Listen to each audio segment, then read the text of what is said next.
Good morning, Sandusky, Ohio. How are you all doing? We are here with day one of Splatoon 3 at Riptide. We've got 3 days of Splatoon action for you across 2 different streams. There's going to be all kinds of action. We're so excited. But before we get ahead of ourselves, my name is Hammy. I'm here with Yoko Poke. And Poke, how you doing today? I am doing absolutely amazing. And I say this not as a joke. Being here is literally a dream come true. I had a dream about them accepting me to be in this seat right now. An actual dream. So this is literally a dream come true. How are you doing today? I am doing fantastic. I'm so glad to be here. I'm from very, very far away in rural Canada, so it's great to be here in the States. It's way too hot for me, but very glad to be commentating here. It's awesome to commentate with you. This is going to be really exciting, and we're, I believe, going to be getting right into the action very quickly here as we do have some of our teams setting up. I know we were a little bit late, so sorry about that, everyone, but we're here now. We're ready to rock, and we have got our first match from Wave A Pools. We have Aquatic Bunny Luau versus Student Drivers. Yeah, both of these teams, we have our lovely commentary Bible here. Both of these are pickup teams, and I have a lot more information on Aquatic Bunny Luau. As you might have been able to glean from it, it's a combination of people from Aquatic Vanguard, Sea Bunny Plush, and Luau. And Student Drivers, actually, I lied. They're an established team, apparently formed late May, June. And the main information I have on them is one of them is a Wash Div 1 player. Interesting. So This should be an interesting match because I knew that one member of Aquatic Bunny Luau was in Div 3 previously, and we have a Watch Div 1 player on Student Drivers, so we do have some players with a lot of experience here coming in, and hopefully they're going to be able to bring it. Again, it is early here. I mean, well, it's early for Splatoon players. It's 10 in the morning here.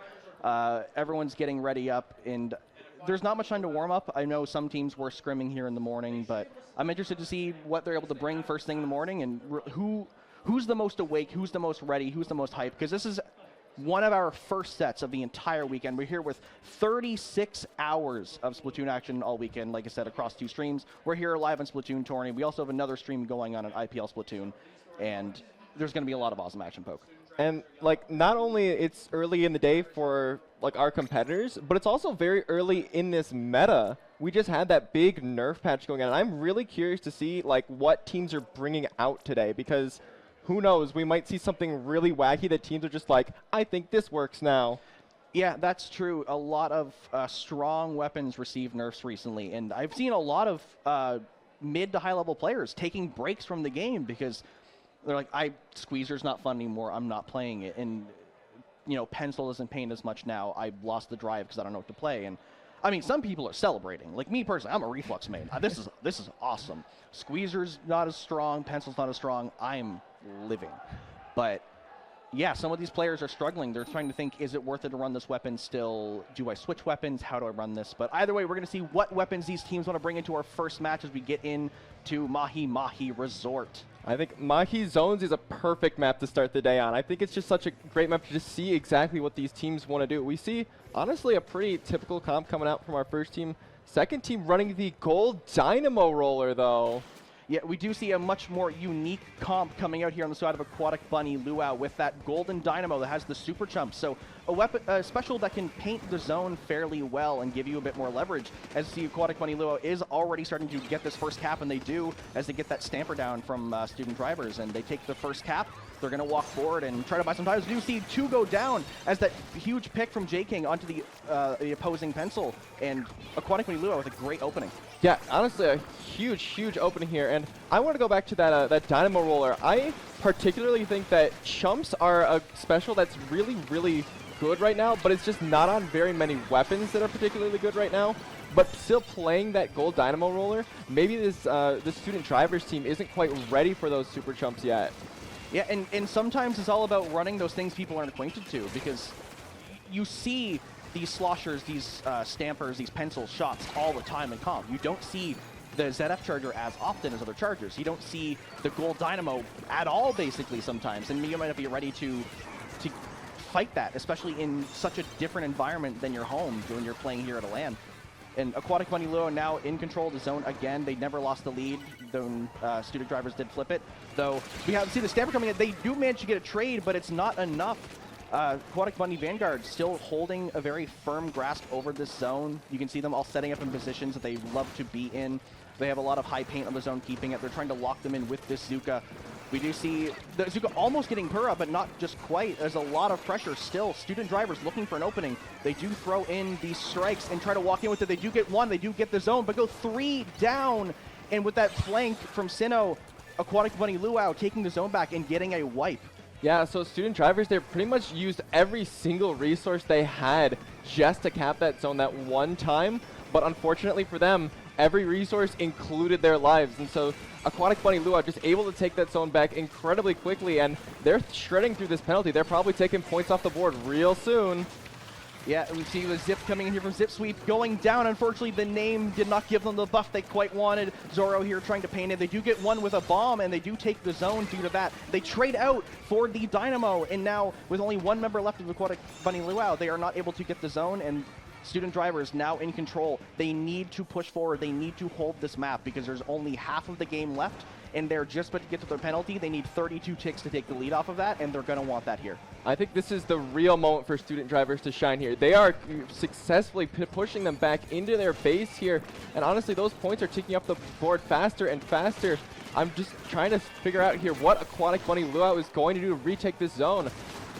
And here's coming out. Here's exactly what they do. They throw in the chumps with the strikes, paint them out. And the pencil, they do manage to paint, and they do take the lead here. Student drivers now in the lead. They're not in full control of the map as there's a lot of pressure being applied. They do have numbers. They go 1 down, but so does Aquatic Bunny Luau, and they go 2 down, actually. So now both teams just fighting here. Just complete chaos for control. Student drivers 7 ticks away from taking this lead. They're desperately painting the zone, but these strikes come out, and they do get the neutral. Can they get the cap?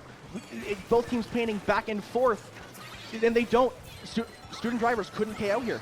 Yeah, honestly, and that 67-point penalty, I don't know if they're going to be able to like get all the way through that and KO at this point. So at this point, it's Aquatic Bunny Luau's game to lose. They just have to hold this zone for not even to the KO, and they can take this game. Though, yeah, Aquatic Bunny Luau do have the higher paint comp, so they're able to win these fights and get a 1 or 2 down. They do have a better way to hold the zone, so they need to play to that strength and try to get 1 or 2 picks. They do get a pick, but they trade out. They lose the zap, which is a lot of their paint coverage. They are still in control of the zone. They're trying to keep this 3v3 consistent, trying to stagger student drivers to not let them out of their base. With only 10 ticks left till they KO, they're counting down very, very quickly. The strikes come out from student drivers. It does cap the zone. They do the flip. There's a minute left, and both teams now have huge penalties ahead of them. We may not see a KO in this game. It may come down to the wire. That is absolutely a gigantic cap. That saved the game for student drivers.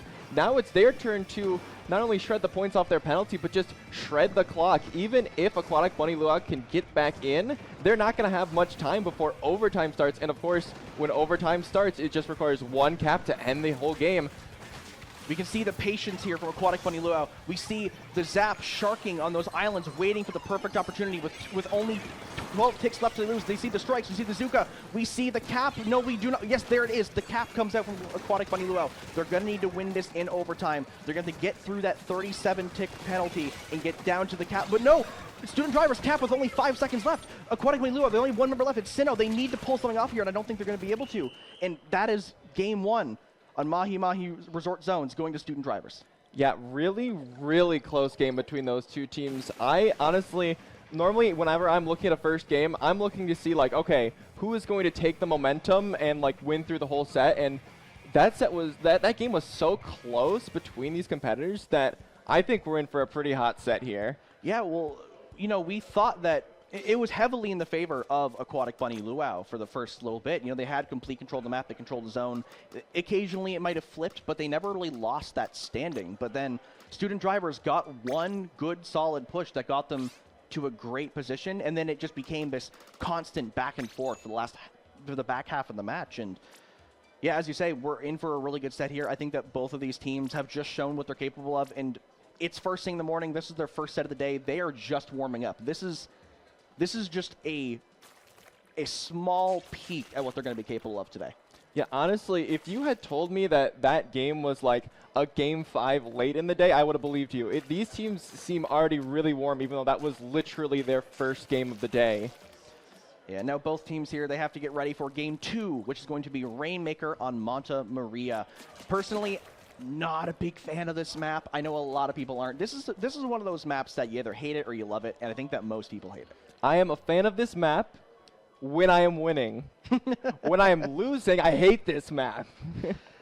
Yeah, well, but if I could just like drop that Rainmaker down near that goal area like early in the match, I'm like, oh yeah, we're chilling. Just make sure they don't do the same thing. I love this map. yeah, this map is very angular. There's a lot of places to leave the Rainmaker that can be kind of awkward. You have the stages, you have the drop in the opposing team's base, you have the bunker. There's so many positions to take. And as much as I hate this map, I think it's not a bad map.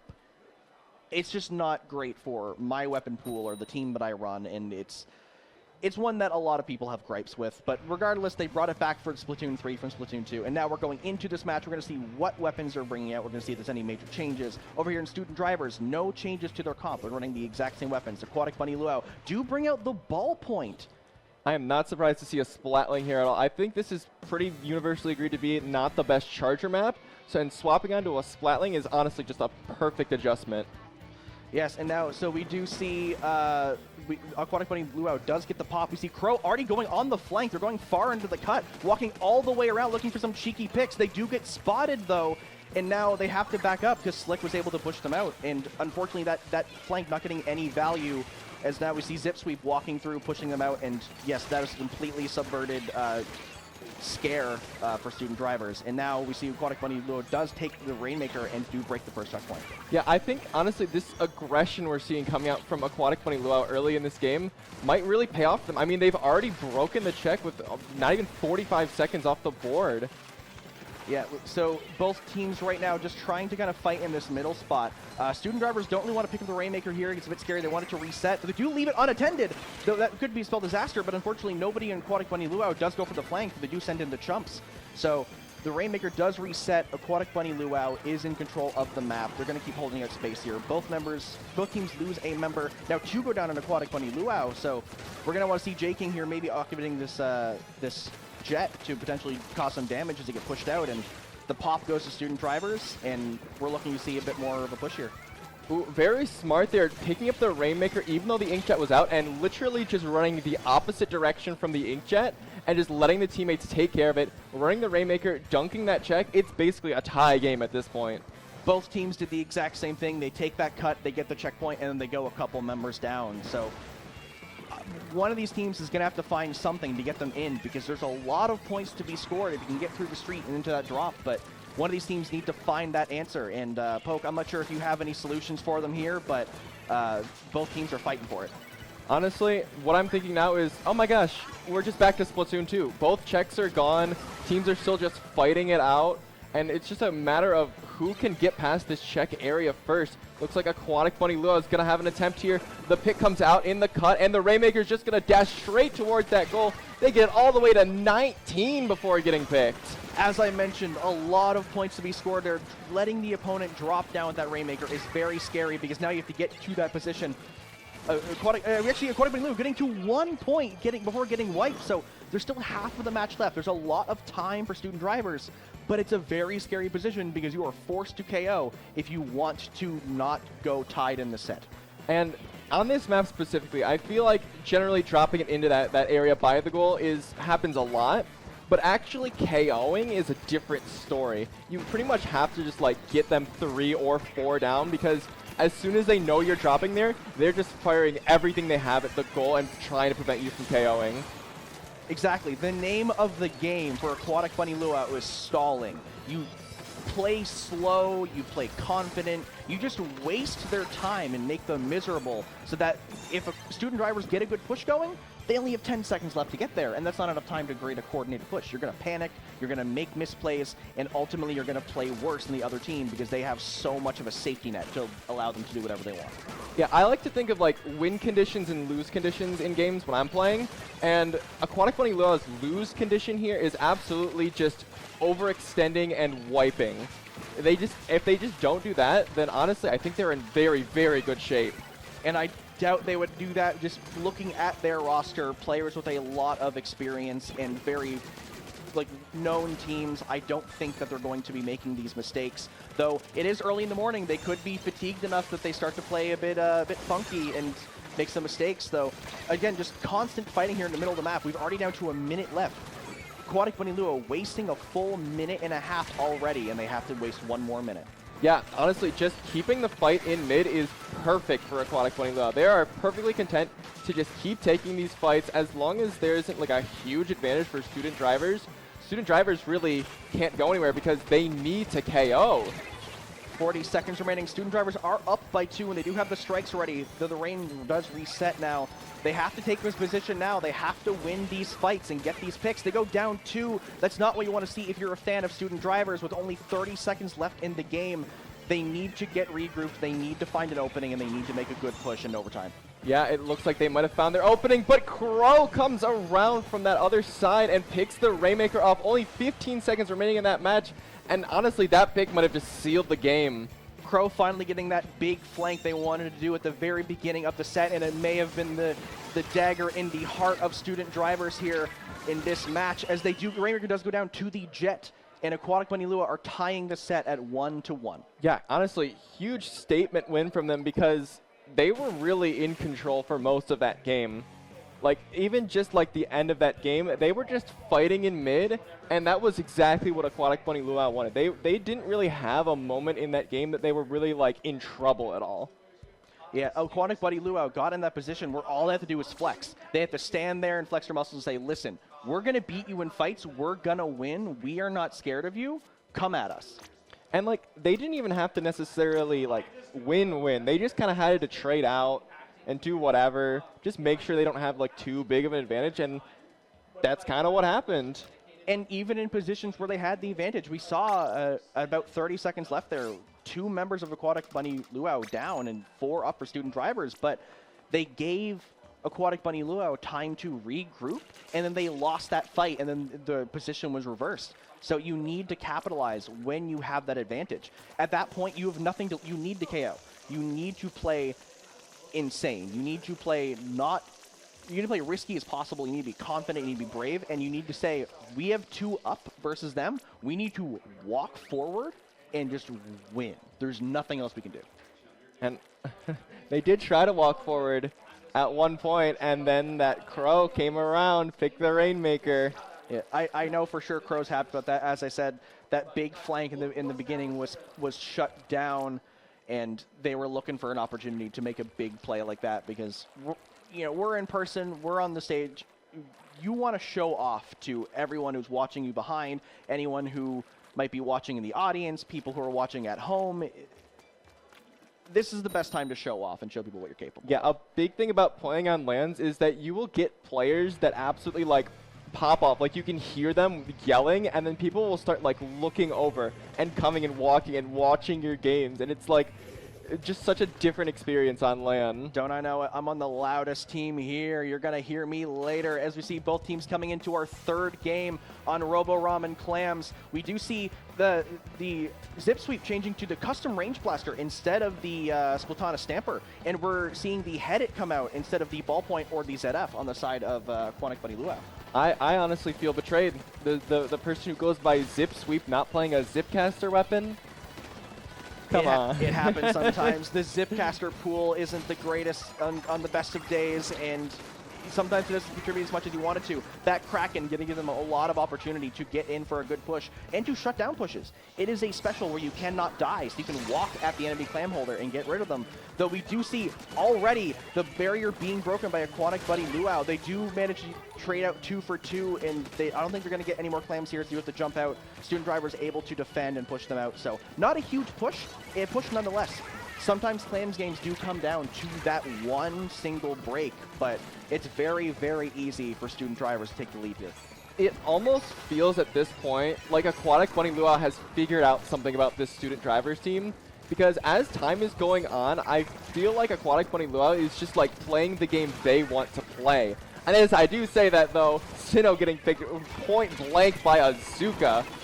And unfortunately, going down to the bomb as well will chump in, because if he got painted, it's a very awkward position to be in sometimes when your feet gets painted out. You don't have a weapon that's fast enough to paint your feet like that Dynamo. So both teams now kind of in a fairly neutral position. I mean, student drivers obviously are controlling the map as it stands, but they don't seem to have any good position to push in here. So if you go one member down, they're trying to find a hole in the defense of Aquatic Bunny Luau, and they're not showing any. As I say, Commentators curse, 2 members go down, and student drivers might have a push here.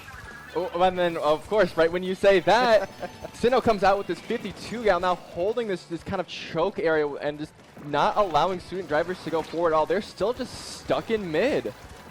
Yeah, both teams kind of going back and forth here, and this is what Aquatic Bunny Luau was kind of doing last game, was just stalling for time, though. Their lead isn't very significant. Only 1 power clam and 2 normal clams after that. That is not hard to get past at all. Though, members going down on both sides, they're fighting in the base of student drivers, and again, there's no real winner to a lot of these fights. It's just kind of a very short back and forth of neutral. Yeah, and of course, if there's no winner to these fights, that's just benefiting Aquatic Bunny Luau because they have the lead. But here comes student drivers coming with this tri-strikes and the Kraken trying to find a way in, trying to just get past mid for really the first time in this game. And this position may be, oh, we see a wiper actually coming and hold that thought. Student drivers getting a wipe, walking in now, trying to go for a push. We see Zip Sweep with the ball. 1 ball goes down. They miss the throw. And Aquatic Bunny Landguard able to defend that. Student drivers losing both of their power clams. And they go another member down. J King's headed, taking down 1, trying to push out 2. They get 2 with the drop-off shot. It's just Zip Sweep left. They have to run away. They're getting pushed out by the chumps and by the whole squad of Aquatic Bunny Luau. So, if anyone ever asks you why Cooler is important in this meta, I think show them that clip right there, where they got wiped out, immediately just came back from spawn, and just pushed that team completely out. They didn't even score. Now we're going under a minute and a half left in this game, and we still just have that 1 score that at the beginning of the game. That's exactly right. Student drivers walking forward was not fast enough to beat out the respawn time of Aquatic Bunny Luau with those sodas. And now Aquatic Bunny Luau are still in the lead with almost a minute left in the game, but you have to remember, student drivers, if they break, that's an essentially guaranteed lead because they only need 3 clams. So if they can break right before the match ends, there's physically not going to be enough time for Aquatic Bunny Luau to get to have a comeback. So technically they have the advantage, but it's not a confident advantage. Though we do see Crow walking in confidently getting a pick, and now members going down on both sides. Aquatic Bunny Luau are still stalling, 48 seconds left, and they just want to not let student drivers anywhere near their base. Yeah, I'm just trying to see if student drivers can find the answer that they're looking for here. Time is just going to keep bleeding off this clock if they don't do anything. Aquatic Bunny Luau are doing a great job of always trading. We see whenever student drivers get a pick, on the other half of the map, 1 of them go down, so it's always a 3v3. They can never get that numbers advantage that they're looking for. And that's the first thing you need to do to push in, because you need to have a fight that you're guaranteed to win. Though right. With only 15 seconds left, there's not much time to really do that anymore. Yeah, and I'm actually questioning, do student drivers have a power clam right now? I don't think they do. I don't think they have a pity clam. No. I think this game's just about to end, isn't it? I think you're right. They used that pity clam in that failed push. I wasn't even aware of that. They didn't have an opportunity to start an overtime. There wasn't enough clams on the map, and they couldn't find that clam economy. It happens sometimes. So you need to have that clam as a backup, and kind of store it on your backliner and just have it ready to go. So very unfortunate ending for student drivers. I mean, that push would have given them a very, very strong lead. So they needed to take that risk. It's fully understandable, but the cards weren't in their favor, and Aquatic Bunny Luau going up 2-1 so far in this best of 5 set. Yeah, and we've now seen 2 games here where Aquatic Bunny Luau kind of just got a lead of some sort and just stuck with it until the game ended. That Rainmaker game was a much, much bigger lead for them compared to the Clamblitz game, but still, both games, they just kind of were like, you come to us. And that's something I alluded to at the beginning of that Clamblitz match, is that sometimes Clamblitz comes down to, hey, look, I snuck in and broke the basket and did nothing else. But Clams is like that sometimes. There are the coveted 7-minute overtimes of Clamblitz where not a single team can get a clam in, and it comes to a point where the game just physically ends because nobody has scored, and the victor is whoever made the most power clams, I believe. It's coded into the game because Nintendo realized that Clam Blitz is a harsh map mode. It's really hard to break in sometimes, and it's a very unique objective compared to most other modes in the game. Yeah, but now we're done with clams, and we move on to tower control on Hagglefish Market. I am so glad that we have decided that Hagglefish Tower is the Hagglefish mode to play, because in my opinion, Tower is so much better than Zones on Hagglefish. I personally, I'm still a fan of Zones and Hagglefish, but I think that my weapon pool and my team does better with tower control, so I'm the same as you. I am very happy that we're seeing a lot more Hagglefish Tower in tournaments. As we do see both teams coming out, we do see no changes from the side of the student drivers. So Aquatic Bunny Luau now bringing out the Nautilus instead of the shot from Crow, and Jakin going back to the ZF Charger. Yeah, honestly, Aquatic Bunny Luau has done a really good job of just kind of adjusting their comp to exactly what they need in the map mode that they're going to play. And I'm really curious to see how this Nautilus is going to play into how they want to play. Getting picked as soon as I mention it. I will say, that is one of my favorite metagames about Splatoon, is those teams that are all dedicated one-tricks versus those teams that swap every single game. Because it's interesting to see, will the dedicated one-tricks win because they're so good at their weapons, or will the people who flex win out because they're able to bring a better option for every map and mode and bring out more opportunities and just confuse the other team? Looks like Aquatic Bunny Luau here trying to get this first push going, but I'm not sure if they quite have the resources. But as I say that, 2 go down and the cooler comes out.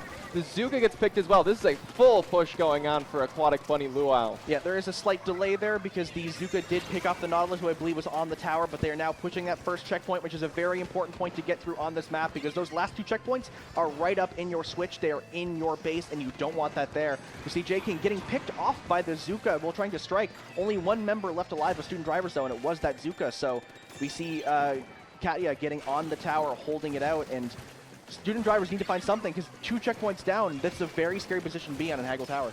Yeah, we're seeing another huge push come out from Aquatic Bunny Luau early in this game, kind of like the Clam Blitz game, except Clam Blitz, it was kind of a little push. This one, the timer is ticking down to now 5, and there's a jump on the tower. Are they going to KO here? That was so, we didn't have time to commentate about how the push was going before they could even KO. Aquatic Bunny Luau immediately taking that match in a very confident fashion. There was no stopping it. Every time the person on the tower got picked, they had someone ready to go back, get on the tower, and whoever was pressuring the tower got immediately picked off. So Aquatic Bunny Luau running that very, very well, and they are taking this first set on stream. Yeah, and of course, as you play, we only have 3 rounds of Swiss here, so winning your first round is very, very important if you want to do well today. Yes, for any of you who aren't aware how the format's working, we're in pools right now. So everyone who signed up for the tournament is going to play in pools. They're going to play 3 rounds, and that will determine your bracket later this weekend. Whether you get in bronze, silver, redemption, or the top cut, and that's where everything's starting to get exciting. That's where people are going to be playing because they know they're placed with players around their skill level. Sometimes the pools, things can be pretty hectic because obviously the high seeds versus the low seeds, those are going to be pretty quick matches. So this pool match, though, that was close. Yeah. Sure, it was a 3-1, not as close as it could have been, but both teams had potential there. Both teams were playing really strong. And again, for being the first match in the morning of a long weekend, they're probably not playing up to what they're fully capable of, and I really hope I don't play against either of them later. Yeah, it's just sometimes you just watch a team and you're just like, they would destroy me. I'm really glad that they're playing there and I'm in here right now. Yeah, so huge congrats to Aquatic Bunny Luau. They do take that set, as we mentioned. Student drivers putting up a very strong fight, and I wouldn't be surprised if they can win out their next 2 pools and still make a pretty good bracket. So that is our first match now. So I believe we're setting up for our next match, which may take a while, so we'll be going to a break. So we will be back sometime shortly. I don't think we have any other messages about that match. So that being said, don't go anywhere. There's a lot more Splatoon action coming in. That being said, if you have another monitor, if you have a phone or anything else you can watch stuff on, I highly recommend going to IPL Splatoon on Twitch and I believe on YouTube as well. They are streaming more matches in the same room as us. There's a lot of Splatoon to watch this weekend. And if you're in the venue, go around, watch the matches, watch some other pools. There's a lot of content to watch. It's a Splatoon overload. This is the biggest LAN we've had in the West, and we're all really excited. So that being said, we're going to go on a quick break, and we'll catch you all very soon.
Welcome back, everyone, from our break. We are here again with the second match of Wave A pools for Riptide 2024 Splatoon.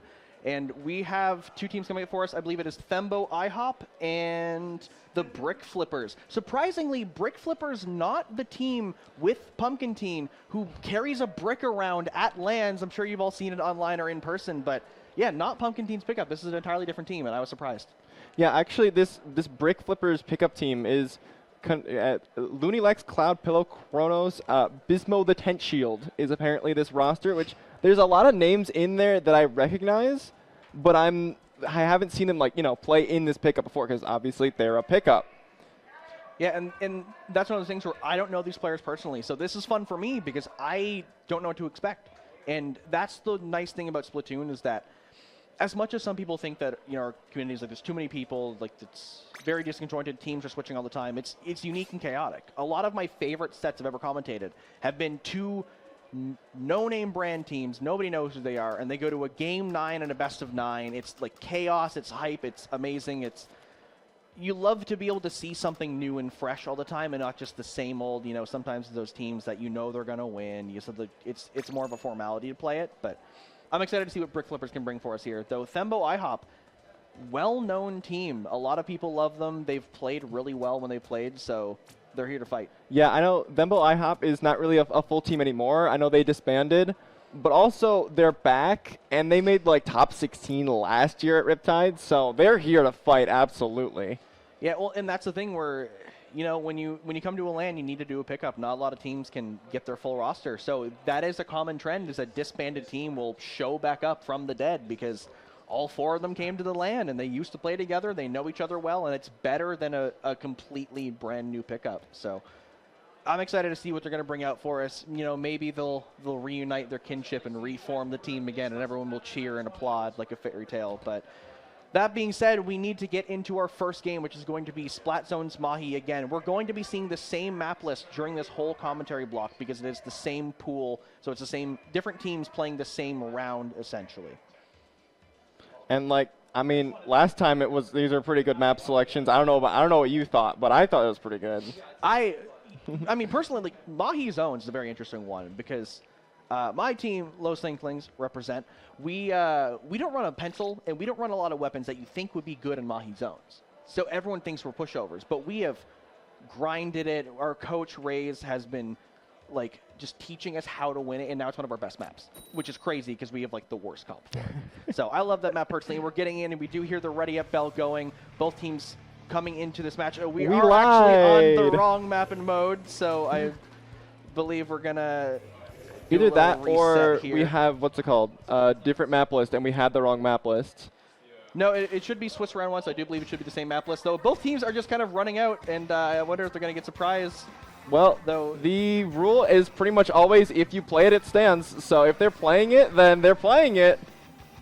Yeah, I guess they are playing it. We do see Rainmaker getting grabbed here from the side of, I believe that is the Bricklayers, as they do get the first checkpoint now.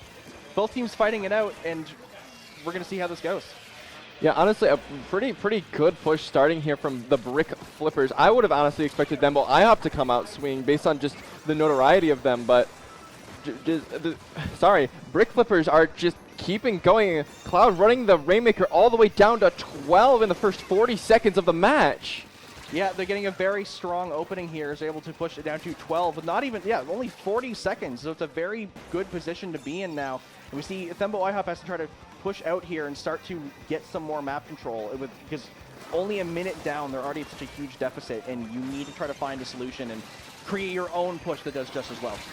And you also have to wonder if early in this match, is there any stream nerves that these players know they're on stream? Maybe Thembo IHOP hasn't played on stream in a little bit because they haven't been playing together. Maybe they just something just didn't click for them, and maybe we're going to see it eventually in this match. And we do see a huge Zuka pick coming up from Brick Flippers that does manage to save this checkpoint and buy some time for them all to group up here and sit into this corner. They do try to contest this pop, though. We do see a couple specials coming up from Thembo IHOP preventing any good position, and They're walking this Rainmaker. Boyne here grabbing it. Then we see the roller, Looney Lux, coming in and getting multiple picks, and 3 go down on the side of Thembo IHOP. Yeah, honestly, a really, really good shutdown there. Not even letting them get that check and still keeping them out here, though.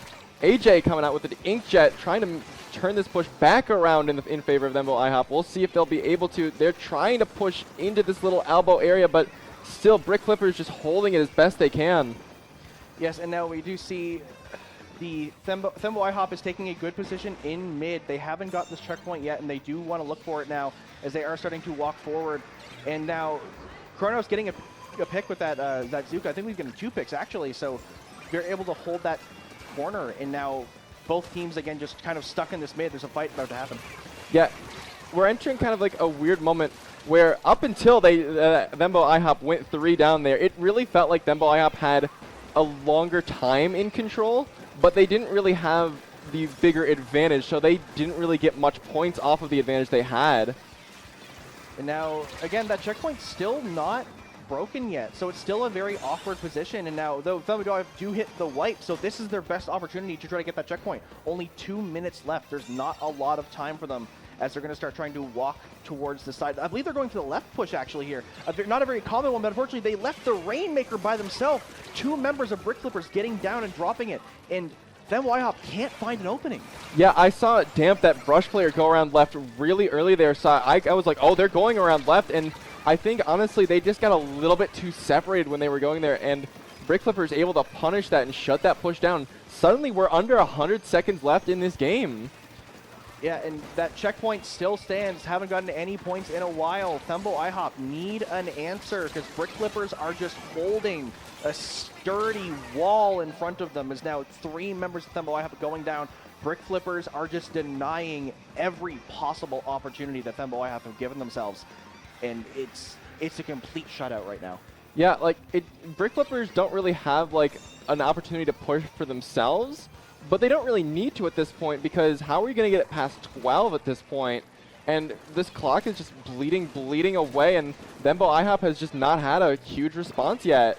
That being said, one good wipe can always get you a lead. It's never over till it's over. But with less than a minute left, they need to get some of these picks. You see Damp trying to play the Ink Brush and walking in there, trying to get some of those rat picks, but only trading out for 1. They do trade out the Carbon, which is very important, because that Carbon's doing a lot of work for Brick Flippers. But Thembo IHOP need answers. They have those chumps ready. They're sending them out. They have the sodas. 3 of them grab the sodas. We see Damp coming in there on the right flank, trying to get something working, but they get picked down. 2 members going down on Thembo IHOP, and Brick Flippers are holding the map with 30 seconds left. Yeah, right there was honestly, I think, Thembo IHOP's biggest chance to get something going, because now there's less than 30 seconds. They might not even have another chance to build up those resources they need. Although that Carbon pick's going to be huge. They're now 2 down. They're going to be able to pick up the Rainmaker here, and they're going to try and break this checkpoint, try and go farther, but it's going to need to be an overtime at this point. And a very awkward overtime. They need to not only get to that checkpoint, but they need to get the Rainmaker after it. They do manage to stay alive, but they do get picked off finally by the Headit. Brick Flippers taking that first game in such a demanding position, that immediate strong push straight into a 4-minute long holdout. Yeah, it really just didn't seem like Thembo IHOP was maybe like ready for them to just come straight at them and just keep up the pressure for that first push. So Thembo IHOP, they are here to fight. They are not happy with that, and they want to win this second game. As I will make an amendment to earlier, I said that all of these teams are going to be tired because it's early in the morning. We are tired because we forgot how pools work. So we do have a different map list for you. That was the correct map. And now we're going to the second map of this pool, which is going to be Clan Blitz and the Mummy Ruins. And I have been enlightened of this map recently. The better I have gotten at the game, the better this map has gotten for me. When I was like down in like the Div 7, 8 area, I was like, dang, Umami sucks. I hate this map so much. But then as time has gone on and I've kind of learned how to play the game, I'm like, hang on, this map's kind of cooking. Yeah, I have learned to love this map, and I think this map now is going to be a LAN favorite, as we saw a few months ago at the previous biggest Splatoon LAN before this one now taking the trophy at LTC 2024. Moonlight taking a game off of Starburst. The first time Starburst has ever lost a match at a Low Tide City event, and it was on Clan Blitz Umami in the finals. Everyone was extremely excited. I was there in the audience myself. It was one of the best moments I've ever seen in at an in-person event of anything ever, in my opinion. So I'm excited to see this map. I think that these teams can bring out something special for us. And Thembo IHOP, again, looking for some answers to the Brick Flippers' solid defense. My brain just went, like, the Rainmaker of last time was the brick that they flipped, and there's some like really witty comment in there that I could make, but it's just like, it's not quite there yet. See, all I'm looking for is if the Brick Flippers do not take a group picture with the literal physical brick that Pumpkin Team has brought to the LAN, I am going to be mad. And he's in the venue right now. His pickup is playing right now. Yeah, so they absolutely need to find him. So Brick Flippers, if you're sitting in your hotel rooms later watching this back, you have to go find Pumpkin Team and get a picture of that brick. Though we do see both our teams loading into our next game, Clam Blitz Umami Ruins. We do see both teams coming out here with fairly aggressive comps. As we've seen last game, there's no backlines across the board. And yeah, both these teams looking to make a very, very strong opening here potentially. Yeah, I will note the orange Zap has switched out for the Splattershot Junior. Still in that more like supportive shooter role, but I do wonder how that bubble is going to play into things. Yeah, the bubbles are a very strong, a personal favorite of mine, though 2 members of Thembo IHOP do go down, so they might want to get some of those bubbles pretty soon because Brick Flipper's already grabbing a power clam, holding the map, and they're looking to make a very early push, just like in Rainmaker. Yeah, honestly, it's really felt like Brick Flippers have had a really strong early game plan. Like, they know exactly what they want to do early, and they're just executing it perfectly. They're now pushing closer and closer to this basket with the power clam. It honestly seems inevitable they're going to score. Yeah, though that being said, Thembo IHOP is doing a great job at holding up. They do get that pick with the bomb. I believe it hits an object and it made it explode immediately, which you're not ready for that sometimes. That's one of the downsides of running a tent umbrella is that it can be used by the enemy team to create some good pressure. Now, 3 members down of Brick Flippers. I believe it actually is a delayed wipe because that tent, I think they were the first one to go down. So Thembo IHOP now in a good position. They're holding the map. They don't have a power clam just yet, but they did manage to get the one from Brick Flippers to despawn. And I do have to note as well, the tent tried to jump in on the power clam at the very end, and they of course got picked, which is going to be very bad for them as Thembo IHOP is going to be able to capitalize on that, build a push of their own. They get the first score of the game.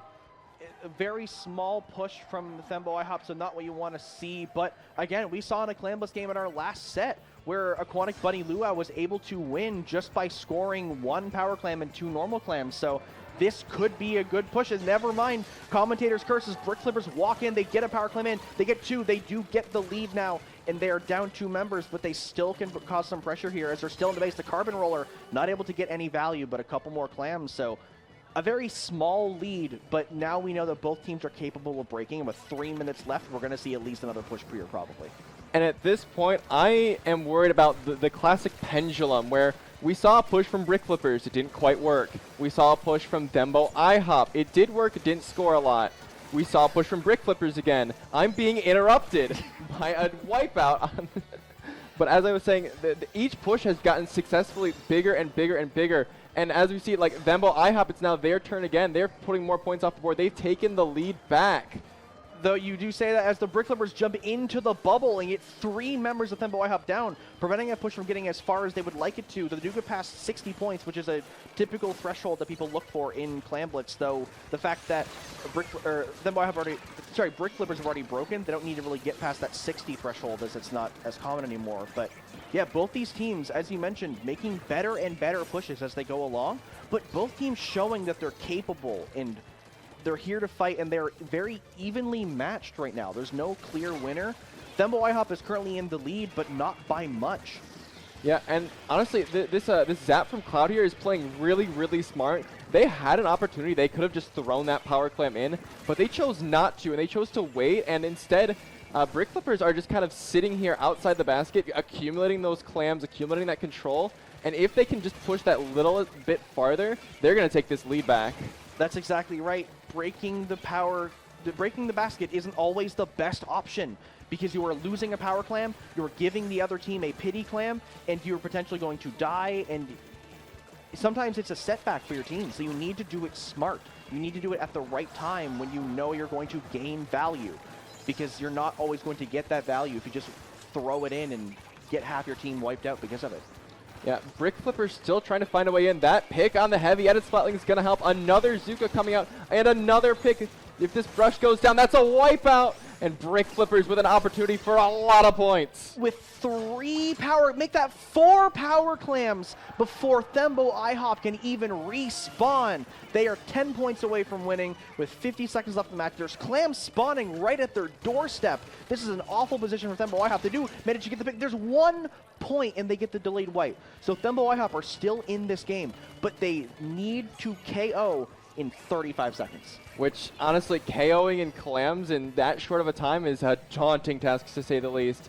They do have that power clam that's sitting on the ground. The heavy that's going to pick that up. And they also do have the pity, so they do have some clams online, but even that's not going to be enough to KO. The only way to win is to give Brick Flippers a taste of their own medicine. They need 4 power clams, just as Brick Flippers did.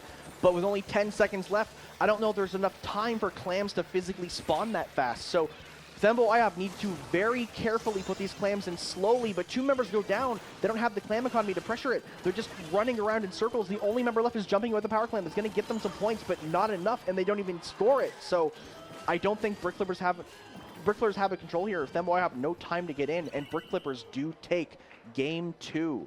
Yeah, Brick Flippers going up 2-0 in a set that, like, if you would ask me on paper, I would have said was Thembo IHOP favored. Yeah, well, and that's what I alluded to at the beginning, is Thembo IHOP is a known team that people talk about. And, you know, Brick Flippers being that team that we don't really know much about, they're the wild card. We don't know what to expect from them. And even Thembo IHOP, they don't know what to expect. Whereas Brick Flippers, they might know Thembo IHOP. They might have seen them play the game before on streams, and they might have that opportunity to counter that comp because they know them. Yeah, and honestly, another map coming up after this one that I think is a pretty good counter pick map in general. Just a map I see picked a lot for counter picks, just as a general thing, in Inkplot Tower Control. Yeah, Inkplot Tower, probably in the original, like once the Splatoon 3 like scene settled down after the game came out, Haggle Zone's #1 pick, everyone loves it. #2, very close #2, Inkplot Tower. Very popular map, very popular counter pick, and both of these teams are playing strong. Thembo IHOP was an disbanded but established team, and Brick Flipper showing that they know what they're doing. So both of these teams are going to have a lot of experience on this map, and both of them should not have any problem in knowing what they need to do to win.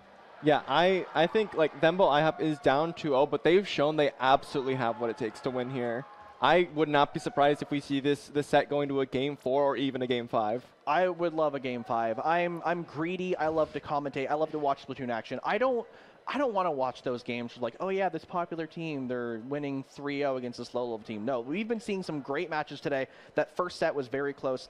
This set, I think, could be very close. Thembo IHOP do need to reverse sweep to take this best-of-5 set, so a tall task in front of them, but I know that they are capable of it. You can see them on the cams there. They are locked in. They are scheming something. They are ready to play. We see Brick Flippers very nonchalant. They're up 2-0. They're getting comfortable, so Thembo IHOP can come in and swoop in and take the next 3 games if Brick Flippers get too comfortable. Yeah, sometimes getting too comfortable, you build up that ego, and then suddenly it gets flipped on your head, and that's exactly what Thembo IHOP needs to do at this point.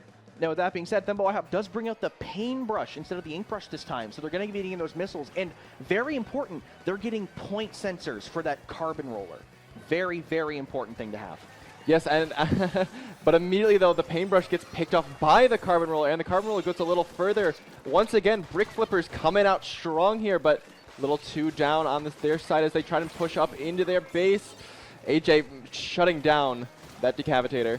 Yeah, and now both teams kind of getting picked back and forth, both teams using stagger, but now Thembo IHOP wins the stagger as Brick Flippers go 3 down, and now a delayed wipe. Cloud being the first back on that end zap, getting pushed out by the Rapid Blaster, with AJ going into the air, flying around, getting 1. The carbon roller, the most important thing you can pick up right now, pressuring that tent. The tent gets shredded, and Kronos has to jump out. Yeah, and honestly, this time, this is we've seen the responses going back and forth, but this response that we've been seeing from Thembo IHOP early in this tower control game is not like something we've ever seen in this set thus far. They're already to checkpoint 2, and they have control around the whole entire area. They're going to break it easily. we just saw Thembo IHOP get a delayed wipe inside of the base of Brick Flippers, so they don't even need to push up. They're already in, so it doesn't give Brick Flippers time to respawn. And now they're keeping the stagger going. All 4 members up on both sides, but just the pressure. They are making Brick Flippers run around in circles so they can't actually get value out of their respawn. And now with that wipe, they're pushing this last checkpoint. This is what we wanted to see from Thembo IHOP. We knew they're capable of this, and they are capable of so much more, and they are getting an amazing push, potentially a KO with only 1 member. Cloud needs to stop it, and Cloud cannot do it by themselves. They needed their team alive, and Thembo IHOP locked in and just completely blew that match out of the water. What a response from Thembo IHOP. Honestly, that was exactly what they needed to do. They said, Brick Flippers, you're getting comfy. Nuh-uh. We have what it takes to win. Here's 1 tower push to take 1 whole game. Exactly. Brick Flippers started getting comfortable. They thought, maybe they can make a 3-0 sweep, and they blinked, and all of a sudden it's 1-2. So Thembo IHOP, they're here. That was the wake-up call they needed. They don't need a cup of coffee. They need to go down 2 matches in a set. And now they've realized we need to win, we need something, and they brought it out for us. Yeah, and speaking of needing to win, next map, Zones Barnacle. What do you think about this map? I love Barnacle. I know in here with SplatoonTourney, we do have a thing in the Twitch chat where you can just redeem a little Barnacle token. Everyone does every time this map comes up. I would be doing it, but I'm here on site, so people have to do it in my stead. But yeah, Zones Barnacle. I love this map. It's probably one of my favorite Zones maps right now, honestly. I'm not big into Zones, but I think this one, I'm never going to turn down a Zones Barnacle game. And I'm interested to see how these teams play it, because we haven't seen them play in Zones yet. Yeah, and of course, Zones is pretty much known as the map that you play first. But putting it this late in the set, who knows what we could see at this point, because these teams have now seen what each other can do. And the thing with Zones is it's so much different than the other modes, because every other mode is very mobile. In Clan Blitz, you're getting into the enemy base. In Rainmaker, you're also getting the enemy base. And in Tower, once again, getting into the enemy base. Zones, you're staying in the middle. If you go in the enemy base, that's on you. You decided you want to camp them. You decided you want to fight them. And you need to stay and hold that map pressure to really win it out. So both teams here, very different way they're going to have to play this, but they are bringing out similar comps. The paintbrush being switched to the vanilla, so they have the wave breaker instead of the missiles. And both teams, again, bringing these backless comps with a lot of midline pressure walking into the zone already. I do wonder, I just want to know what the thought process is behind the paintbrush kit switch, because we mentioned last time the point sensor missiles kit is going to help to just point out that carbon that has been giving them so much trouble. And I really wonder if this vanilla paintbrush is going to do anything similar. Yeah, I agree as well. I think that the missiles and the sensor would be a great addition to this, but I have main reflux, so I play a lot of missiles anyway, so I think they're just great. Though, that being said, Thembo IHOP do control the zone right now, so maybe that paintbrush is working wonders for them as they are getting already halfway through the points required to win. The Zuka coming in from Chronos, not able to find any value, but Brick Flippers walking into their snipe. They do get 1 pick, but they get picked 3 off. That is a delayed wipe with a jump, and they do see the jump. The paintbrush able to get the pick. So Thembo IHOP might KO here. There's only 20 ticks left. Suddenly, it just feels like Thembo IHOP is the better team. This timer is ticking under 10 in the very first push, and honestly, how do Brick Flippers retake here? They're 2 down, and the timer's expired. The game's over. And just like that, in the blink of an eye with 2 fast KOs, Thembo IHOP brought this to a game 5. Yeah, remember, what, 5 minutes ago, we were talking about Brick Flippers and how they were sitting comfy and stuff. Now we're in game 5 all of a sudden. You can see Thembo IHOP, they're all really excited. They're waving their arms. They're showing off all their art and the cards. And Thembo IHOP, you see, they're very happy here. You can see Brick Flippers, they've realized they got to lock in. They got to pull out that same energy that Thembo IHOP did in game 3, and they need to now win as we're going to our last match on Rainmaker Scorch. Both teams fully capable. Both teams show they can beat each other. But here's the thing. Brick Flippers did win the last time we played Rainmaker, so maybe this is their mode. Yeah, honestly, I am really, really curious to see exactly how this Rainmaker game plays out, because last Rainmaker game was really just Brick Flippers with that first push, and that was really all they needed. They just kind of stalled in mid for the rest of the game. And now we've seen 2 games where Thembo IHOP has just been coming out swinging. Well, in that being said, all 3 of these 4 games have been that one push. The Clambless game, constant back and forth, very competitive, and it really came down to the wire, that overtime. But every other, the Tower Control, Inkblot, the Splatzones Barnacle, and the Rainmaker Humpback have all been one team got a push and then either KO'd or held out. So Rainmaker Scorch could follow that pattern. It might come down to who gets that first push. This opening could be what sets this game in stone. So both teams need to come out guns a-blazing. They need to have something. Thembo IHOP needs to keep doing what they've been cooking, and Brick Flippers need to find a solution. Yeah, and I also do have to note, last Rainmaker game was Humpback Rainmaker, which is known as like the everyone switch weapons Rainmaker map. So we might be seeing more of what these teams are used to on Rainmaker, and we do see that Paintbrush still sticking around. Though we don't see any changes from Brick Flippers, sorry. They are one of those teams that like what they play and they know what they're doing. But Thembo IHOP very comfortable in their weapon pools, and Damp with that Paintbrush might have been that solution that Thembo IHOP needed to start getting in these games. Also, I have been blind, I realize. Thembo IHOP is coolerless. You're right, they have been coolerless. And that's the thing, that if they're comfortable, they can do it. I know my team personally, we run coolerless all the time, and because we're confident in it, we know how we play, and it's not the end-all, be-all, as some people may think it is. If you're able to do it, you're able to do it. And we see Brick Flippers, though, they have decided they are the ones opening with this push. They get the first checkpoint 40 seconds in. That's the exact same time they broke the first checkpoint in the last game. Or actually, I believe that was when they got their push. But either way, Brick Flippers walking through, getting down to 20, and they keep going. They can't hit them. Thembo IHOP were body blocking each other. They had a crab. They couldn't get those shots because they were all grouped up. Brick Flippers showing us exactly what they did in game 1. The first minute, a push down to the wire, and now Thembo IHOP have a full 4 minutes to try to find a solution. Yeah, deja vu coming out from this early game. Just Brick Flippers coming out, winning that first team fight, breaking the check easily, and then going all the way down to the teens. And now you have to wonder, did Thembo IHOP bring in a solution to help them win? Maybe Brick Flippers just aren't great with zones and with tower control. Maybe Clam Blitz and Rainmaker is where their strengths lie. So either way, Thembo IHOP now with 3 minutes and 30 seconds, they need something, but Brick Flippers still in control of the map, still holding the Rainmaker. We see Damp coming in with that flank, though.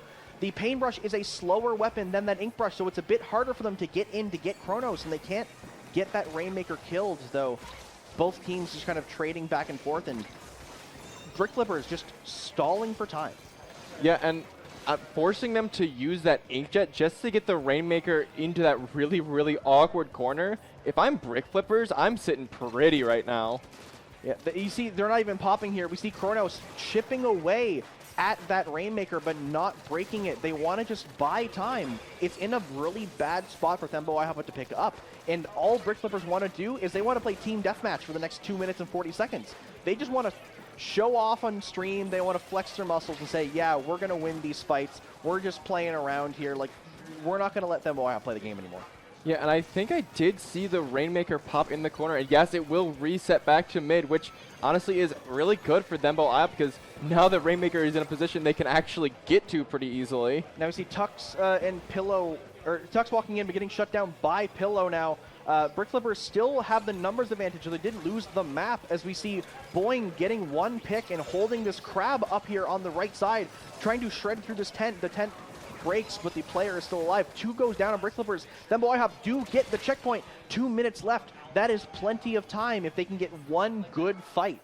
Yeah, that was an absolutely beautiful crab tank. Just, you could tell right when it's popped, it's like, oh, they're going to use this crab tank to get the check, and that is exactly what happened. And that's one of those things where Thembo IHOP, where they used to be a team, they have that rapport, they are able to play together, and they know when to coordinate a good push, as we've seen from the last 2 matches. So Rainmaker does reset, though they do pop, they have map control. None of them going back to grabbing it yet. They're looking for that fight. They're looking for that opportunity to even move the Rainmaker. Then we now see AJ does go back and grab that Rainmaker after clearing up that left side. And now just running for points, I think they did take a couple steps too far forward. The full team of Thembo IHOP going down. Brick Flippers looking to take the map. Yeah, I really have to question that Rainmaker kind of running forward there because, honestly, you're not going to get the lead by running there. And they didn't really have any paint in front of them to run through, and as a result, they got completely wiped out.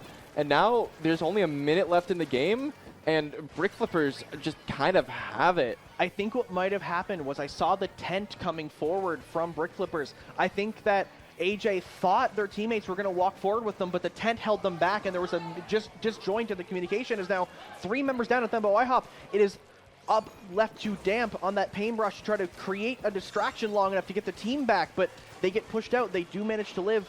They need the numbers. If any members of Thembo IHOP go down, that could be disaster. Yeah, and of course, Brick Flippers putting the Rainmaker right back in that really, really awkward corner. Now only 25 seconds left in the match. This is getting real bad for Thembo IHOP. Thembo IHOP, though, they do have a position for an overtime. We've seen crazier things before as the Kronos does grab to prevent the Rainmaker from resetting. They're forcing it to stay in that corner. They're not letting them get a better position.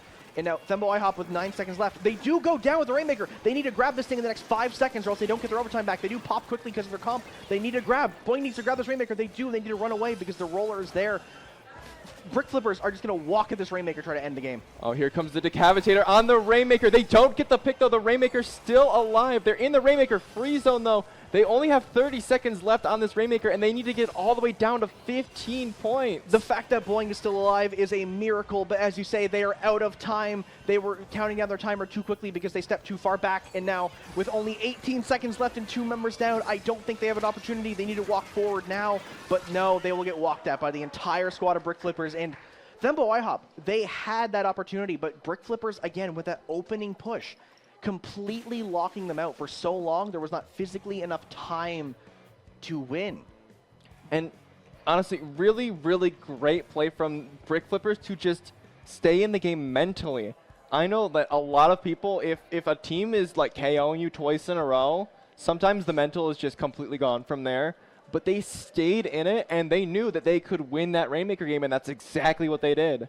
For sure. And that was still a close set, though. Going to Game 5, we love to see it. And the fact that it was a close Game 5, and even seeing these teams, for you, those of you at home watching the stream, you can see these teams, they're shaking hands, they're fist bumping, they're talking. That's what we love about the LAN environments.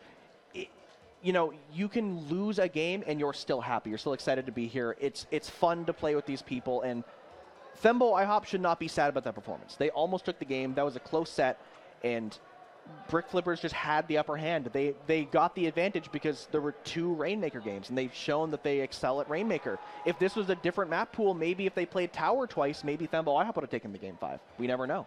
Yeah, and matches like these are really the stuff you only see on LAN at this point. And just in LAN in general, it's just, you mentioned that like everyone's happy afterward.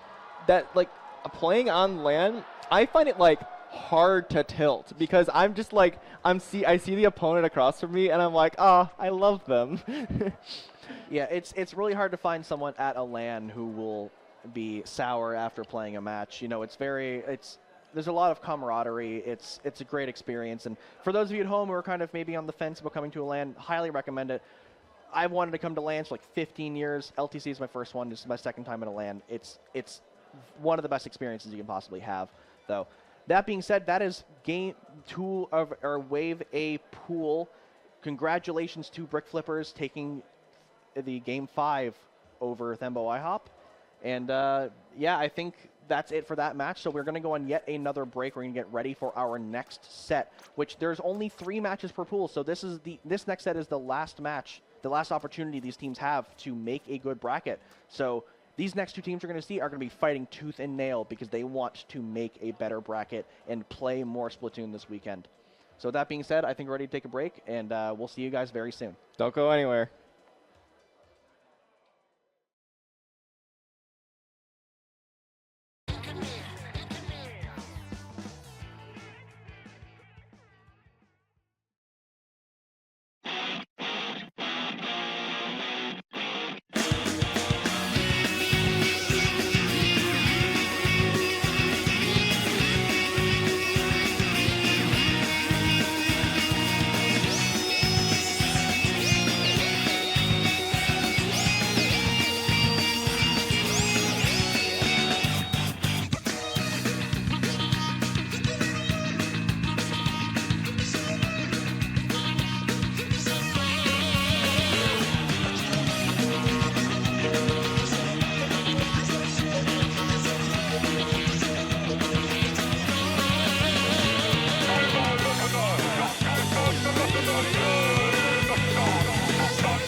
Welcome back, everyone. We are here with the third round of Wave A pools for Riptide 2024 Splatoon.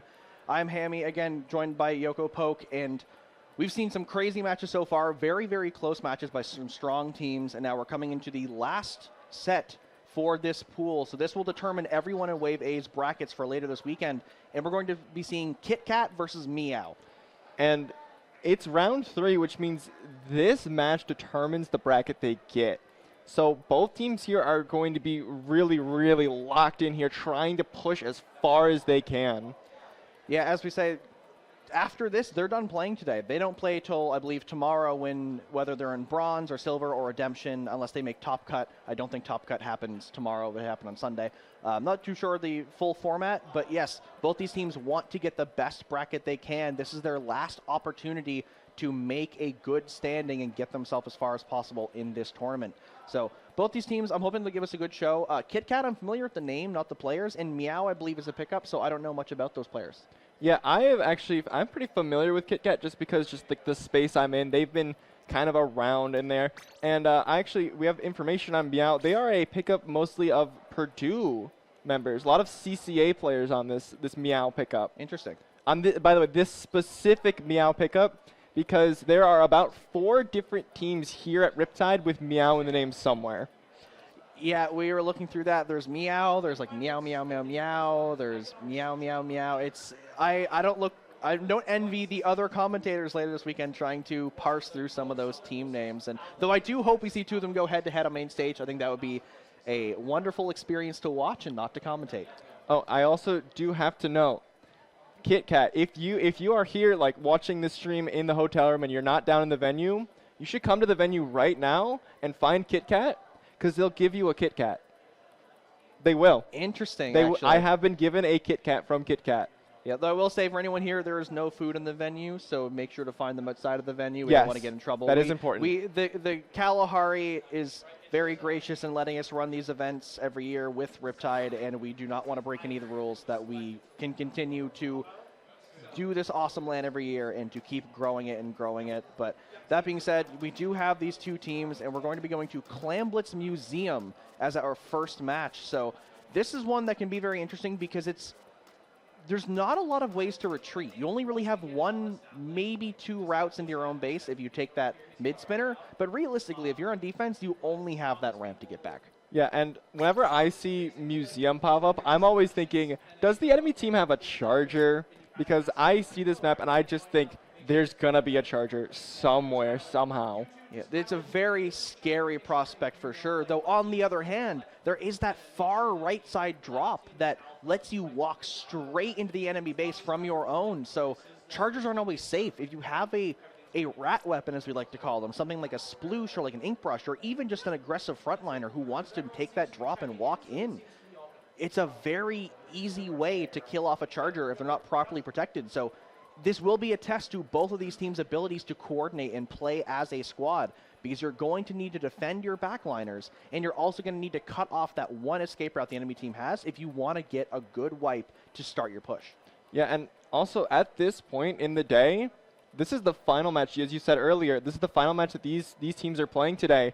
So they're all warmed up. They're all ready. We're going to see the best that these teams have to offer, and that's super exciting. Yeah, so both these teams should give us a good show. I do believe that both these teams are lower level than what we've seen earlier today from our other matches, but they are still very close in that skill level. So a lot of people in other esports, they don't want to watch the lower level stuff because, like, oh, they're not good at the game. Like, you want to watch the high level. No, this is the stuff you want to see.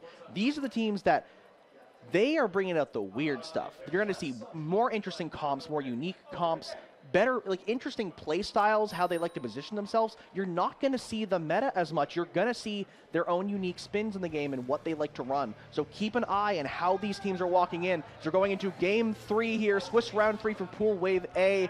We have a very aggressive, heavy-hitting comp on one side and a very aggressive, fast comp on the other. I am actually really surprised to see the ballpoint Splatling coming out, because that player, Goksu, is listed on my sheet here as an E-leader player as well. So I'm really curious to see how that ballpoint's going to play into this comp they're running. For sure. We see KitKat already going down a member and jumping out one. But just a fight in mid. Both teams are already just walking at each other. Like I said, this is the kind of stuff you're expecting to see here, is people just causing chaos immediately. Both teams just trying to get some picks, trying to get some clam economy, and they want to just make the other team panic immediately and try to just completely run over this game. Yeah, I also do have to note, I feel like we've seen a tent like every single match we played, but another tent coming out, this time on the side of Meow, as the Zipcaster is able to get a pick, able to open up this plat area. Looks like clams are trying to be passed around. They're trying to build up that power clam so they can get an early score.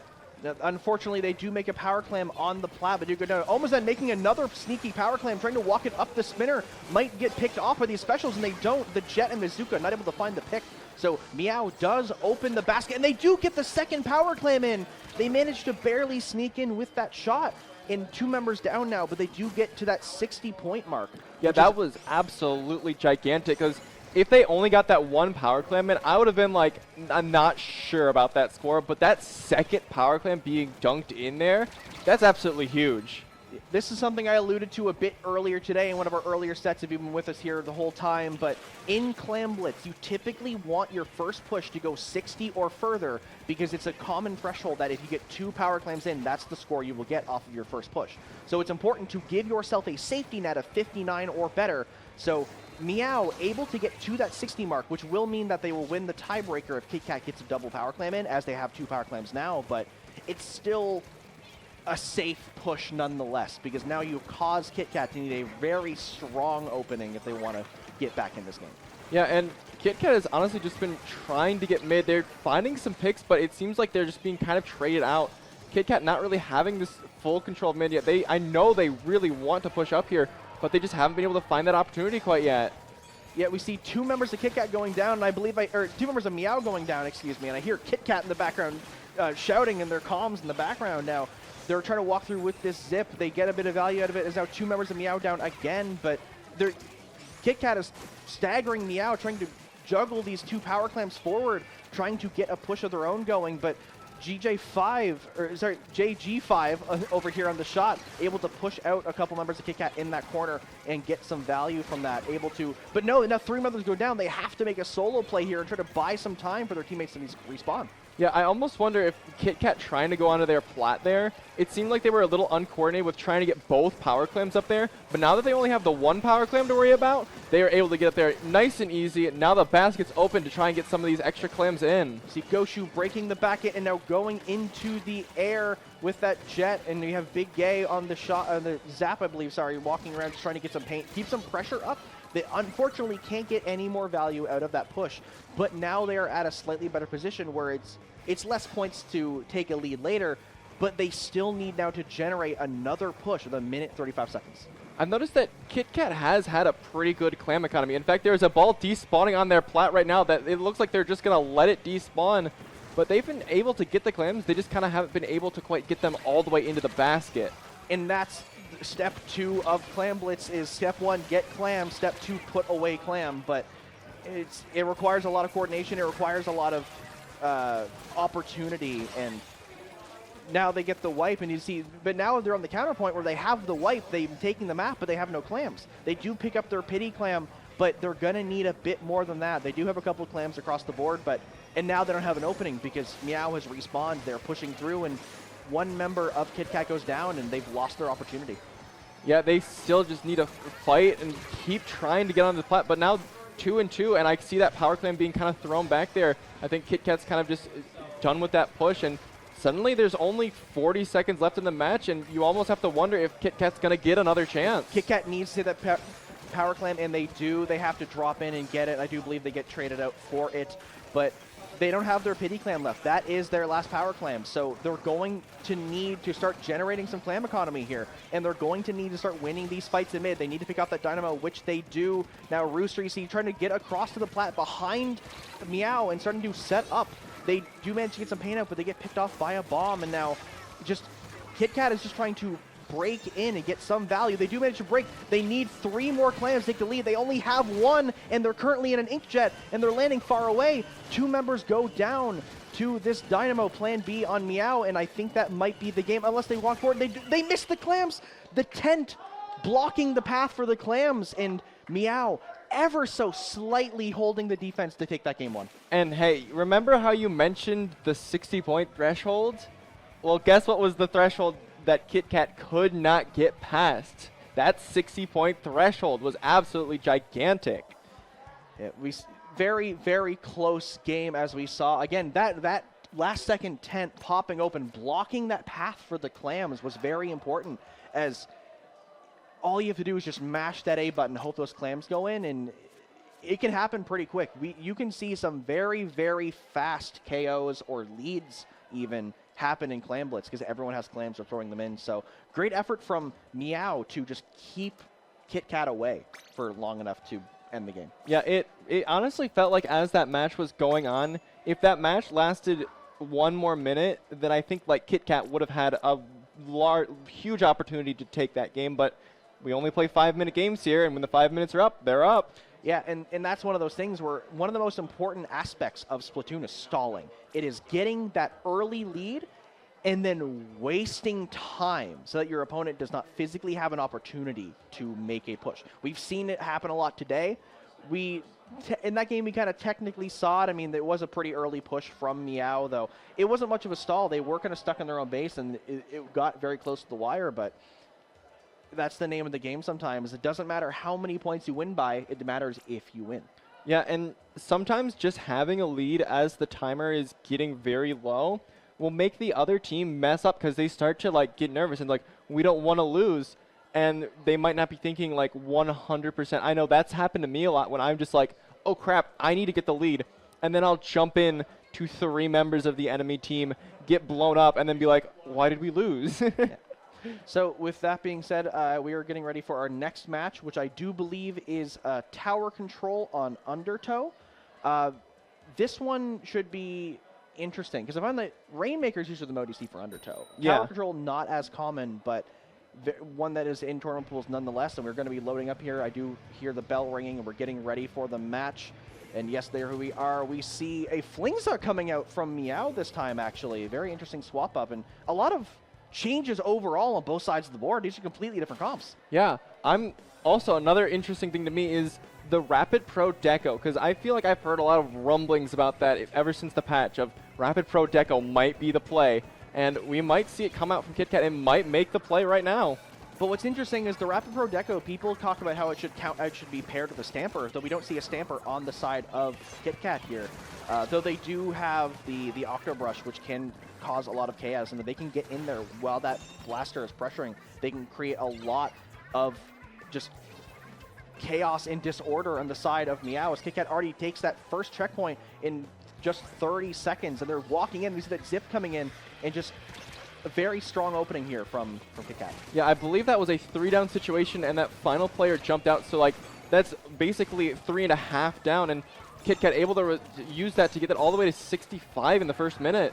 So Meow here looking to get a wipe. They have 3 down to their own, and they do keep pressuring back that last player. Rooster does jump out, so the exact thing that we just saw not only a minute ago. Meow trying to get this first checkpoint, though they're unable to. They go 3 down, and now that is the wipe. KitKat able to defend that checkpoint, which can be huge, because even though that's a very short checkpoint and a very easy one to take, it gives you so much more pressure because you have a point that your team can coordinate on and defend very easily. And also just the fact that if you wipe, they have to still get through that entire checkpoint. It gives you more time to get back in the future. Yeah, and we see 3 going down in KitKat. Meow now is taking back the map, trying to paint up. We see a couple members going forward, trying to get maybe some sneaky picks here on the respawns, just trying to get some map pressure. Hopefully, Omazen able to get this crab ready soon, because it'll be a very important tool to get them into this checkpoint. Though we see the Zipcaster coming out, getting 1, getting 2, and then ending, so they can't even get picked off. It's a 1v1. It's just the crab, but they can't get on the tower. They can't make any progress. All they can do is just try to buy time and get some jumps. Oh, and they lose the 1v1 as well. The KitKat now with a little bit of an advantage here as they try to get everyone back in the mid, try to take more fights. Looks like KitKat is just slowly whittling them away. Yeah, we see KitKat coming in here. They do get down 2 down, sorry. And now they're trying to get forward here. They already got past that first checkpoint a while ago. They're trying to inch towards the second one. The Booyah comes out a little bit early. Nobody on Meow able to capitalize on that Booyah. And Mr. Unsus coming in with this Zipcaster yet again. We've seen it cause a lot of chaos, and we're going to see it do more as the wipeout does come in we're going to see Kit Kat here most likely walking into Meow's base and trying to lock them out and get a KO. Yeah, I've noticed that Kit Kat has been able to wipe Meow multiple times, and honestly, they haven't really had a gigantic capitalization off of it, but now they're getting to this third and final checkpoint. They're going to hope to snowball this all the way to the KO if they can. Rooster getting a trade there with the Zuka, though 3 go down in Kit Kat now. It's all up to Goshu. They do jump out. Very smart play. You want to stay alive, regroup. You already have the lead. You don't want to do anything that might cause your team to get staggered. You want to always be playing together, especially in that Rapid Blaster Pro Deco. That's your goal. That's your job. You are chip damage. You are there to support your teammates from a very safe distance. Yeah, but now we see Meow actually with a solid push of their own. They have a bunch of area cleared in front of this second checkpoint. This is their opportunity right now to put the points on the board they need to start winning this game. Omazen walking in, getting a couple of picks, though they're the last one alive. They're going to have to do something pretty sneaky here if they want to keep their team in this position. They may have to back up as getting run at, though. They do manage to jump out, though another member of Meow does go down, so they're not going to be 4 back when they return. So Kit Kat, again, taking the map. There's constant, just the same thing over and over again. Meow tries to push, they get 3 down or wiped. Kit Kat takes the map and they hold, and now we've wasted 4 minutes doing that over and over again. We're going to have to see if Kit Kat can keep that up for another minute. Yeah, and even at that, Kit Kat still has a full checkpoint to play with. They could even, like, give up that check and a sound amount of points after it and still be fine because Kit Kat's about halfway through on their push. The one thing to note, though, is that Kit Kat doesn't have a tower stopping special. We see the Booyah on the side of Meow and the missiles, things that can pressure specifically a tower, whereas, you know, Kit Kat doesn't have they don't have the strike, they don't have the Booyah, they don't have those weapons that you typically see run in tower control, but they do have specials enough that they can win fights, and that's the important thing that they're trying to emphasize here. As you see, again, they're just pushing this tower forward. They're not committed to the push. They're drawing out that crab early and running away because the crab got activated. They know they don't need to push. They're just walking away now because they know they've won.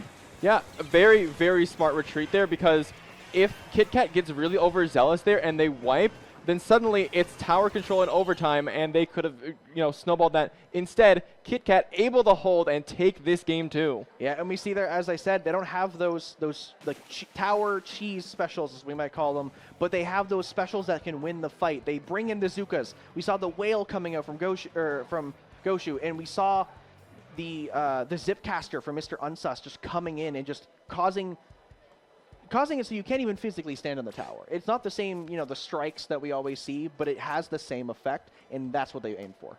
Exactly. I mean, perfectly said. You said it so well. I'm just like, huh? What do I say next? Yeah, I send it off to you, and you don't have I'm just like, wait. I have to say something. I have to say something into the microphone. That's so weird. Anyway, you heard it here first, folks. Commentators have to commentate.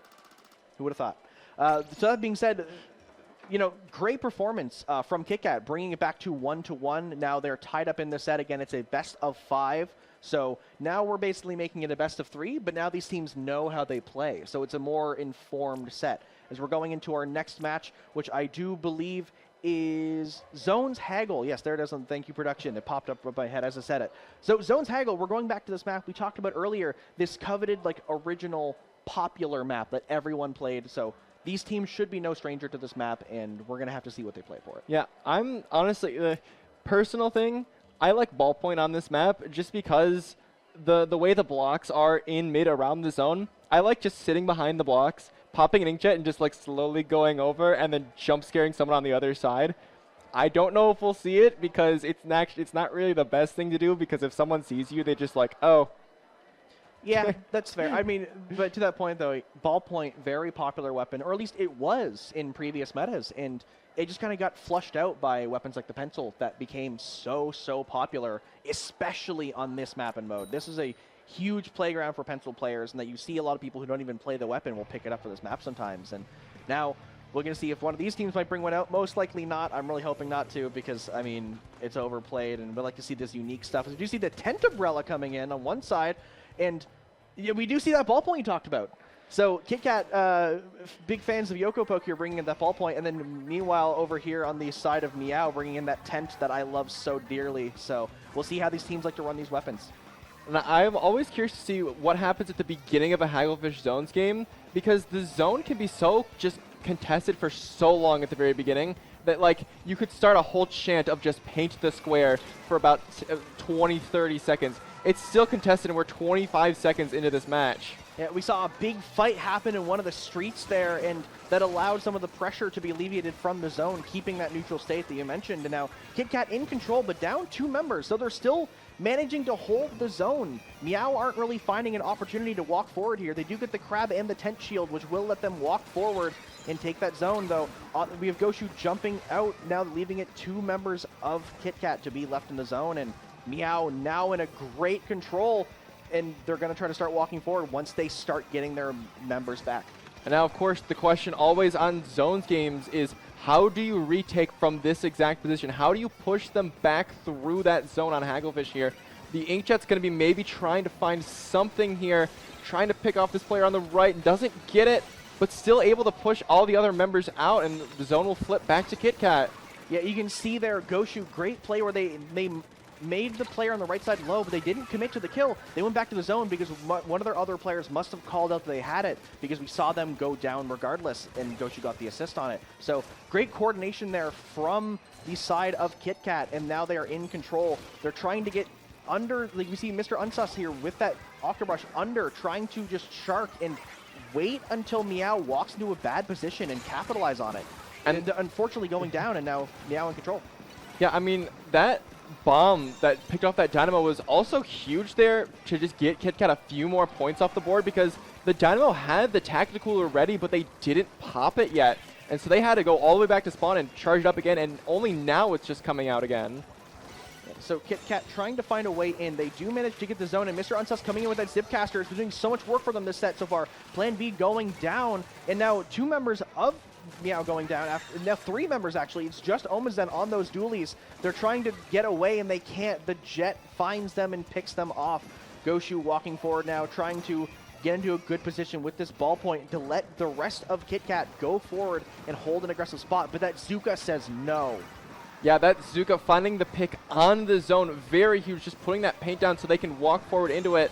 Big Gate trying to contest it a little bit, but it still does not prevent that zone from flipping. Although, as I say that, Meow goes 3 down, and their last player jumps out. We're back in firm KitKat control. Unfortunately, if you're a fan of Meow, we keep seeing this position where Omazen is the last one alive, and Meow needs to be able to not get picked off so that they can try to get a good push, but KitKat have been winning these fights in the last match we watched and this one. KitKat just consistently coming out the victor. Though now I say that Commentators curse 3 that were down, but now 2 of Meow go down. So the last member of KitKat did have to jump out to regroup with their team, but Meow finally winning that fight, and now with 1 minute and 40 seconds, they want to try to hold out here. They need to find a way to win these team fights. And as you say that, 2 members go down to, I think it was a bomb. That's absolutely massive for KitKat. They're going to get this zone back easily without much effort at all, and they still have more resources online to spend. Yeah, just constant back and forth fighting here. Both teams losing a couple of members. We see different fights happening across the map. Mr. Unsus and Rooster getting a lot of value out of their own individual pushes. KitKat now getting past the penalty, 30 ticks until they take the lead. That's less than 30 seconds that Meow have to find an opportunity to get to the zone and then find a way to outpaint KitKat's roster.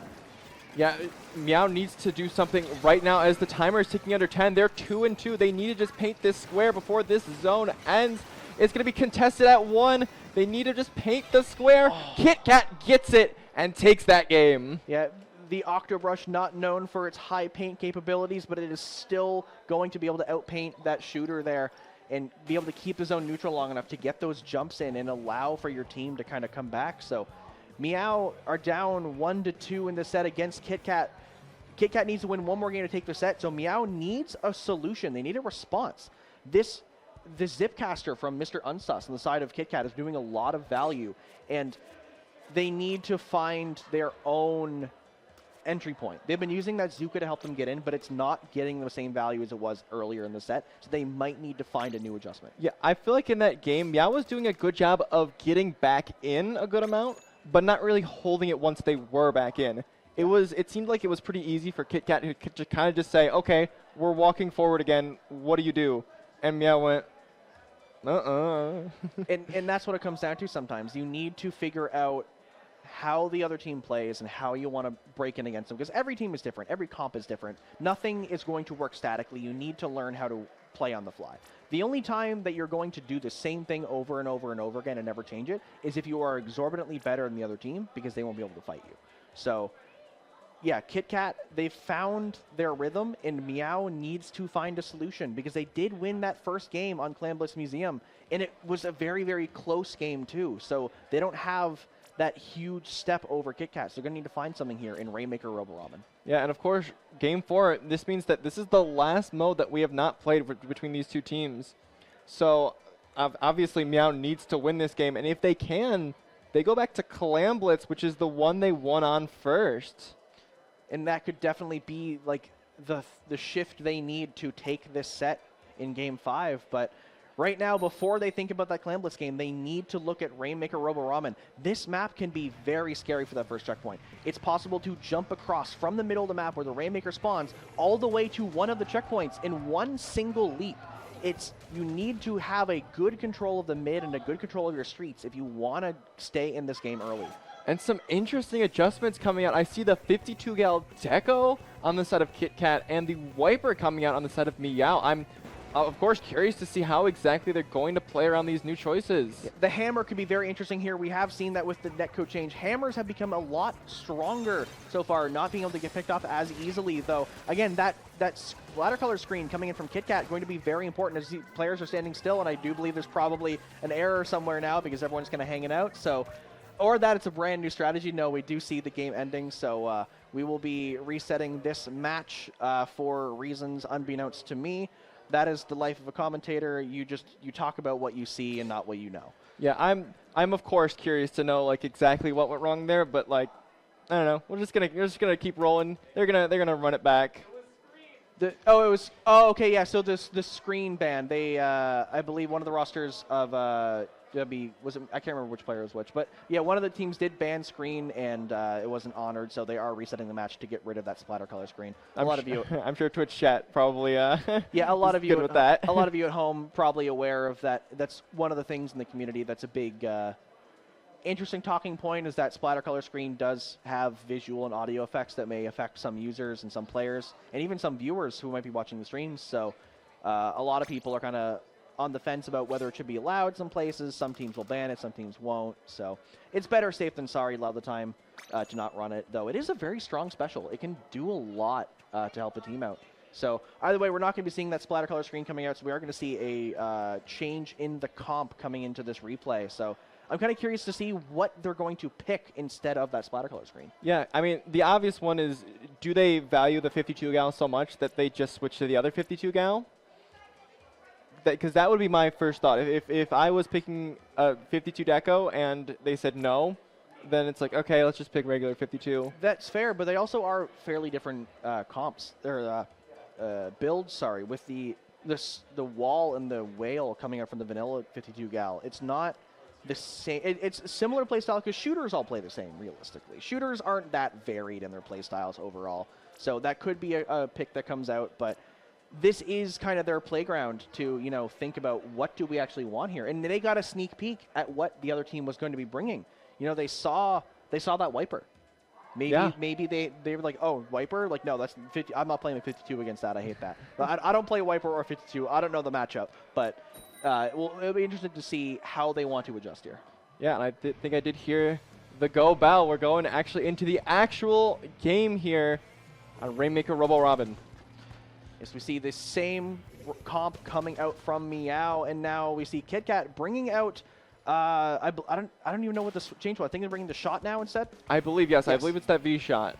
So very similar comp to what we actually, I think exact comp what we've seen earlier from KitKat. Though Meow still bringing in this Splatana Wiper with that hammer, as I mentioned. Hammer becoming a bit stronger recently because of how they changed the netcode, and the hammer just not getting picked off as easily as it once was. And I just got complete deja vu because both games, Mr. Unsus popped the Rainmaker shield, immediately went onto the other side, and just was swaying that brush over the edge and picked off that Wiper in both games. And if you have an opening that works, why bother changing it? Though I guess if you're on the team receiving it, you might want to try to change up your opening and move out of the way because you know it's coming. But Omazen, the last one alive, does pick off Big Gay, but now is stuck to try to defend. They do have the hammer ready. They're going to see if they can try to sneak this and try to hide, though. Coming onto the grates does slow you down when you walk with the hammer, so not able to get in as fast as they would like, though. The Rainmaker's still on the ground, so KitKat not making their push just yet. Yeah, actually the Rainmaker's going to reset here. I think KitKat was just kind of waiting for that moment to grab it, and they waited just a little bit too long, and they had to spend a little bit more time popping again, a little bit of time that Meow could have used to try and push them back out. But instead, this Zipcaster is coming through here, pushing them all back. They're now 2 down on the side of Meow, but the Zuka saves that check from breaking. Both teams kind of getting picks back and forth. We do see KitKat now. Rainmaker's in a good spot. They do grab it. The Rooster goes to go down to Omazen, and as we've seen, Omazen able to create a lot of pressure. They had 3 down on Meow, but they couldn't push it. KitKat couldn't push in because Meow had that one hammer somewhere, and they couldn't find it.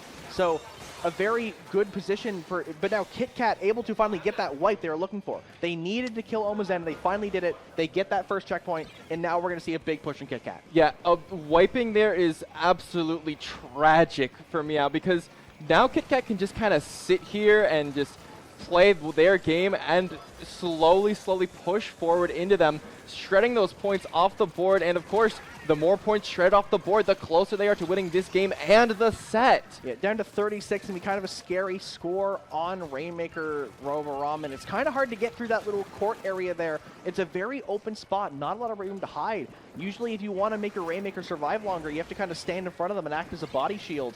So now we see Meow does grab the Rainmaker. They go 2 down, including the Rainmaker. Oh, because they reset the Rainmaker to get them in a good position, but they get delayed wipe, so the reset doesn't do much because KitKat's already walking back in. Yeah, I'm not really sure they wanted to reset the Maker there because that just puts another player down, and KitKat capitalizes it so huge. It's down to 8 now. Yeah, Big Gay walking in and doing a great job at just getting as many points as possible. They know that there's nothing to lose there. They already have a strong lead, and they're in a position to get a better one, and now you have 2 minutes to just stall and waste Meow's time and try to knock them down to a lower bracket than they want to in this weekend. Yeah, and honestly, as time has been going on in this match, I have just only confirmed that thing I said at the end of last match, which is KitKat just keeps walking forward and asking Meow, how do you respond? And Meow has just not had a response yet. They're once again 2 down and now 3 down with the Maker going down, trying to find that last player, but they have another push of their own here. Yeah, this is a very common thing we keep seeing. Meow going 3 down and KitKat just capitalizing on it. And they know they can waste time. They're wasting time. They're taking their time. They're just playing confident because there's nothing to gain here from dying for no reason. The hammer does come through, gets the rain, but dies for it. I think that's a trade worthy in KitKat's favor because they now get another player off of killing them off of the bubble by throwing a bomb, I believe. And now 2 down Meow. They're respawning, but KitKat just holding the map. There's a minute left. Yeah, and remember, as the timer ticks under a minute, that's that special spot where you can just kind of hold the Rainmaker for the rest of the game if you really want to. And as we've seen, Meow has not really been able to hold forward very much. They're now finally getting the Rainmaker pop for themselves, but can they even get to this checkpoint? If you're a fan of Meow and you want to see a Game 5 here in round 3, you hope they get the checkpoint, and they don't. They get picked off by the ballpoint from Goshu, and now in the Inkjet, testing the pop, getting the pop, focusing this tent, and getting it.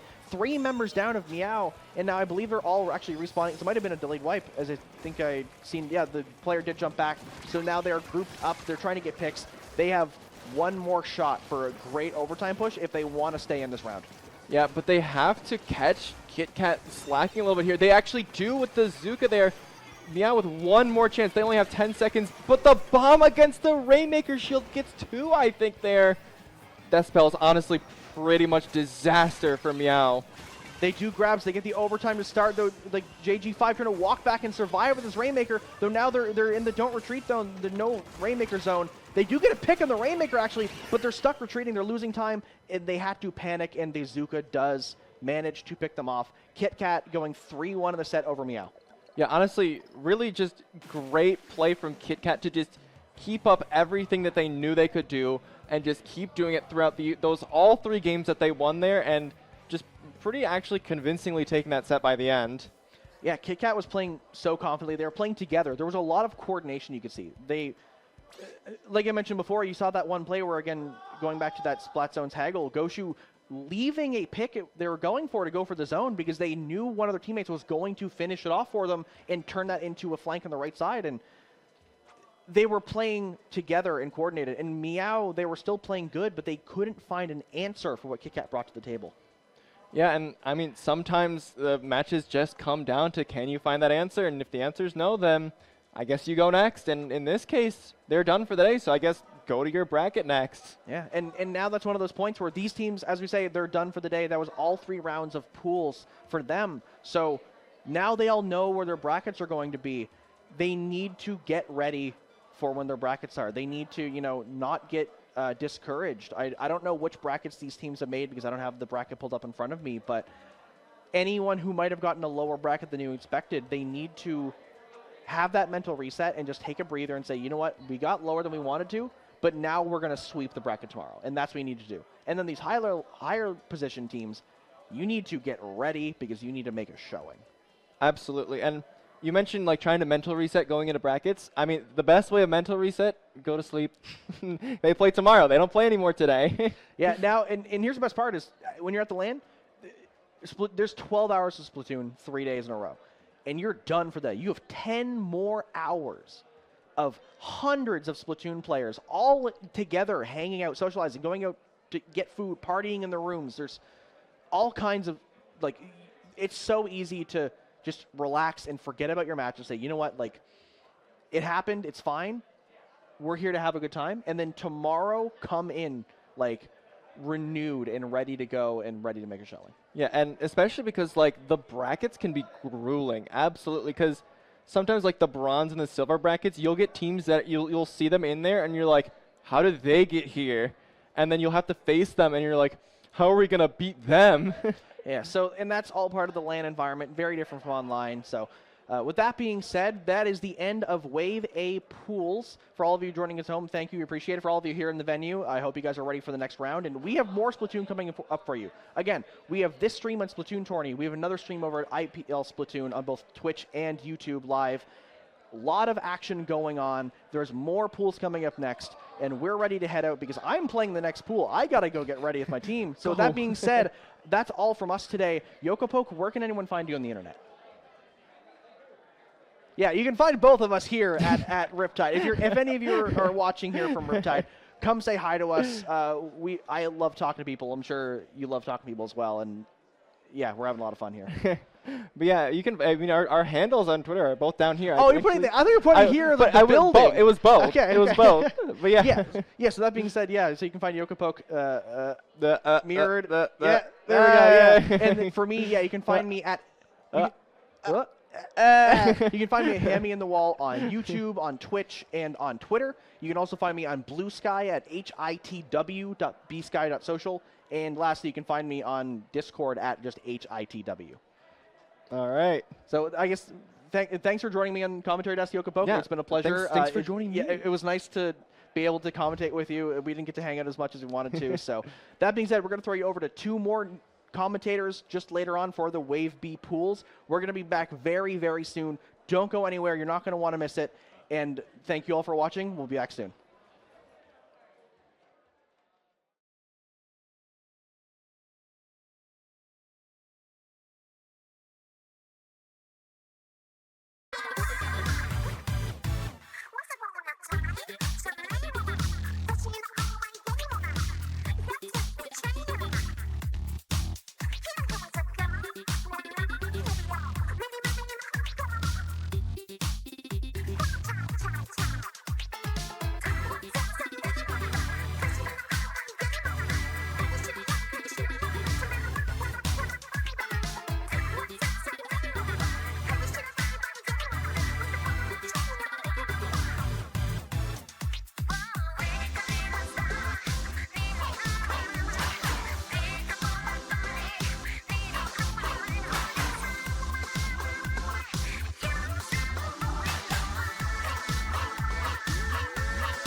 Hello, everyone, and welcome back to the SplatoonTourney stream for Riptide 2024. My name is Capidillions, and I'm here with Lagoon. Hello, everybody. My first time commentating at Riptide because I didn't find the form last year, but we're here now. How's your day been so far, Skep? Well, I actually slept last night, so that's That's a pretty plus. good. I know it's been a little bit rough flying from Arizona, but I'm glad to be here. Oh yeah, you had a whole thing, didn't you? Oh, it was a thing. My flights were delayed and everything. But happy to be here.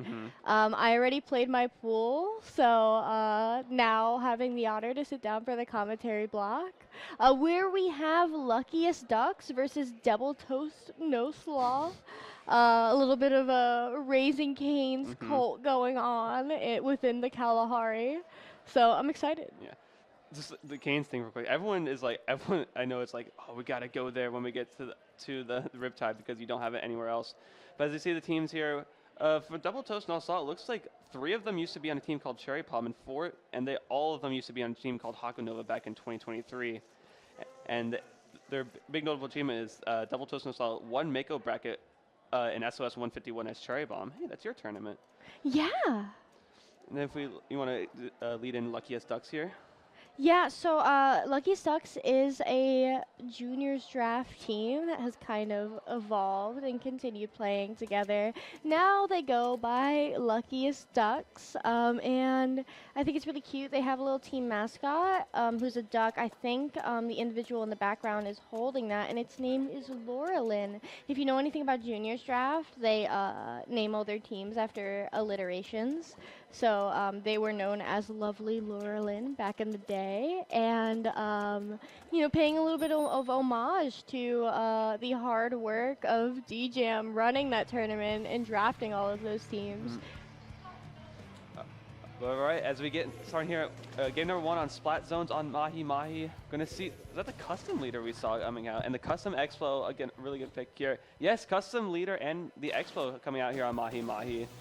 Interesting. Yeah, that custom leader, it is such a small map, realistically, so that leader's going to be able to have excellent sight lines over the vast majority of mid. And similarly, because the map is so claustrophobic, especially here in the early stages, Toast's X-Flow is there to provide excellent chick damage, but very quickly going to be taken out by that custom blaster, giving Double Toast No Slaw the first hold of the zone. Yeah, Luckiest Ducks is going to have to rely on their X-Flow a lot here. This is one of X-Flow's probably best maps in the game because it just can paint the zone really quickly, but it's up to the work of the rest of the Ducks in order to actually go in off of it. The whale coming out from the brush with PP, and now they're trying to go in, all dropping right. The crab gets taken down by Star, gets 2, and a wipeout on the side. Double Toast No Slaw. That's really bad here on Mahi. It looks like they were all cooler, so they're coming back quickly, but it looks like they're just going to start running into more shots as the E-leader is set up, and Double Toast No Slaw looking to lock him out here in the first 90 seconds. Yeah, very quickly going to be taken out by that roller. We see Zydel dropping, getting the pick on Star. This is Luckiest Ducks' opportunity with the Storm on the zone in order to be able to neutralize this, potentially apply some penalty, but they lose 1, they lose 2. There's only the Expo, the duelist left standing. It's all up to Toast. Toast unable here to paint that zone. Game 1 handed to Double Toast No Slaw here in this best of 5. Yeah, and that's kind of just a Mahi moment right there. You can either go to all 5 minutes in this map going back and forth, or you can get locked down in the first 90 seconds.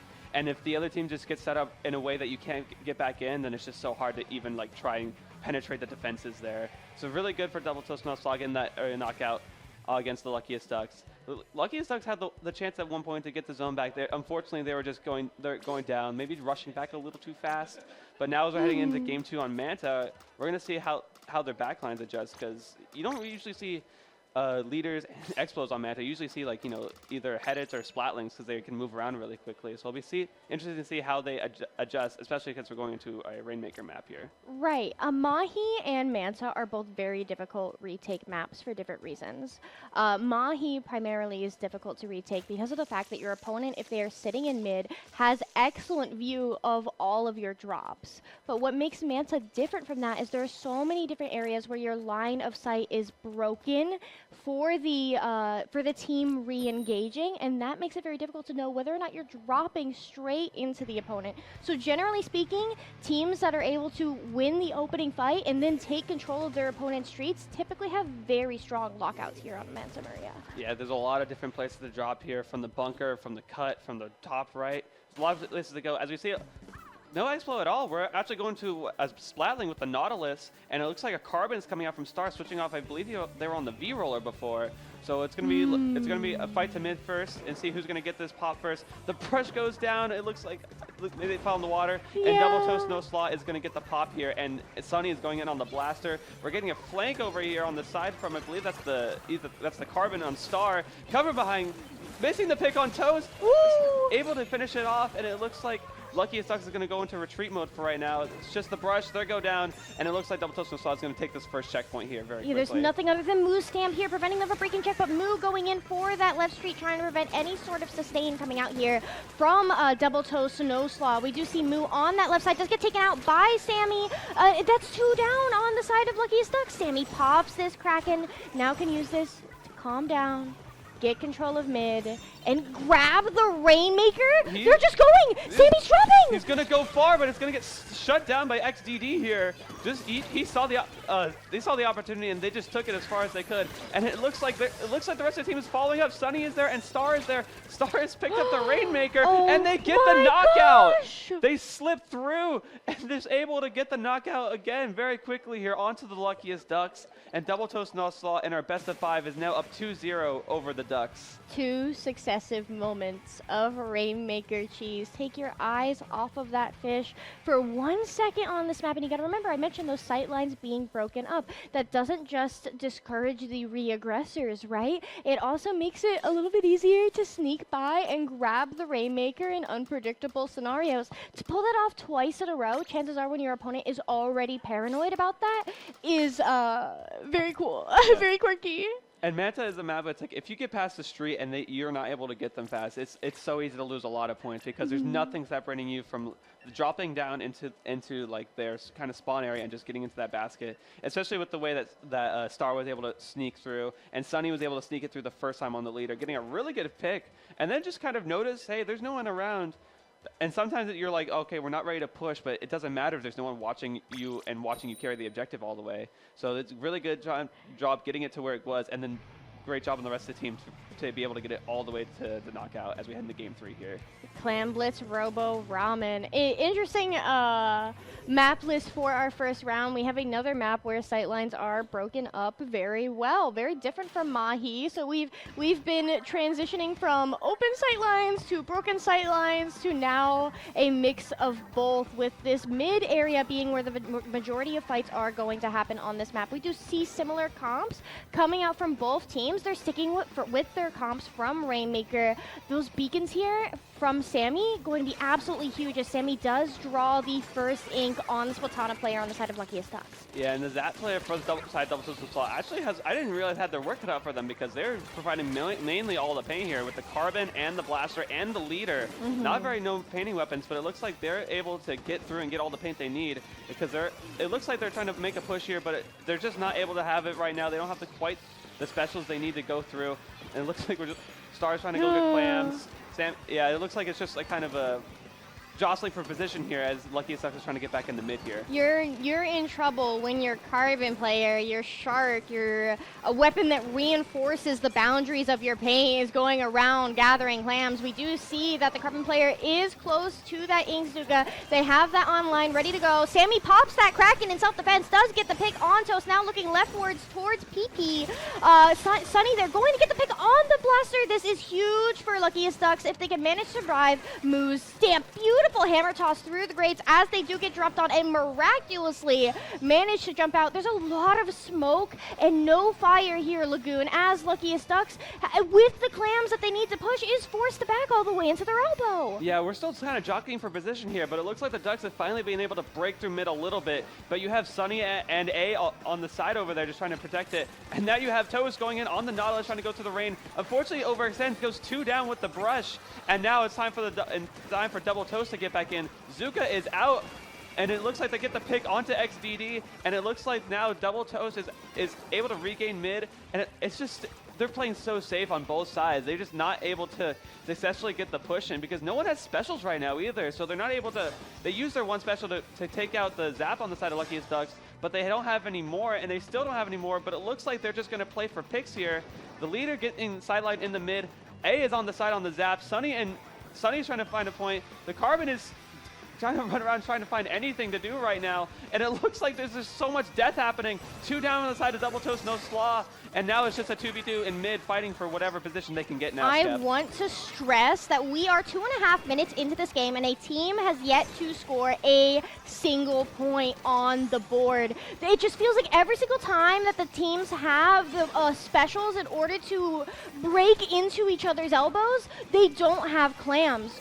We do see Toast on that Nautilus circling for clams, trying to get those online, but they are a delayed 2 down. Luckiest Ducks has these 2 specials ready to go. They have that power clam, thankfully, in Sammy's hand. We do see that they are going to be able to jump into the basket and score the first points of this game, but very quickly cleared out from Luckiest Ducks. Now they're going to have a pity to work with that is going to give them the opportunity to have clams to push, but can they have a special in order to break into this elbow? I like it. I finally found out what Star was doing. They were trying to find a way to just get through because they realized, okay, we're kind of stopped here. We just can't find a way. And so Star was able to shark in, and the leader was able to go in off the jump to get the 1 power clam in, which, yes, you are the first on the board on points, but your lead is extremely fragile, especially if the stamp can make anything happen. Going down the alleyway, pushing him back. It gets picked up by the leader, and not enough to go in. The brush tries to go in and get the power clam, not off. Toast is electing to jump out. XDD all by themselves, just trying to wait for the teammate. Brush is with them, and it looks like they're getting pincered on. They take 2 of them down, though, and it's still a 2v2 situation in mid. 1 minute left in this game, and it's still anyone's game to win here. Yeah, and we have that storm coming out, but there's no one to follow up on it. The zap does drop into that cave, does get picked out by Sammy on that Kraken. We see PP has 6 clams, right? And realistically, they need a power clam and a single other clam to keep themselves in this best of 5 set. Now they have this cooler ready to go. That's going to come out very quickly, no doubt. There it is. They also have that stamp, but you got to remember the stamp was taken out very quickly last time by Sammy on that leader. Here comes that stamp. The ball is dropped, but that tells Sunny where to pre-fire. Sunny does swing that corner. We do see Zyto is alone. The power clam goes down. That is huge on the side of Double Toast No Slaw with such a marginal lead here heading into the final moments of this game. Is Luckiest Ducks going to be able to form a power clam? Yeah, it looks like Luckiest Ducks had used their 1 shot there and was not able to get it with Sunny on the blaster coming from behind. They have to get this power clam here in the next 8 seconds. They have the clams to do it if they throw them all to their Wiper on the side. Still, only 6. You got to get the 8. They're not going to do it in time. The Zuka gets the pick, and Double Toast No Slaw takes out the Luckiest Ducks 3-0 here. And oh, gosh, that was dude, Luckiest Ducks were able to come back on that game state, but again, just not able to find the opportunity they needed to enter to get in and score the clams. They were so close so many times, but would just get shut down either by the leader or by the blaster, and it just worked out for Double Toast No Slaw in the end here. Yeah, and those first 2 games, I will add, were very dominant on the side of Double Toast No Slaw. We saw the KO on Spot Zone's Mahi Mahi, the Rainmaker Cheese into a dunk on Rainmaker Manta Maria, and then Clam Blitz Robo Ramen. That was, frankly, by the skin of their teeth, a game decided by a single power clam, just 20 points.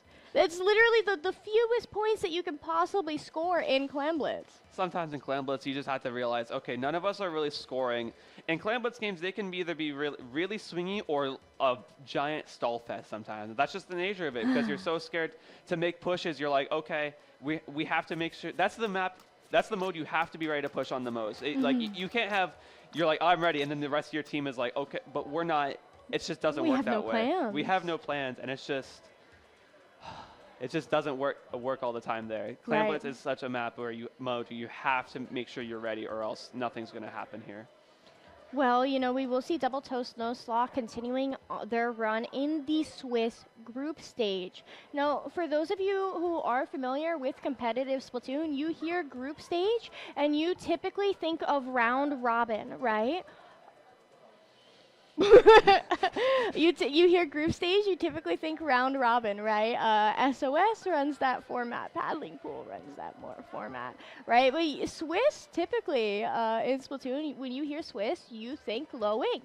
If you have been around the block in our tournament scene, you might think Prism Break. However, a Swiss group stage, particularly on LAN, that hasn't happened since I started competing. So what is Swiss? For those of you watching this at home, might be a little bit confused. Swiss is a tournament format where the first round you have a top seed in a group match against a bottom seed. You expect your top seed to win, you expect your bottom seed to lose, right? And then from there, what is happening? No, I'm sorry. I was making hand gestures along to what you were doing. Like, I thought you were like signaling something. No, some people were like, "What is happening?" I'm just giving things to the camera. So when your top seed wins and your bottom seed loses, right? You then match for the rest of the tournament, or the rest of the group stage in this case, based off of your win-loss ratio, right? So the team that won, they're now 1-0. They're going to fight another team that is also 1-0. The team that went 0-1 is going to fight another team that went 0-1. And essentially, Swiss as a format is designed to sort out seeding errors, right?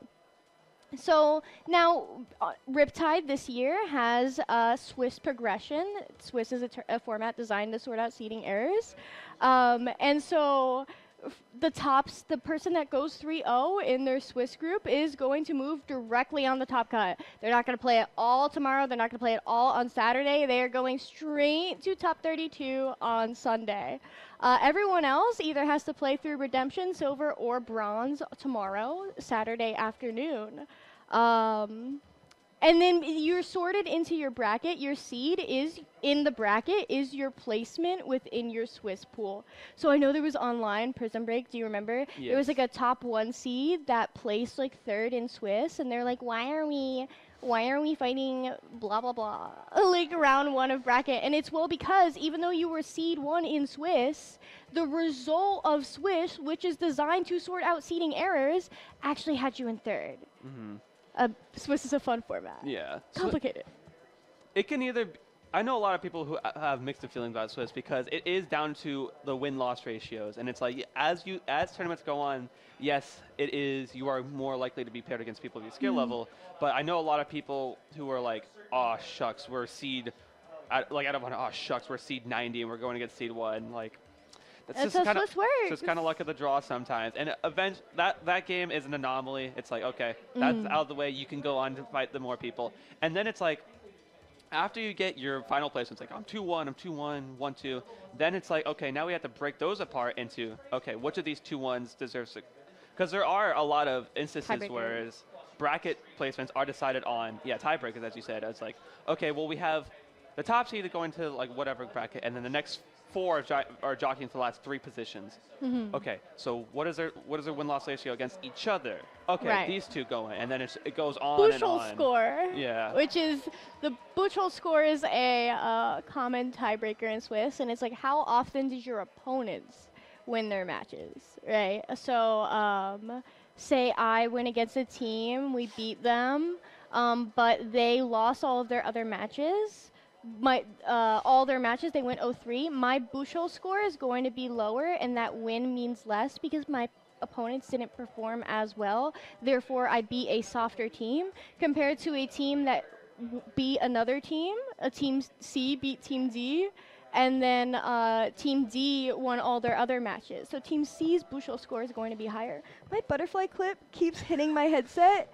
Please tell me that's not being picked up on mic. I haven't been able to notice it, but I'm also like trying to tuning out and just listening to your voice more than like what's happening with your hair clip. Well, it just keeps hitting it, and I keep hearing it. You hear occasionally hear clack, and it's like, what's happening? Is everything fine? But yeah, there's your Swiss explanation. It's a common tournament format in chess in particular, because chess they don't really do seeding. They will just do Swiss like their whole tournament. But versus in Splatoon, we use Swiss as like a preliminary stage, an error eliminating stage.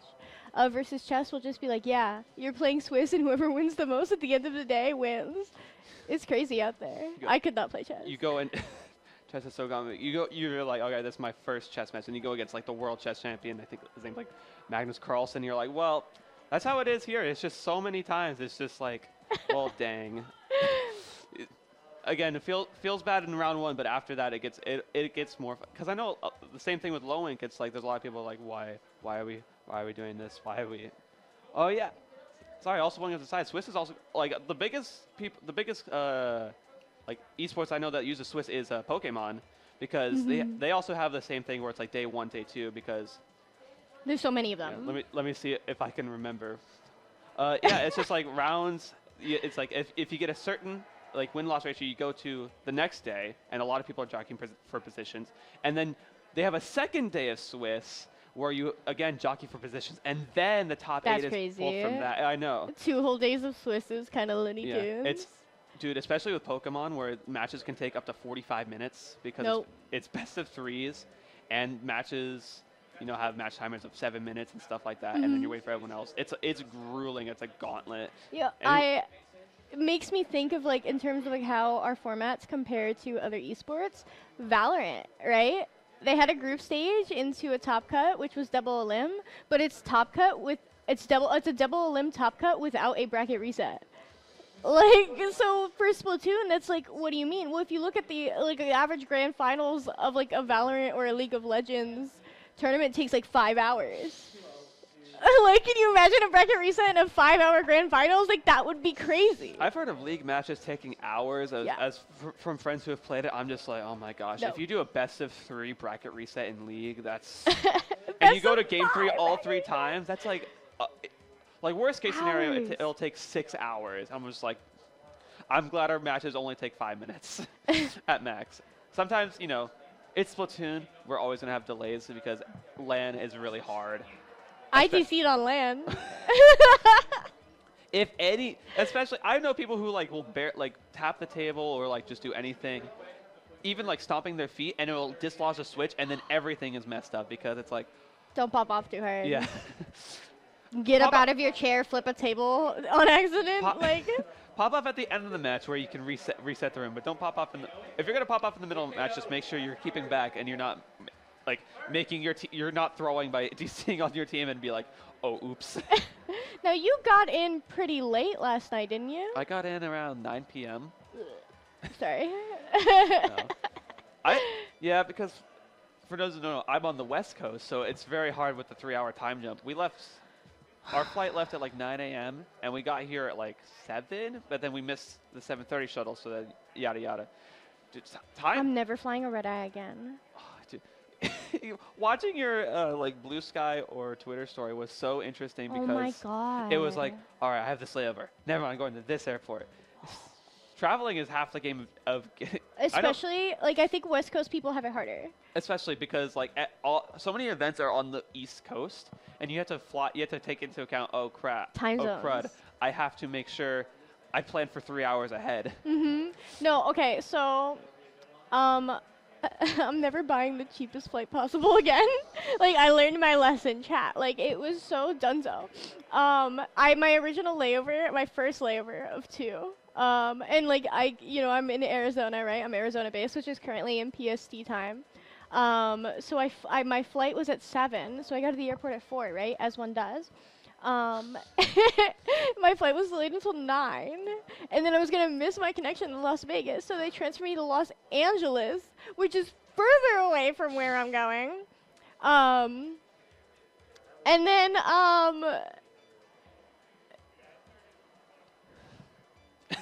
and there it goes. No, okay, so I flew into Los Angeles, and first of all, people were partying in the airport at midnight. It was crazy.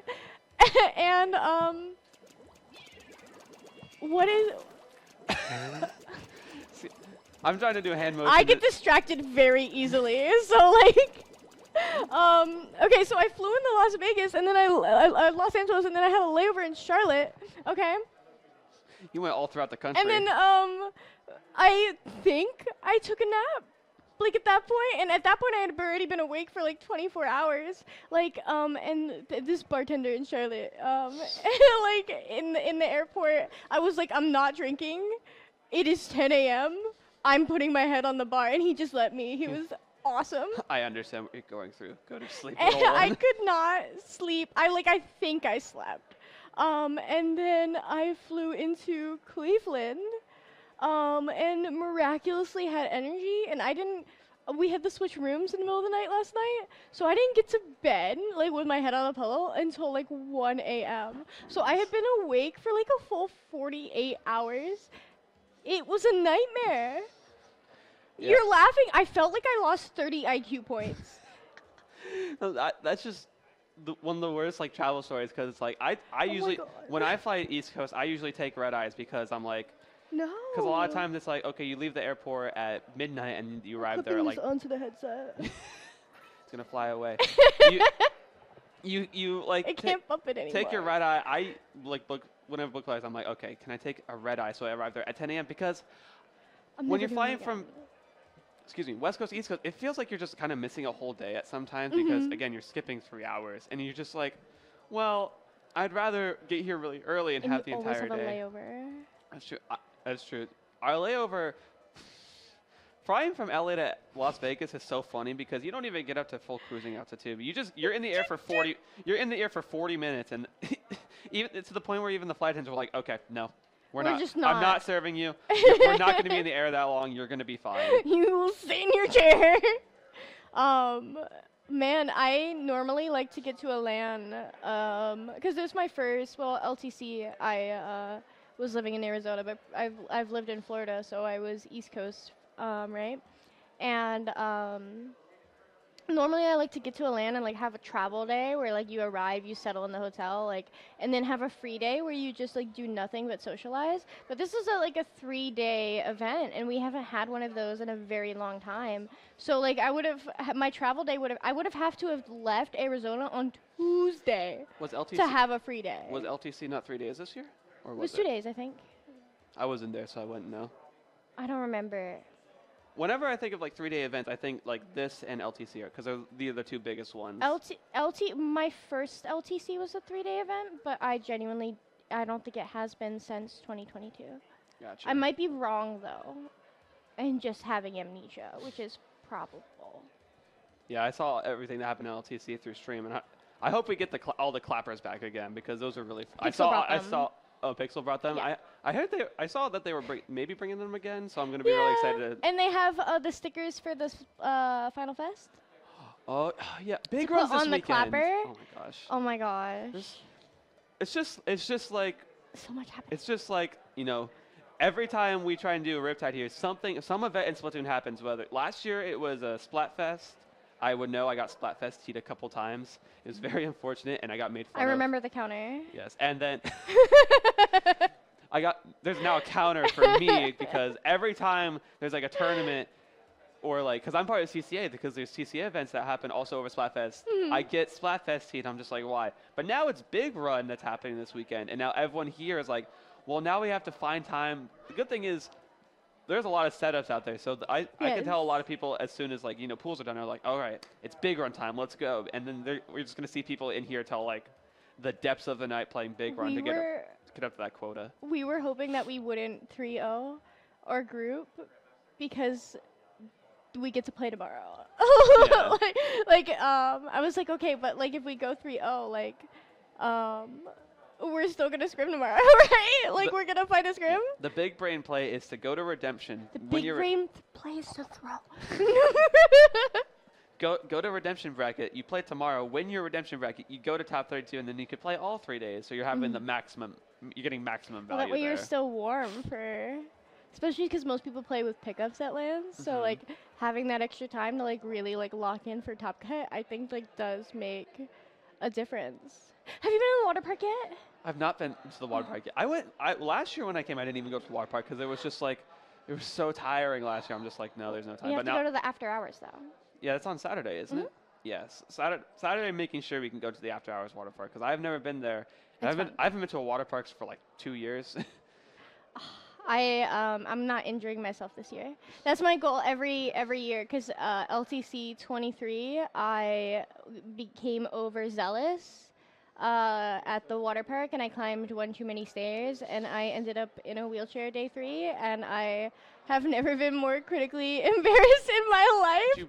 Did you sprain your ankle? No, or something? my joints hate me, and I was in a lot of pain, and I couldn't walk, and so we rented a wheelchair from the front desk, and I was just like, this is my life now. It was so embarrassing, and all my friends were like, Skep, we love you, it's okay, we support you. But then I was like, my friend's got to push me around in a wheelchair all day. This is not slay. This is not very demure. And now they're the ones supporting you by literally moving you from place to place. So my goal every land since then is I'm not going to injure myself at the water park. Yeah, that's a good goal. That's me every time I just go to a water park because I burn very easily. So it's inside. You don't burn. I know, exactly. That's why I'm so excited. I really want to go to the outdoor one, though. I'm sorry. I'm just like, because for those who don't know, the Kalahari has an indoor water park, and I'm just like, oh, yes, I don't have to worry about burning my skin and being in pain for 3 days because, just by chance I burn my legs or burn my hands when I put on sunscreen 14 times. It's just not enough because just my skin does not like me. They closed the lazy river this year because it's under construction, and so they opened the outdoor water park specifically for us, which is very hype. Yeah, we stole 30 minutes last night to go to the hot tub, and there was a group of how do I begin to explain this? There's 2 adult hot tubs in the back of the Kalahari, and every year the Smash players perform baptisms in the hot tub. So we were in the baptismal pool, and Pray to Palutena, pray to Palutena, pray to Palutena. It's crazy. It's genuinely there's 50 people in a hot tub and they're dunking each other in the water. It's so weird. But it's one of those human cultural movements. Humans are fascinating creatures. And sometimes this is our initiation. Sometimes they just decide to do things as a group and it starts as a joke, but then it becomes tradition and people just do it. It's crazy out there. Smash players are crazy. I know, Smash players, they're a different breed. There's over 1,000 people for Smash here. It's crazy. Oh my god. So this is one of the this is also the largest event in I think Western Splatoon history. It is. There's so many people here. I know Smash events draw a lot more, but there's over 1,000. They almost capped on They Ultimate. did cap the bracket. So their bracket format, if the way that it functioned, it could not get any bigger than 1,052 people. Because otherwise they would have to change the format. So they capped out Ultimate Singles, and they hit that cap. That's crazy. Bro. Yeah. Imagine getting that many people for Splatoon. That'd be almost. Well, we're halfway there. I know. It was 450, somewhere. I thought it was near 500. It broke 400. We have over 100 teams, which that's a lot. Never in my second LAN ever was Shine 2022. Shout outs to Shine 2022. Do you know how many teams it had? It was a major. 80? 9. No. Oh. 9. So Kelly 5 was bigger than that. So Kelly 5 had It was honestly my favorite LAN though, but Yeah, So Kelly hashtag small hiatus. But yeah, I think the largest SoCali event has been over 100 people, and I'm just that's a lot. I know, especially for Splatoon because Smash sets can it's just one player, but for Splatoon everyone has to bring their stuff. Everyone has to make sure they're communicating. So it's just you have to make sure you bring your Switches to Splatoon events. That should be an obvious. It should be obvious tip, but or else you're gonna have to use someone else's setup, and you're like, I don't have any of my gear. What do I do? My thing is because it's a Swiss group stage. It is so much. With Swiss, you need to wait for every single team playing in the pool to be finished before you can generate the next round. Unlike SOS, right, as an example, which is a round robin group stage, right? If you and your opponent are done, you just start the next match. It does not matter what every other group in the pool is doing. But because it's Swiss, Get in the lobby, bro. Oh my gosh. It's like crazy out there. Like timing violations matter so much more in Swiss, and like people need to be getting in the lobbies. 'Cause you're I ju- don't know. Speaking of, what are we doing? Bro. You don't enjoy talking? You just. I love talking. However, I'm also thinking like we've been yapping. I want to see Splatoon. It looks like the Whiprays are sitting down. Get in the lobby. Sorry. Good confirmation that they are getting in the lobby soon. Well, do it faster. It's Swiss. There is so much problems today because I saw like some Group B pools starting before Group A pools were done because we're just like, we got to get going because, you know, started late. And then the other stream, the IPL stream, also didn't even start. You were on stream for I that was on one. stream round one. Game 1 wasn't even streamed. That's how it's like. Let's just go 3-0, by the way. Yeah. If you can, double stream it up. Put IPL on one side, put SplatoonTourney on the other side, and then you can have so much content on you at both sides. I think they have multi-streaming now on Twitch, so you can have like multiple different ones. I don't know how Twitch works. I don't know really. how that works. What have you eaten so far? Right. Los Whiprays. Oh. Versus you will be terminated. Terminated. You go look. I believe Los Whiprays are a Los Inklings and a Whiprays pickup if we can find it. We have this cool little cheat sheet for everyone. Shout out to whoever made this because this is really cool. Oh God. We all made this. We all made that. That's true. We all made this because here's this. You will be terminated. Oh, okay. This is going to be a fun match, I can tell. You will be terminated is made up of some really popular names. You know, Magic and Fufu, Umbra and Fufu. Floops. They don't have any notable achievements listed for them specifically, but they are all really talented people. They play mid. They are all mid-level. I believe Fufu is a really good backline. You see them at Sunset Surge all the time. We love Fufu in this house. Fufu. And if I can find the Los Whiprays, please. Do I know my alphabets? Did I skip them? Lost and found. Kit Kat. Lost here they are. I didn't see them at first. Yes. It is a Whiprays and a Los Inklings pickup. Sofa King, Eon, Fish, and Hammy. They're really well-known teams, Los Inklings and Whiprays, sitting around the like. Are they banned from Loink yet? No. Who Los Inklings or Whiprays? We're going through and looking. I don't think either of them are banned from Loink yet. Oh, okay. Yeah, the entire like the big purge that happened like in the last month. I don't think they were. I think because they're on. I think they're both on the top 10 for the Popcast. Oh, how are they not? Wait, hold on.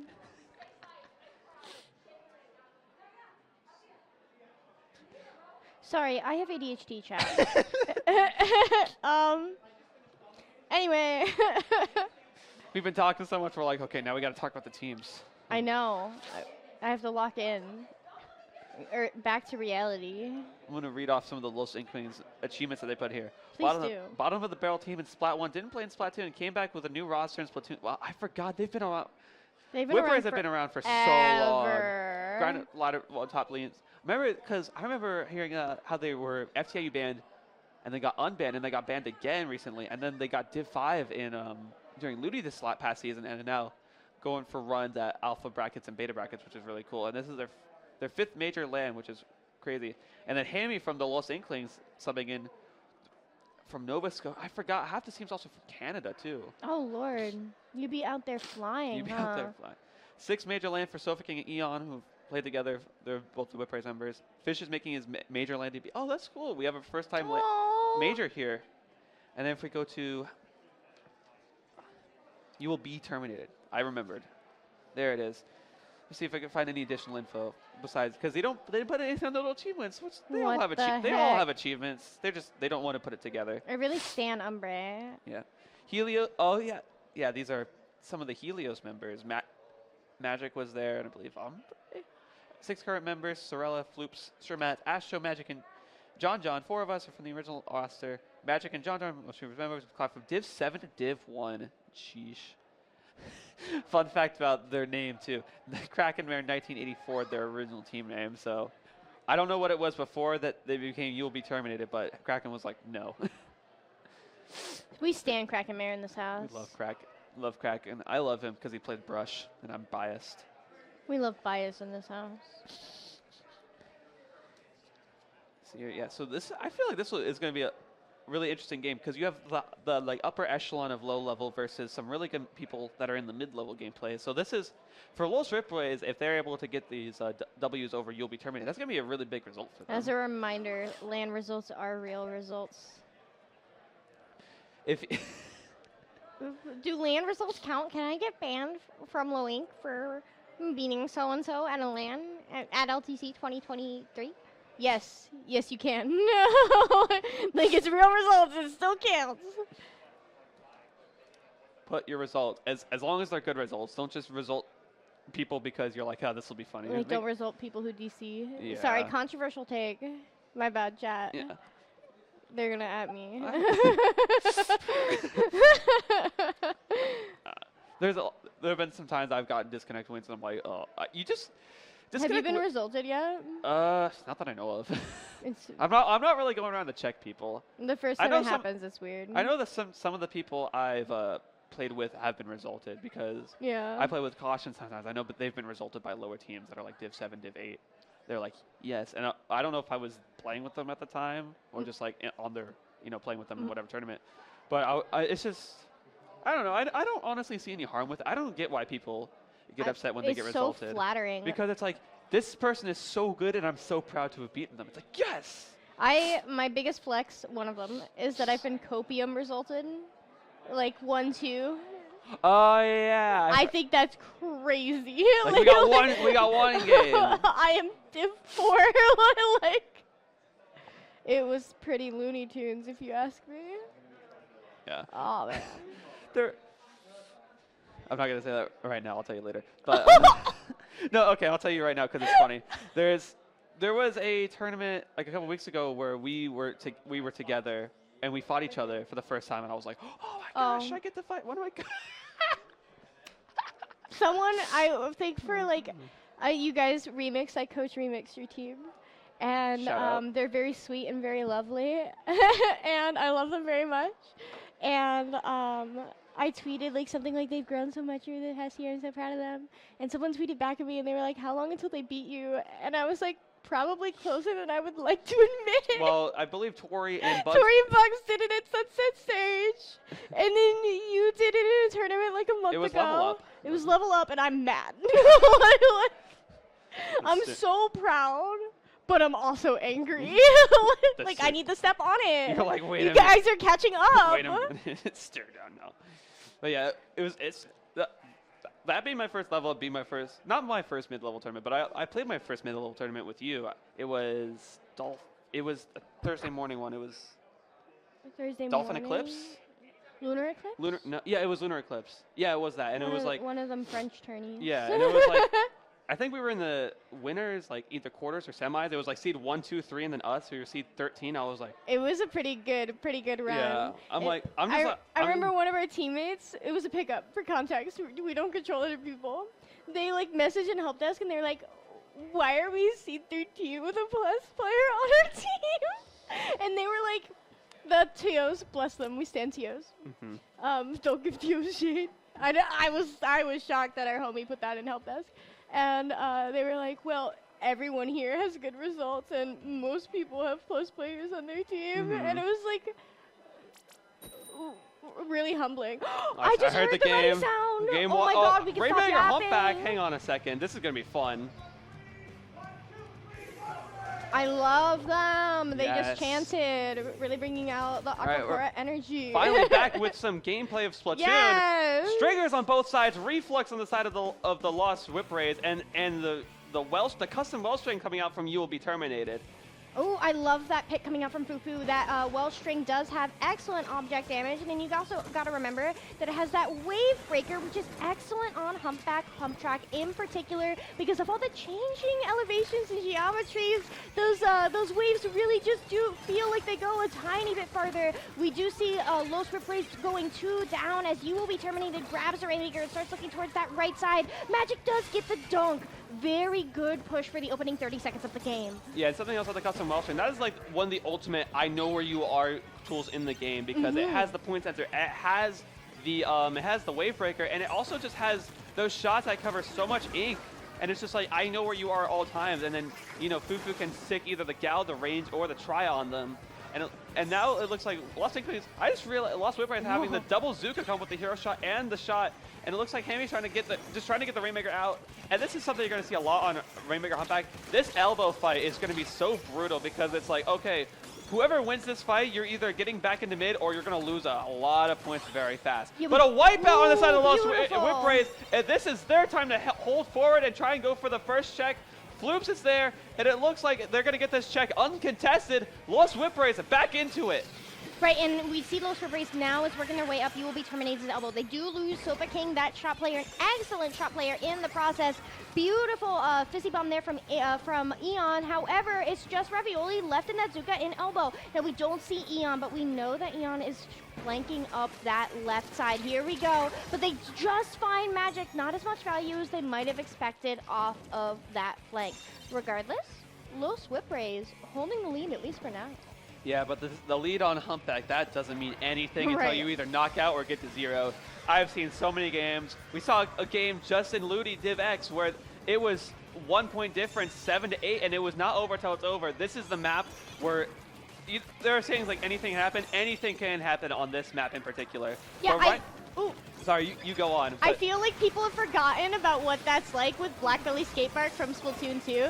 Like, a Humpback is the closest thing that we have to that. We do see Fufu gets 2 beautiful picks, and they also get the Rainmaker huge, and that's going to stall out the push from the Whiprays. And we see how quickly You Will Be Terminated is taking control of mid. Look at all that blue paint. Yeah, Lost Whiprays going in here. They have the lead, so they try to make sure. I think the main thing they got to look at right now is A, pushing forward whenever they can, but B, just holding this mid area and the elbow on the right, on their side. Because if You Will Be Terminated ever gets past that, they are going to snowball so fast, especially with the Kraken. Kraken on this map, you can just hide in there and go as far as you can. But a wipeout again for the Lost Whiprays, and they're going to get more points here.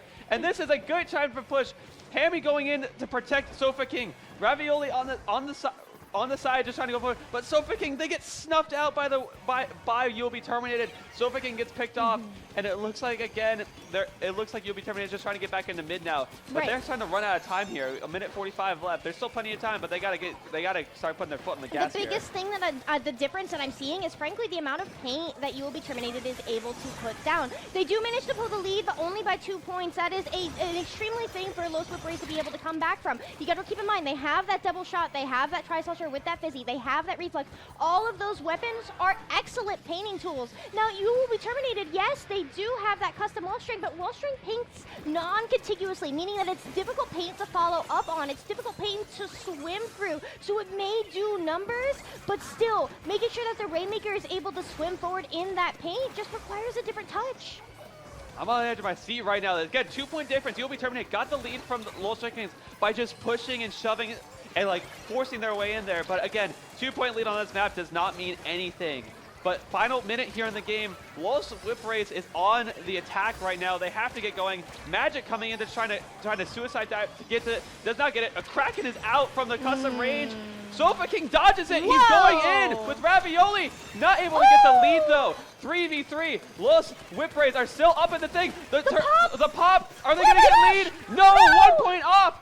Eon and Hammy are still there though, and they still have a shot. Sofa King is back. It is a fight to break this Rainmaker shield. Whoever gets it will get a huge rush. No way, no way, no way! And a pop gets a triple kill. Magic picks it up. Ravioli's still there, not able to get it. 15 seconds left. This might be the end for the Lost Whiprays. Flops is gonna go back into their base. Drop it in. Missiles is their only hope from Hammy. Are they gonna dive in? Oh They my get gosh, the pick they on need the Rainmaker. Pop. They need the pop, but there's no one there to pop it. They- Sofa King does drop, does have the fight Umbre while trying to get this up pop. We are halfway through this overtime, but it is just Sofa King on that shot. 2v1 situation near the Rainmaker. Sofa King goes for it, Flops goes for it. Not enough time. You Will Be Terminated, taking game 1 by a singular point Rainmaker in a contentious humpback. map. Rainmaker humpback moment. 1 point win. Frankly ridiculous. That all came down to that last pop that You Will Be Terminated was able to get. Eon and Hammy were there trying to get the pop, but she just didn't have the popping power as Fufu on the custom Wellstrike, one of the best object damage weapons in the game, was able to hold it off with magic. And even with the rest of them coming back, the Rainmaker pops gets every single Whipray. Not able to get it. They had one more shot, but there was just too many things happening. They were taking too many fights when they maybe should have gotten an objective, or maybe should have done something a little different. But that was a close one. It was. I was out of my seat a little bit towards the end there, you know? You don't get this image of us, but I'm just sitting here like, oh, what's going to happen? Right, What's gonna happen? leaning forward. Am I seeing this correctly on the monitor? Oh. The perspective of the camera is fun to play with. Yeah, that was the Rainmaker humpback moment. Well, I'm sure we'll see a lot more of those this weekend. Appalled. Appalled is the wrong word. I'm shocked that the winning push is just swinging a tiny little out. That happened like 3 different times because it was first with the Whiprays to get to 48, and then with you will be terminated to 46, and then the Whiprays again to 47, which is not enough. I thought they were going to be able to pull lead there. The fact that their little toesies were painted, so like they couldn't go forward. What the heck was that about? Yes. Here we go. Clan Blitz on Umami. Firstly, I love Umami. After they did the map rework on this a couple months ago, Umami's become one of my favorite stages. It does play a lot better, yeah. Yeah.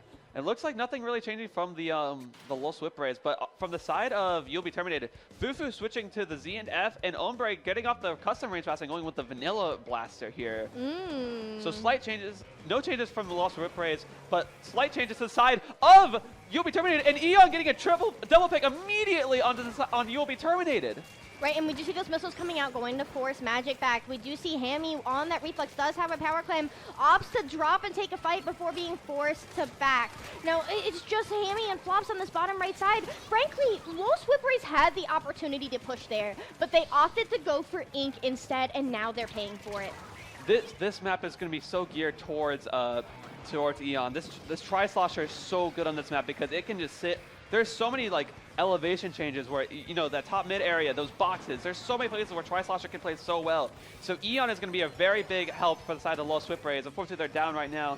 But You'll Be Terminated looking to make this push going. They have the double wall out from the Gal. I just realized that. Double wall from the Z and F and the Gal, so they're going to move forward slowly. Zuka picks off Fufu though, but Floops gets through, gets the power climb in, but a wipeout at the cost of it.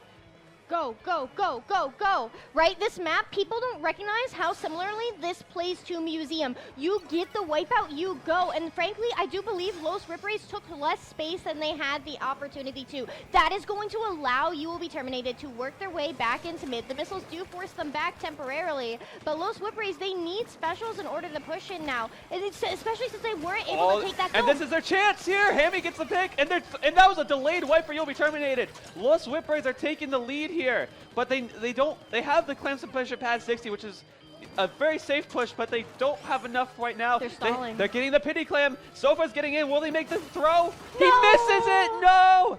He gets the 65 and a wipeout, and now what you're saying, here comes You'll Be Terminated to take off all the space they can before they get back. Go, right? Take the dome, go forward. They do take top mid. There is paint down in that choke point, but again, we're in a situation where now they have to break this choke point again. Now they need utility. Now they need specials in order to be able to attempt to push here. Thankfully, we do see that we are close to Bubble, but Bubble is not exactly the entry special of the year. We are closer to Cooler. We are closer to Strikes, but that's going to give Los Whiprays the opportunity to farm their specials as well. The missiles come out. They have Zuka. That Zuka is going to be aimed straight at Fufu because that's what you do with a Zuka. You shoot the charger, right? But now the opposite situation, they held it. They just held it, right? Now they have to pop this in order to be able to stall out, and it's not going to be able to get as much value. Los Whiprays not able to re-engage there. Yeah, Fufu's just trying to look for a point where they can throw the power climb to one of their teammates and just get the ball, but they're electing to not do that. But they get the stall in. They have so many guys. It goes up top, so no one can get it though. Goodness. And they're not able to take the lead here. Los Whiprays holding them off.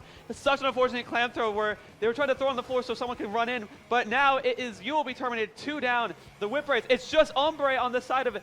Eon going for the flank. They get the pick. Bubble goes down though. They're not going to take out the bubble though right now. And I don't think anyone's going to jump to it right now though. But now Whiprays are taking control of the map quickly. And now with a minute 30 left, they have power clams You'll Be Terminated has nothing on the board right now, so they're going to have to pull off a really good defense here. We are allergic to taking dome. We have the missiles out, right? And that's another situation where we are going to force the opponents back, but you can see that You Will Be Terminated opts to use those missiles as a signal to go. Ombre, here we go. This is exactly what I'm talking about. 3 down immediately takes dome, right? They get a power clam duck, but the jump does go down, so that's just 1 power clam. Breaking their penalty plus a little bit more. You Will Be Terminated having the lead in the final minute of the game. Los Riprays, now is their time to not only re-engage, but to push as well, having this additional pity clam to work with. Shout out to Hammy picking off Umbre there, stopping You'll Be Terminated from getting a second power clam here. But again, it is Los Whiprays with all the pushing power available right now. Missiles are out. They have the Zuka. It is now 3v2, but Umbre gets the double pick. It is just Hammy. He throws it in anyways, but he gets wiped out by Floops. Oh no. I don't know if Los Whiprays is going to have to get a power clam quick here because they thought they had more than they had. Look. Like Umbre made the game adjustment. They get the picks, they go in, and now we see You Will Be Terminated able to score additional points on the board. They are feeling more comfortable in those pushes because by the time it is time to score, they already have that choke point. But the problem with that was they got nothing out of it besides the 1 pity clam push, and now Whiprays have a power clam to pay with. They have one, they get the jump, they're going to go it. Lead swap for Los Whiprays. If they hold on for a little longer. It is Ravioli with the clans. They get this. Whiprays take game 2. Unbelievable. The adjustments, right? What did we see there? Los Whiprays got the picks. What did they do? Immediately took dome. That is the difference maker on this map. How quickly can you take as much space as possible to where you don't need to fight the next choke point by the time your opponents are out of spawn? Yeah, and as you said there, Umbre was able to push in really well on one of the final pushes. But the problem was they were not able to follow up on it as much as they should have. There are times in Clan Blitz you honestly do not want to push. You do not want to break the basket if you know you're not going to get any more value out of it because it just gives your opponent another chance to take lead. Right. And there, everyone, they're like, okay, 1 down. You'll Be Terminated only has 1 person up. Ia and Hammy go in immediately, and then either Sofa grabs the power clam, jumps in, takes the lead, and then Ravioli holds off with a Zuka and just waits for overtime and throws it in and takes the game 2 here. Yeah, I know. Deep breath. Yeah, no, excellent game coming out. Particularly the adjustments. Sometimes the little coach in me goes a little cuckoo for Cocoa Puffs while I'm on commentary, and like I was like, why are they taking dome? Why aren't they taking dome? And then they started taking dome. They heard me in their minds, and then we start to see some actual points being scored. Incredible. Yeah, it was a lot of back and forth there, where it's like it was score, but eventually it was just like. The time where they didn't need to push anymore, You'll Be Terminated. It's like, okay, let's get this push. I'm just like, whew. It's just a lot. It's just a lot while it was happening and just not able to convert as much as they wanted to because they did not have the clams to play with. And at that moment, Umbre was all alone and they just did not have enough power clams to force the push further. And Whiprays is like, this is our chance. Step on the gas. Get the power clams. Get the pity clam. Get all the extra clams. And yeah. Two very close games as we're heading onto one of the most probably neutral maps in the entire game, Tower Control Inkblot Auto Academy. Now this is the miracle of Swiss. If you were here earlier, you might recall that I mentioned that the first round of Swiss is a top seed against a bottom seed, right? But the further that Swiss goes on, the more even that your matches start to get, right? So we're already in round 2, and we're seeing some dicey games here between a lot of mid-level and nearly mid-level competitors. Moving on to Clan Blitz Inkblot Art Academy, we do see Los. Oh. Something happened.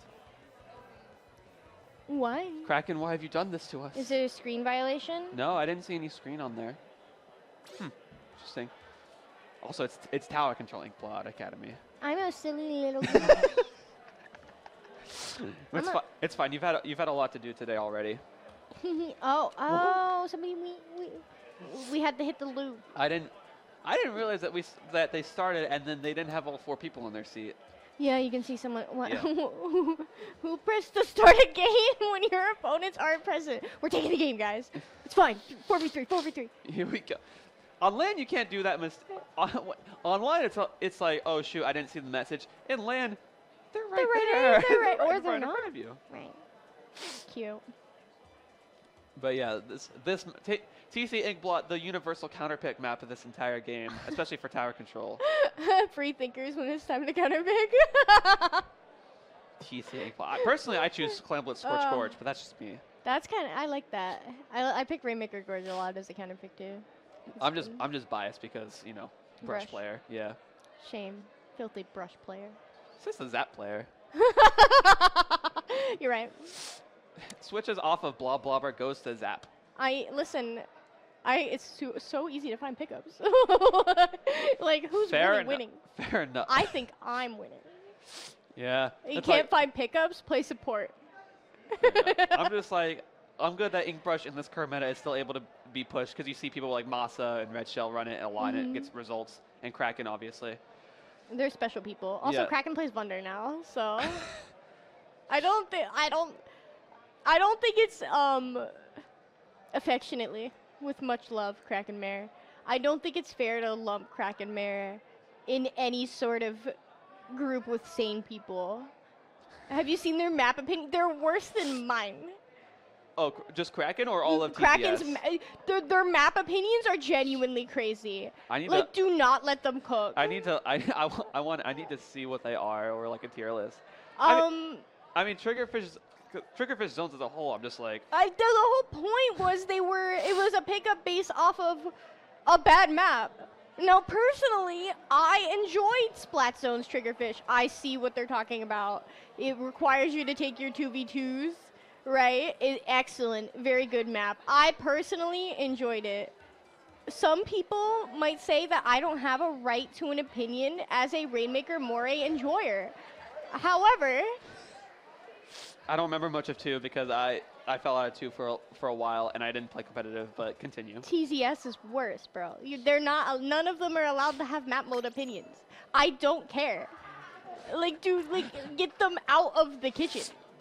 Affectionately. Yeah, but that being said, the Riptide map pool is actually really good, and I'm enjoying it a lot more than I expected. I had some private criticisms if you were involved in that and you're watching this. However, I will say I'm sorry for doubting.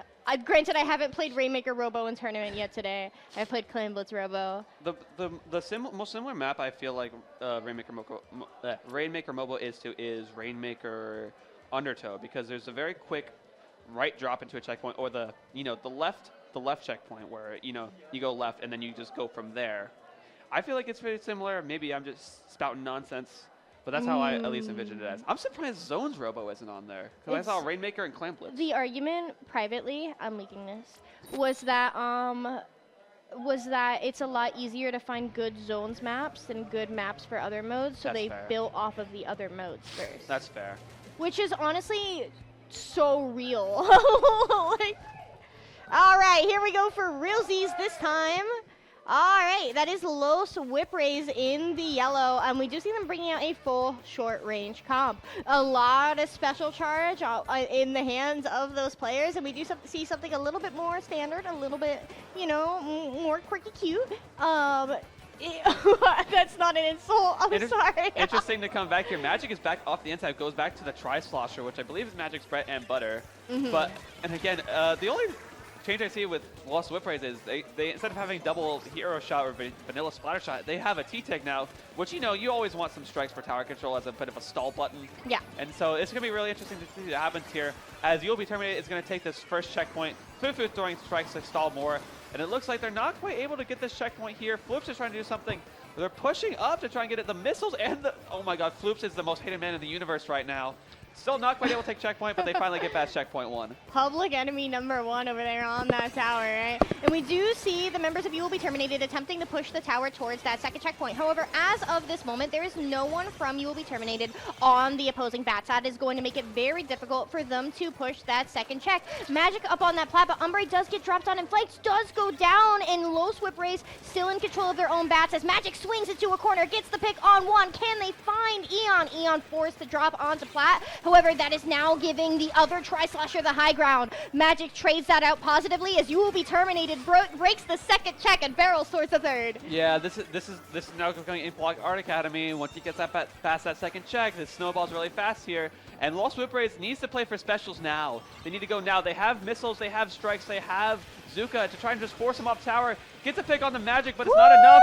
Floops gets around. The strikes are not there in time. You'll Be Terminated takes game 3. In a phenomenally dominant fashion. Once the train started coming, there were no breaks. Yeah, you saw that. Beautiful game. You saw that all get started when Magic took the bats on the side of Los Whiprays, and then Eon was just not able to get them out. And then Magic can just live there. He gets it there rent-free. He has a summer home there, and just not able to take out. They're just not able to take one person out of bats, and they just stick there. And then the rest of the team can get jumps or know it's safe to come in. That's the worst situation possible on that map mode. So really good by them. But You Will Be Terminated to get into those bats and just take plat so fast. Beautiful push from Magic, I want to add. And get that knockout. But now, Splat Zone's Barnacle and Dime. I feel like this is either going to be very swingy or very one lockout. I think Fufu has the advantage here. On such a lockout-heavy map, having a talented Charger player maintain control of the opponent's plat is very very cutesy, very mindful, very demure. And so, you know, we do see Los Whiprays running predominantly a shorter range comp. Granted, they do have Hammy on those missiles. And we did see Hammy, they're closest to the screen on the left side, you know, gesticulating towards their teammates, explaining, breaking down what probably happened on that tower control Inkblot Art Academy. So a little bit of an IGL with those missiles. You typically want your IGL on support or anchor, and it did seem like there were some criticisms going on there. Constructive, though. Everyone was nodding along. It seemed like there was a general consensus in terms of behavior changes that they want to make moving forward. A huge believer on my part personally that it's very infrequently that you can blame your comp unless you are competing at the highest of levels. More often than not, the fault for a loss falls on player behavior and decision making. So making sure that your team is ready to make behavior adjustments coming back from a 100-0 KO is you need everyone on the same page. Yeah, and you know Los Whiprays, they've been around for so long. They'll be able to look past this. But now, red pencil coming out from Ravioli off the shot. This is going to give Fufu this is going to be a sniper fight. I would not be the one want to be the soul of Ravioli trying to take a sniper fight with Fufu. But it looks like Sofa King is also changing to Splash. No more shots anymore. They're focusing solely on the paint aspect and maybe getting some crabs out here as we see a machine coming out from the side of You'll Be Terminated from Ombre. I'm having flashbacks. Getting off that blaster, and it looks like right now it's just jockeying for position. Sofa tries to go in really hard, and now this will be time for You'll Be Terminated to take all the space they want as they go 3 down. Hammy tried to fighting. Magic gets a trade. And it looks like now, You'll Be Terminated is taking control of Los Whiprays' plat and is going for the S-floops. Oh no, falls in the water. But no, we do see Sofa King does have that crab ready to go. I was pleasantly surprised to see that splash coming out just because crab is so good.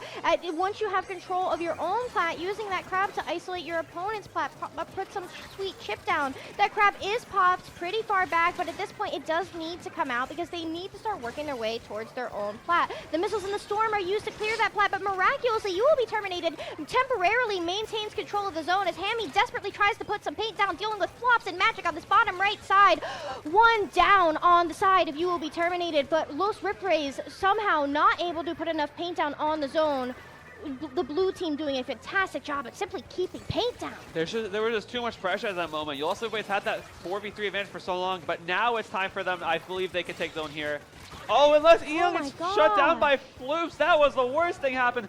again, Fufu is taken down again. Hammy's taking a 2v1, takes out Ombre, gets Magic to go follow him. And this is, you have to go now. You have to go now. There's 5 seconds left on the board. Fufu's in zone, and there's not enough. Wipeout. You'll be terminated. 3-1 over the Los Whiprays. Another 100-0 KO. Frankly, I saw those missiles come out from Hammy in the first 12 seconds of the game, and I was just like, well, I'm having Splatoon 2 flashbacks. We are back, and missiles never died. And then just like every single time I felt like they wanted to go in and paint the zone. Every single time I thought they wanted to go in and cap, neutralize, apply penalty. Even if you flip the zone for just a moment, you can buy yourself some more sweet, precious time in a mode where your biggest enemy is not your opponents, but is the clock. They were just unable to get the paint down where they needed it. Time and time again, we saw those specials being popped over their snipe. Beautiful concept. You got to clear that back, but when the bodies were needed to be forward, they just weren't there. Frankly, I was so surprised to see how You Will Be Terminated was just able to keep paint down against such a paint-heavy comp. Yeah, it looks like Los Whiprays were just kind of scared to go in because they had the man advantage so many times, but there's just like there's so much AOE on the side of You'll Be Terminated with the Tri-Slosher and the machine, so just a direct and like a splash, and it's indirect from the machine and direct from the Tri-Slosher. It's just, I believe that's math works out to like 97, and that's almost dead. And then you have Fufu watching from mid, and then you have the Floops maybe being able to come in there with the Gal and just get one tap everyone. It was just a combination of not being able to get in and playing a little scared and not going in when they should have gone in. But so those first 2 games showed that those are both really good teams. In the last 2 games, You'll Be Terminated just got those good pushes in when they needed to, and they were able to get that 100 to OKO. You gotta wonder whether or not they got a warm-up scrim in there somehow. Especially given how contentious that first game was, right? And then the second game back those and first forth. 2 games, yeah. Right, and until Los Whiprays were just simply able to lock and hold, lock and load, you know? Oh man, breathtaking final moments, bro. They got a lot that match, that set. Especially those first 2 games, like, oh my goodness, there was so much back and forth. And then the last 2 games, it's just, sometimes all it takes is one push, and it's just one unfortunate moment. You know, that game 3 where Magic was able to get into bats, and that game 4, just not being able, the Los Whiprays not being able to fully commit to the push when they needed to. It's like, these are not bad players. They're obviously very competent players. It's just like, once you start going up, it's like, we have to go. We have to go. At least cap the zone. We have to go now. It's easy to find flaws, like, as a fellow competitor. You know, you when you start competing, you think of the game differently. But you got to remember that everybody here at Riptide is better at Splatoon than, like, 96% of people that will ever touch the game. Like, it's... You kind of get lost in the sauce a little bit, you know? Splatoon 3 has sold over 10 million copies. We have 500 of probably some of the best players in the world at this. Right, and it sounds corny, but like, we're talking 10 million people. How many of them can play like that? I know there's obviously worldwide people like in Japan and Korea and Australia who are all very talented. Shout out to international audiences. Yeah. But yeah, of like the North American scene, like these are some of the best Splatoon players you will ever meet. Even if you're like, oh, they're getting steamrolled or whatever. Yeah, because you have people who have played this game so hard for so long, and they know what to do. It's like there's sharks in a fish pool, or like a little koi pond. Everybody here is a shark, all right? And you put them in any other environment, they're a shark. But you put them in this aquarium, and they're in a aquarium full of other sharks. Like, Splatoon is so cool. Our people are so cool. Like, so much personality in this community. All the artists, all just the people in general. Everyone. A lot of people have their own shtick, have their own like style, have their own like just something you know about them. Like, you may not know this person indirectly, but you'll see like there's how many times do you go into open and be like, oh yeah, that person. Like, you just know so many people, not even by meeting them, just like of word of mouth. I think that shows how like close this community is. There was a Blaster player, Baljeet. They don't really play comp, but like they would end up in my open lobbies and my friends' open lobbies, and they would be like, oh man, I just got absolutely destroyed by Baljeet. And like, we have no idea who this player is, and we're just like, this is a player that shows up in open, and we're like, who are they and why are they curb stomping? Yeah. And like LTC, last year, Baljeet showed up. And like, The legends are they have true. no idea how many people know their name, and I fought Baljeet. And like, I remember looking at the other side of the station, and I was like, which one of you is Baljeet? And they were like, I was like, I want you to know that everyone knows your name. Like, I'm so excited to fight you right now. Like, I have the honor to fight Baljeet. I'm so excited. I think I scared them because we did win that. I But, want you to know everyone knows your name. That's such. I can't tell if that's a threat or a compliment. Like, imagine being a casual at Splatoon and you show up to a tournament and everyone's like, yeah, you're my open lobby demon. There's so many people. Baljeet shows up, I'm shaking in fear. Like, So many people in solo queue that are just like, how are these people? I don't understand. Charger players especially, I don't understand. They go through so much. E-leader and Splat Charger specifically, like I'm just like, how do they do it? How do you hit these shots? How do you get these? I know you practice, obviously. I know you're really good at the game. I'm bad. I play brush. I don't need to aim. But don't out yourself like that. Like, oh, it's true. People say it all the time. I don't like this. I don't like the Splatana class. I admit everyone who plays it well is super talented and has put so much hours into it. Does not mean I don't like it. Stamper's broken, but it requires hard work. Squeezer too. Yeah, well, newsflash, you have to be skilled to play Squeezer. Whoa, you like, have to. You have to aim. You have to be good at the game to play this game. People underestimate like how yes, you have to mash, but like also like you have to time your shots. Like that's like a more important skill. You're mashing because you're not timing your shots correctly. I think I heard at one point if you want to perfectly mash and it's like every time you get the long range shot with as shortest time interval as possible, you have to mash at like 400 beats per minute. I don't believe that. I saw it at one 400 point. beats per minute is really fast. That's like 6 times a second. Yeah. Someone's got at me because I can't do math. 400 divided by 60. It's like 400 divided by 60. That's like, yeah, 40 about divided by 6.6 about. That's crazy. I don't believe it. To be fair, I know people who can mash that fast, like with the A button. Because, you know, people mash. You see some of those like Mario Party mini games. Mashing the button, you get like 10 seconds, and they get like a score of 150. And you're like, how are you mashing the button 15 times a second? It's ridiculous out there.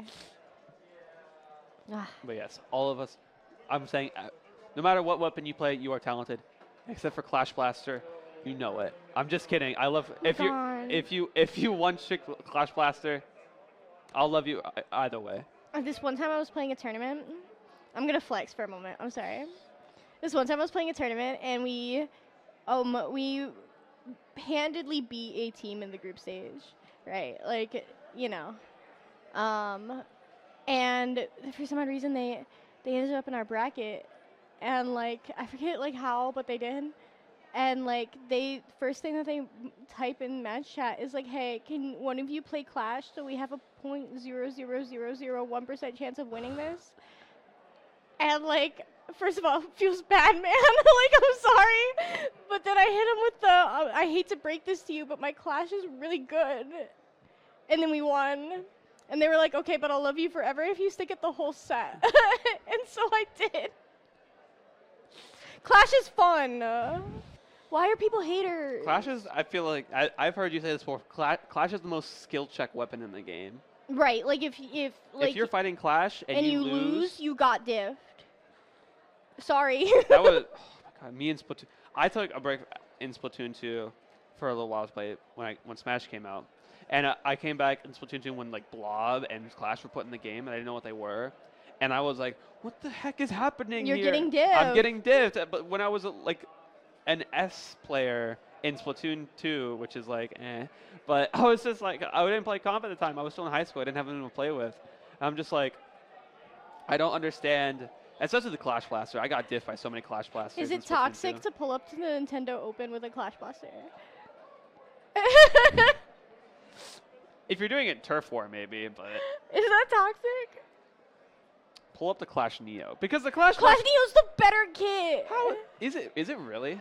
I think so. If I'm playing Clash, I don't play vanilla. I play Clash Neo every time. I mean, like, number one, you have your own movement tool, which as a Clash is pretty important. Number two, like, you have a paint tool with Chumps. Then, like, Chumps especially like post buffs, like have like a lot better chip. Like I think Neo is the better kit, particularly if you're playing like Clash on zones. Like why would you like if you're playing Clash like other than like Zuka, like why would you bring out Vanilla? I don't know. That's just my opinion. But like I just know so many weapons that like see the kit of Splat Bomb Ink Zuka and they're like, it's a busted kit But on it's anything other than a Clash Blaster. Like what? That's It it's could've like been it's good. like there's so many times where it's like 2 of the 3 parts of the kit are really good. Mhm. Why is this 3rd part here? Yeah. Like And Clash needs a movement tool. if they gave like a regular shooter Splat Bombing Zuka, that's a mistake. That's just straight up no. But you gave it the vanilla Clash Blaster. It's just like, well, what is it gonna do with this?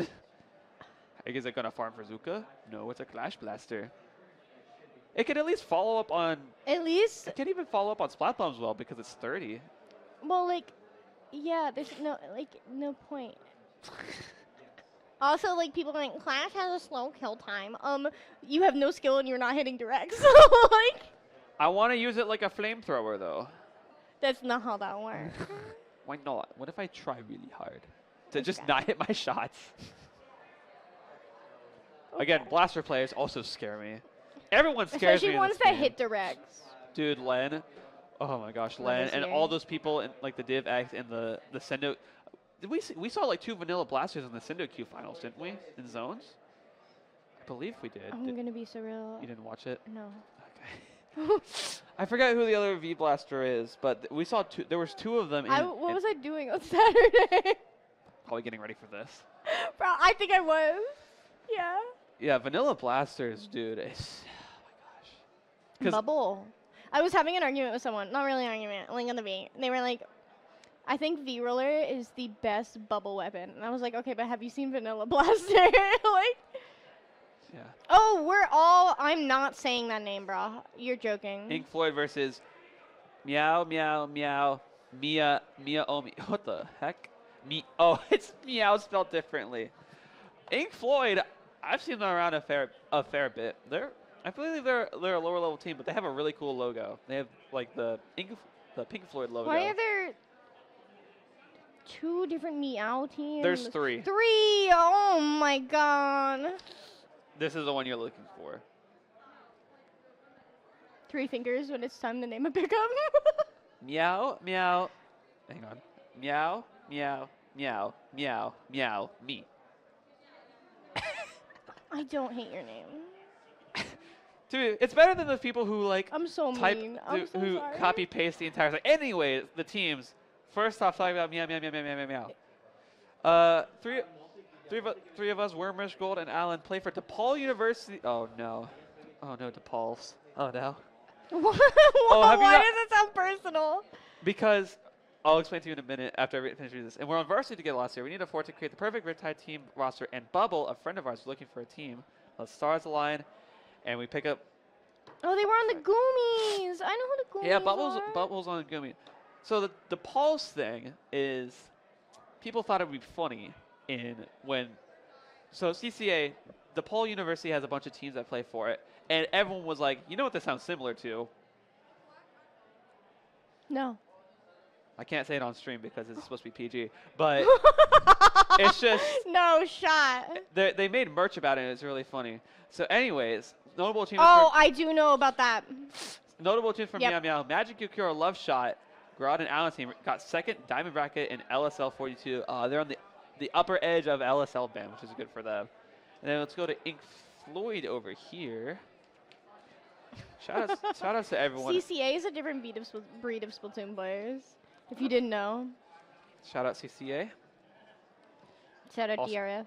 Shout out DRS, for real, and Mizuno, and everyone who works on CCA. Ink Floyd, who formed April 2023, current roster since August. These guys have been playing together for over a year.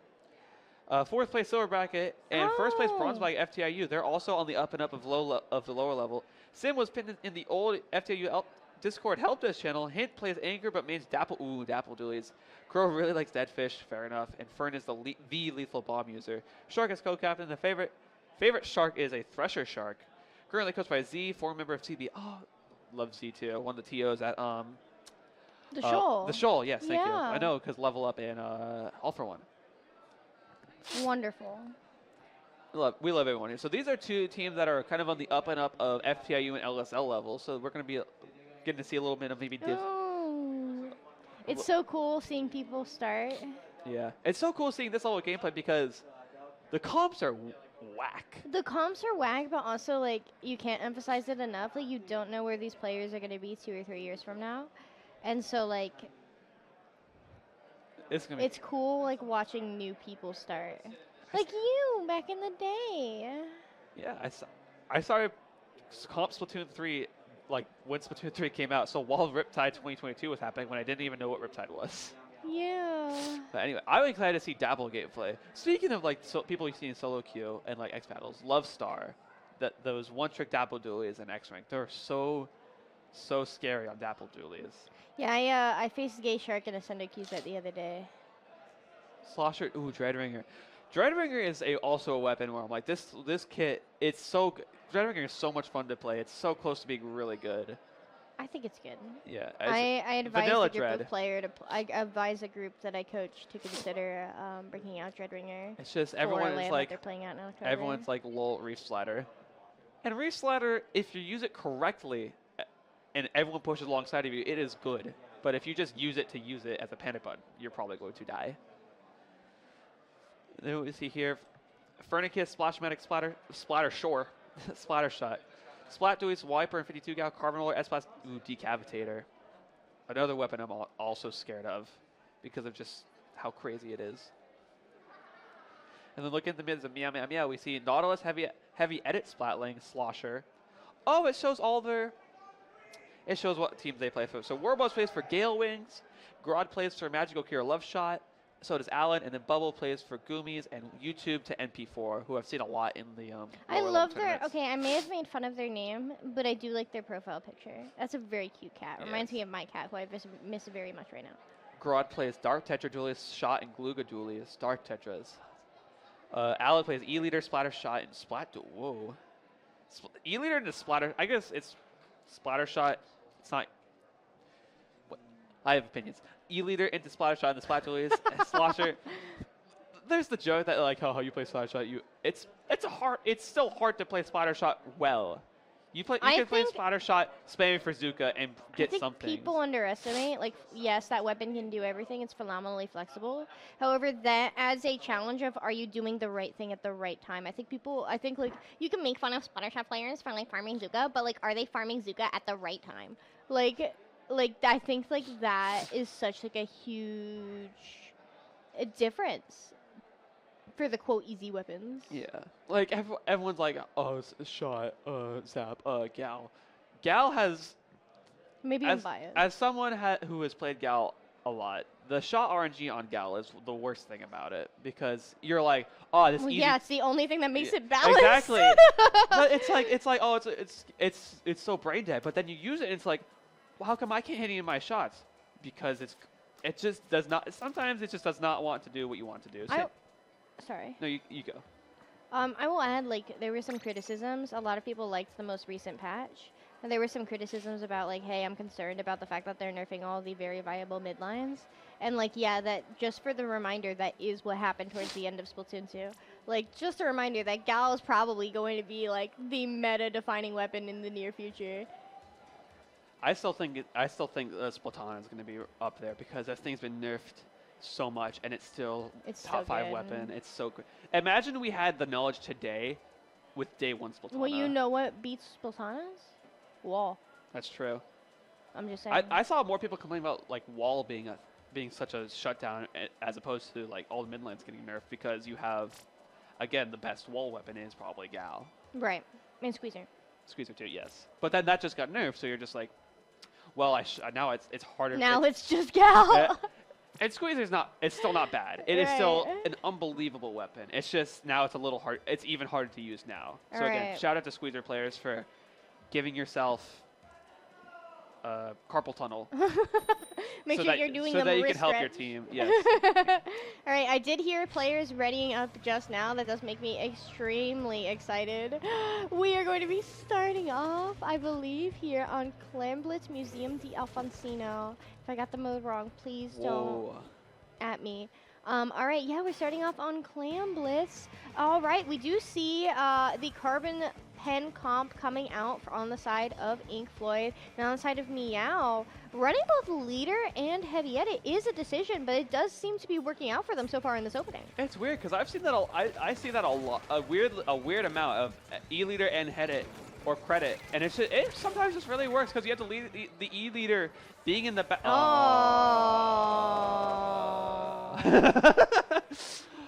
Bump bump Womp womp. As I was explaining, though, I'm just going to explain that combo quick. Like, the E-leader... Oh, they're not even there. There's been so many. Like, off-stream. No, like, on a personal level, shout out to TOs for trying to fix their hardest to fix it. But, like, I did have, like, a set earlier where, like, there were, like, 3 DCs, like, in a row. Oh, jeez. And, like, it's just, like... Dude, like, and apparently there's some issues with the LAN adapters specifically seem to be causing the issues. Yeah, hopefully we can get around that. Yeah. But again, going back, what was I talking about? Oh yeah, the comp of E-leader and heavy edit. It's such an interesting comp because Did they DC for inactivity or was it the LAN adapter? I think it was a land adapter because the leader was moving. He was in mid. Interesting. Yeah. But then you have the leader and head-it combo where you have the leader set up, and then if anyone even tries to rush out an E-leader... Why do I hear people readying up? Is there there's 4 people. Oh. You just can't see the person on the far end. Oh, no, but the players sitting down at the end there and putting their headset on, they were AFK. Oh. I think they stopped. It hasn't started yet. We can hear game audio. And Or are they speaking? What is happening in this building? Splatoon. It is very complicated to get a Splatoon tournament going. It is. Well, first of all, it has a lot more overhead because you need 8 players to play a single match. There we go. All right, they're readying up. All right. They're sitting up. They're adjusting their pillows, adjusting their shorts. Attempt number 2.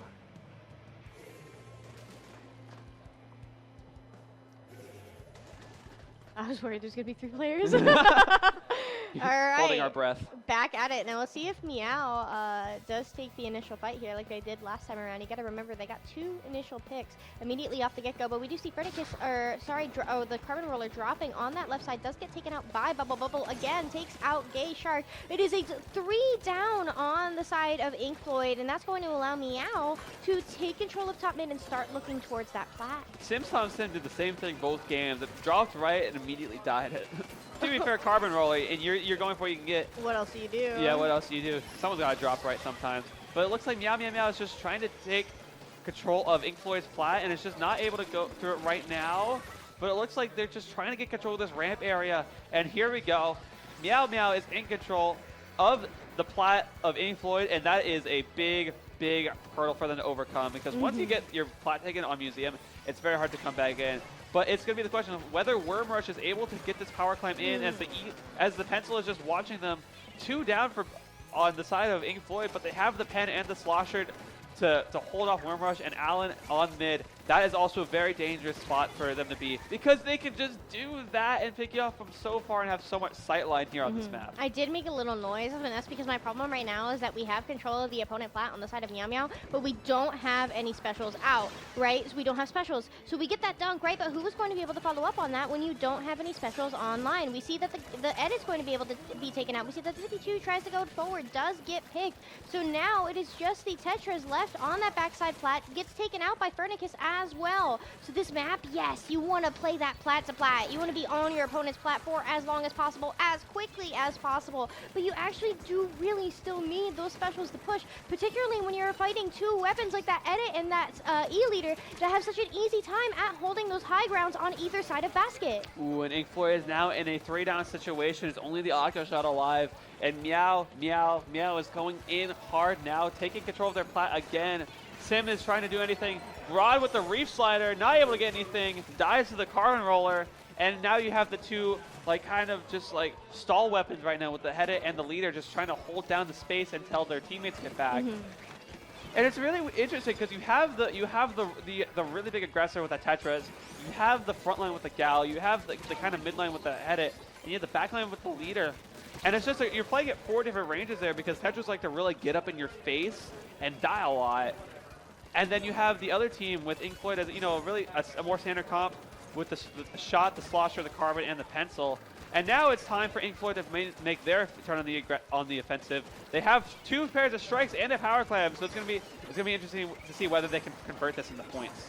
Right, and those strikes do come out, but as you mentioned, there's nobody on that plat yet. And now that this power climb is there, we can see that the members of Meow Meow know exactly where to be looking. They know that you want to push from that cut, so those players are forced to rotate towards that lamp. In the end, it's a 1-1 situation with each of those players on the aggressing side of Floyd split apart, and that allows them to be taken out quickly. Meow Meow capitalizing off of that. They do take this plat as quickly as possible, as they should. However, they don't have clams, and there was only 2 up there. The longer that they're able to stall this out, the better. They have that wave breaker, they have that reef slider ready to go, but Bubble's going to be taken out. Your 52, your main front line is down. Yeah, I just want to reiterate, we are 3.5 minutes into this game. We've only seen 1 score. That is just a nature museum. Oh, no, not the DC. Oh, no, Meow Meow winning gets a DC. And now this is very unfortunate. It is past 2:30. And now it is just up to them to see whether or not they are able to stall this out. But they just take out each of them one by one, and it looks like Floyd is going to take lead here. That is so unfortunate. The E leader again from Meow Meow, just taken out by a DC, this time with 90 seconds left. I have no doubt that that station is being looked at by those heroes right now. And getting to below 57 remaining and then getting a wipeout is huge, and you can see that they have excellent control of this plat right now. Meow Meow's not out for the count. They still have to keep trying, never back down, never what. And reset the brain, reset the brain. Use shortcut, go Lagoon. Oh, well, you throw it to me, and now it's just Floyd, it's okay, we don't really have to do anything anymore. So now it's okay, let's just grab all the clams we can. We're going to stall this out for another 20 seconds. However, Grod with the double kill on the Reef Slider, but Hinge is just going to go in, and again, I don't know if that was honestly the correct idea because you're just going to give Meow Meow a chance. You're giving them a chance, which you do not want to do. Bubble has to make sure they live. These power clans both combined will win Meow Meow the game. This is not over yet. 3v3 right now. It is whether or not Bubble and Worm Rush can get in. And the Tetris go down. They don't have their pity clam. It's just Bubble. Yeah. It's so unfortunate. They don't have enough time. They're just trying to run forward, do anything they can. Grod here trying to get the power clam taken out by all 4 members. And Floyd's going to win game 1 via a disconnect from the E leader. It's okay. It's a best of 5. You have time. It happens. At least it's game 1.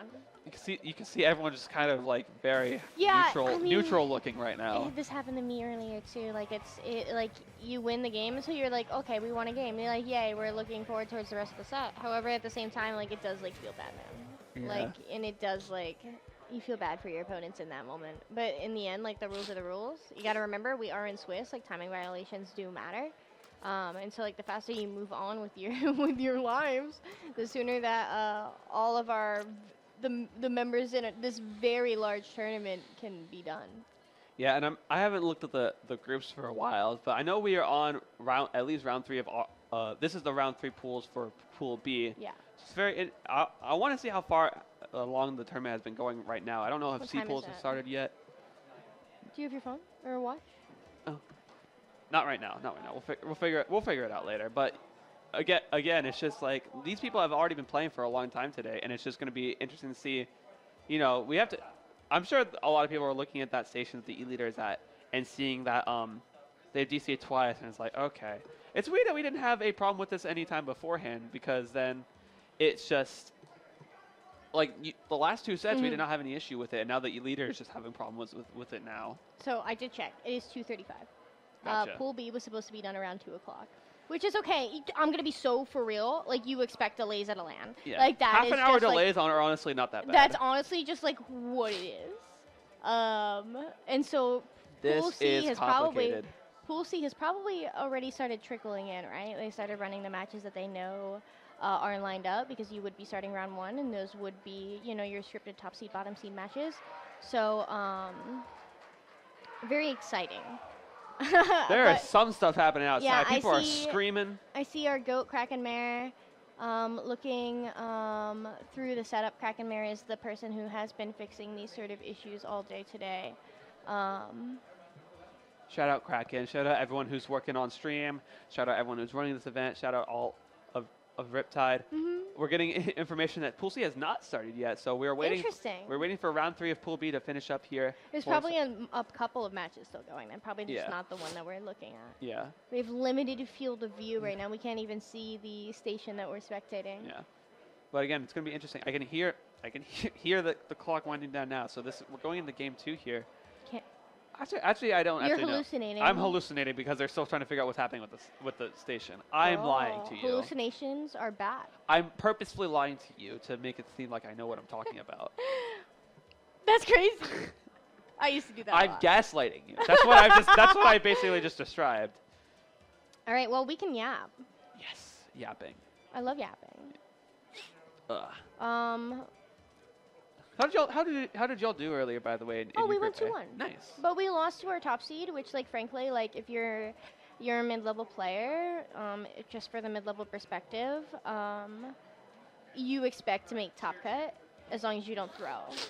However, like, where I'm at as a mid-level player, there's always going to be, especially at LANs, a group or a team in my group that are just like we're not beating them, Yeah. so we have to plan for redemption. Some of these pools are stacked with people. Obviously, you have, one of the best known people probably in the community, Kyo.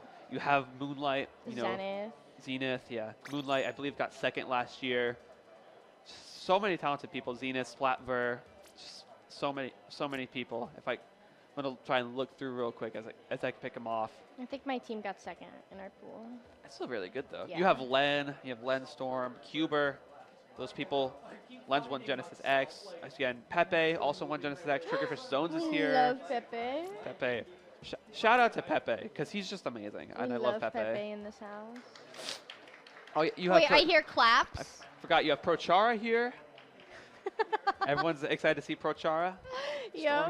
Storm The Hero. professional character. Erito, one of the best tri-stringers. The bow player who also won Genesis. Genesis. I think all the Genesis players are here? I'm not sure about that. I know. Okay, Len, Pepe, and Erito are here at least. Santana, I've always wanted to meet Santana. Oh my god, I'm so excited. Pokemon Go to the pool! That's such a good pickup name. Oh my gosh. I get the reference, guys. I get it. Trying to look for all the other talented people here. Me too. I can't wait for it just to cut to us and we're just looking through a book. Like, where are the people? You have Fusion, one of the really good Range Blaster players. I like the team 4 people. That's so good. We've resorted to looking through the pamphlet that they give us, Yeah. seeing who is here. They're here running up their testing is what they're doing. I just remembered how they were troubleshooting that earlier. Yeah, it looks like the seats are empty right now. So, yeah, we're retaining the room, getting our match back up for game 2 here, as we're going to keep gushing about how we love all our competitors and telling you who we're really excited to see Red coming Lobster up here. Cheddar Biscuits is a fire pickup name. See, these are the pickup names that we want. Remix. Your Ooh. arch nemesis. Oh, no. I'm starting. I really hope that there's a our remix versus a remix set. I'm very biased as your coach, and I hope you eat them alive. I hope they eat them alive because I'm not playing with them, unfortunately. It's okay. I would eat them alive though. shout out remix. And We're our starting remix. drama on stream. I Seagull, those are my friends. I love them. I've played against Seagull before. I believe it was in was it FTA? It was either FTIU or Minnow Cup. They're in my little friends. How many teams do you coach now? Because I know you. Oh, I don't coach them. Okay. Oh, how many teams? yeah, right- just in general, because I know you teach RR remix and permanently turn. 3. Yeah, and turn left. Yeah. Well, turn left. They haven't hit me up in a while. Who's the third? Who are the other 2 teams then? Nero Decepia, and they don't have a name. They They're just still play getting that part together. figured out. They do the Australian Opens, which the time zones are a nightmare. Oh gosh, that's gonna be so Yeah. annoying for scheduling. And then then. also I'm helping Nero Deceppia's like land pickup team. Gotcha. Yeah, the eternal pursuit of happiness. Kyo, Bagel, Biscuit, and New Jeans. What is it? It's a Starburst and FTW pickup. The eternal pursuit of happiness. I really like the name Team Friendship and More Friendship. Luna. In parentheses, Luna. That's hype. The Wait, co- wait. The Grunge pickup team, and their fun fact is we all kiss Genies_7 at Genesis 10. Locked. The guy's trademark Mark II. I've seen Twig around. Oh, Aquatic Vanguard. That's what I see in the way. Oh, Twig, yeah. And yeah. Drudan. Is Aquatic Vanguard still around? I don't think they are. They were around at LTC. Oh. I can't. That was like my old They're not here. Aquapora days scrim partner. Yeah, they're not here as a And we see Rays in the red shirt on the right side of the screen. We love Rays. Thembo, IHOP, very very long established team. Look, Tux, AJ, Damp, and Boing. Not with Len anymore because Len's playing with other people, but those guys have been around for a very long time. They're very well known. Len people. woke up and was like, I'm a top level player. Yeah. I'm just gonna win Genesis. I'm gonna win Div X of Ludi. I'm gonna 3 houses, 1 basement. That's an Wait, amazing what is pickup name. Fire Emblem House. Pika's here too, isn't he? And Yeah. so is Krim. Are they competing? Yeah, Oh, okay. they're playing together. Gotcha. Triggerverse Zones, obviously. Love those guys. Wait, I'm the GOAT? I love that pickup name. Terminated. It's so fun that they give us this booklet to turn through. Fine is Len, Storm, Balloon, and Cuber. I think I mentioned them earlier, but Yeah. Krim's rotation battle. Krim, Mudcup, Pika, and Shiny. Ooh, isn't that basically a Limeade? Yeah, it's Yo. Mudcup played with them last year at Riptide too. Oh yeah. I forget what they went by. Azure and Cherry Limeade teammates. Yeah. Rest in peace, Cherry Limeade. Rest in peace, pepperoni. Ripperoni, pepperoni. Insomniac Central press Zach. I've seen Insomniac Central around. I think they were Div 5 Ludi, or at least higher. Oh, no, you're taking some yeah. sets off Div 2 teams such as Ford F-150. I was gonna name a pickup that was in the Insomniacs, and we decided not to because it has the same vibe. Kind of rest in peace. Wait, Ford are we F-150. starting or are Yes, we still we testing? Are. No. Are We're they still testing? It looks like people are. No, they were missing a player on the side Gotcha. of Meow. To hear this. Okay. What music? Oh, is it going? So we get to hear the music. I think it's going. How is that possible? Hey, I guess we'll see. Are we going? Or is someone gonna stand and spawn? Nope. We are going. We are live. Look. What is? It's Rainmaker. It's Rainmaker under. Oh, that Rainmaker Undertow. Okay, this is gonna. Oh no, this is TC Undertow. Never mind. I'm lying again. Looks like Silly. it looks like the same. Dreadringer and S-91 and Neos. Wow, I think Floyd just like completely changed their comp up because now there's a Dreadringer, a S-Blast, and a Neo Splash. When you talk about things that are good on this map, right? You Oh! think Dreadringer, beautiful Reef Slider. Bagrod does get the pick on that Dreadringer. However, we do see that Floyd is going to be the first team to break this checkpoint. Now, this checkpoint does come rather free. You really start prepping for the second one, where we do see Bubble and Grod off to on that far bottom left. Yeah, and it looks like it's a 2v2 situation where Meow and Floyd are going, but now Floyd just down to Sim and wipe out on the side of, and Ink Floyd is down, and now it's time for Meow's time to push forward, and we're gonna see how far they can get. Because again, I feel like this map also, after you get past second checkpoint, there's a little bit of a snowball effect to get to the final checkpoint. But we're going to see what happens here. They have the Kraken, they have the Gal. They get the pick onto the S-Blast of Sim. And now the Gal of Bubble is just going hard in with the wall, getting up on their platform, trying to just pester Furnicus on the Neo Splash, who just wants to get those strikes, but gets taken out before they're able to pop them. And a lead swap here for Meow. And this second checkpoint is really where leads are defined here on tower control undertow. We do see Alan does have that Kraken that could potentially be used to brute force this checkpoint, but they managed to hold onto that check without popping that. 3 down on the side of Ink. Floyd do set up Meow Meow for the third check here and potentially the knockout. Alan still holding on to that Kraken, right? As that third checkpoint does start to crumble, the Blaster gets the pick on the Charger. That's beautiful because that third checkpoint is going to be stalled out for enough time for Ink Floyd to come in, get the picks, and clean up. Good defense here by Ink Floyd, getting everyone out. It's only Bubble now, back in mid, but Grodd and Warbucks, what? I don't know what was over. Oh, beacons! That's what I forgot. I was like, who has them? Custom Leader has a beacon, puts one down, and now, as I was saying, oh, it's going to take them so long to come back. They are back on the gas here. Alan still has the Kraken and able to force something happen. Shark able to get a pick with the Reef Slider, and coming out on the side of Meow Meow. Not able to get anyone, dies, gets the soda though, and now it is time for Ink Floyd to finally take some space here. They haven't done that since the beginning of the game.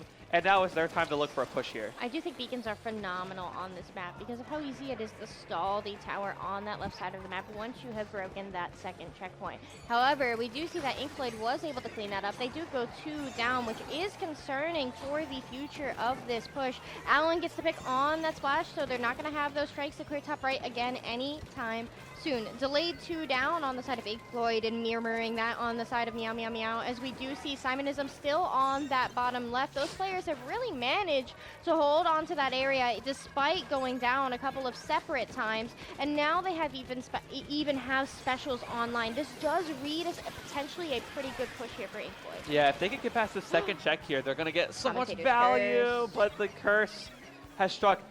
Hey, is Gay Shark in there? But what did he get there? And now he did create quite a ruckus up there, but unfortunately just not able to convert off of it as much as they would because they were not able to break that second checkpoint, unfortunately.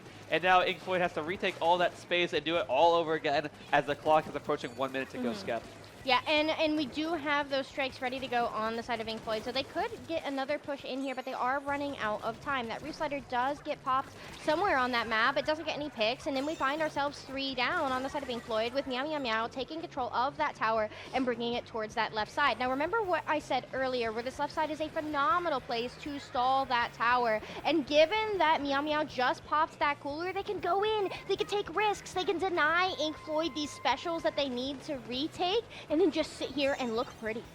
Yeah, and Alan, again, Keeley has that Kraken, which can sometimes just be one of the many, hey, just get off tower specials. But unlike the other ones, it could actually just be used to force the tower forward because it could just sit there itself. It does take increased knockback, however, but that doesn't matter if all you need is a couple extra points to force it forward, maybe break the third check.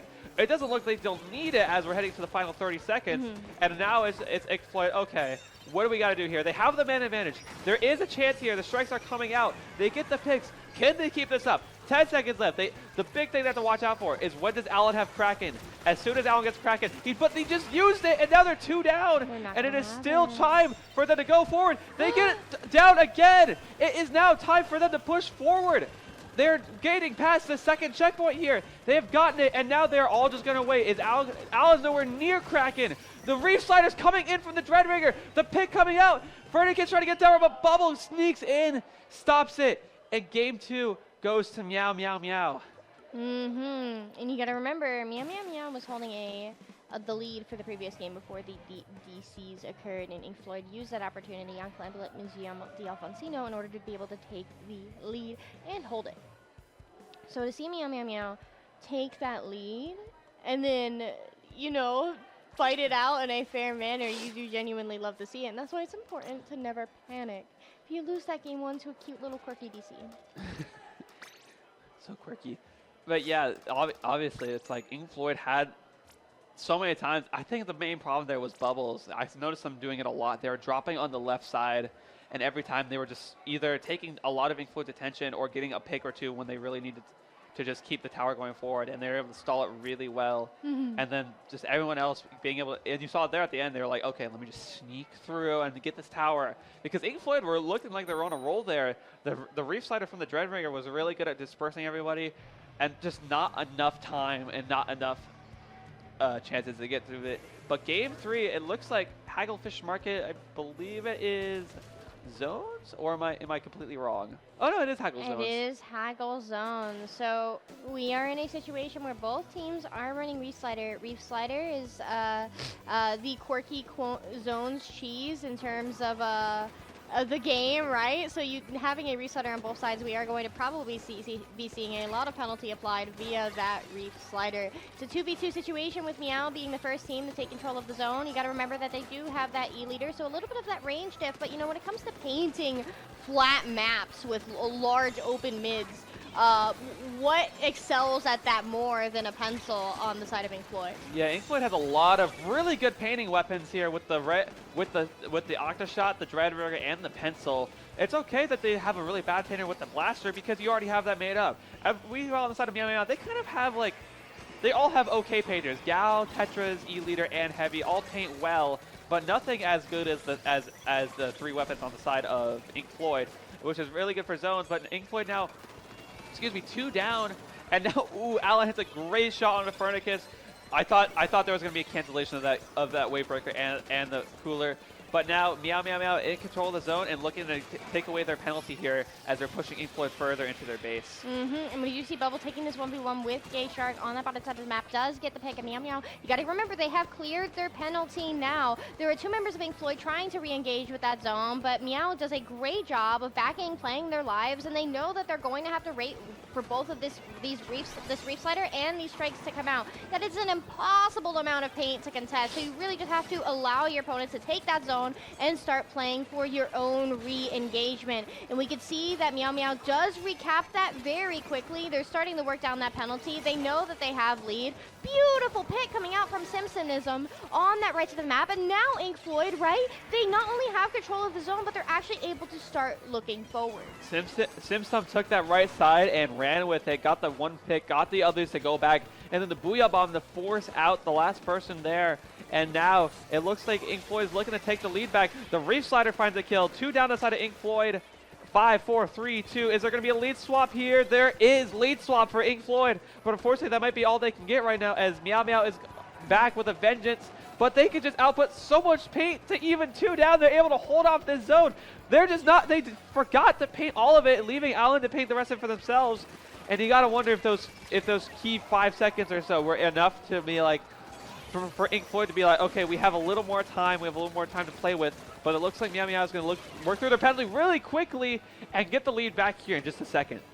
All right, that is a penalty cleared for Meow Meow. That leader is in the zone looking forward. They're looking towards that top right. They're looking towards that ramp, and that is a player that you're going to have to displace if you want to re-engage. The T-Tech is down, meaning the strikes are out for the count as that Reef Slider does get popped and canceled. A delayed 3 down. That's a delayed wipe for Meow Meow as they barrel towards this KO. 2 members of Ink Floyd drop on that right side. They are applying paint on the backside of that zone. They manage to flip it neutral. They have those strikes ready to go. The strikes come out. They cap and applied penalty, keeping their skin in the game for at least another minute and a half. And that was so good for Ink Floyd because not only did they get this one back, they got the 2 down on the side of Meow Meow. So instead of more seen as a desperation now they can use this ability to push forward and stall out for as long as they're able to. And again, I feel like as Pencil, one of the worst things you can see is an E-leader, especially because it's one of the only things that can constantly outrange you.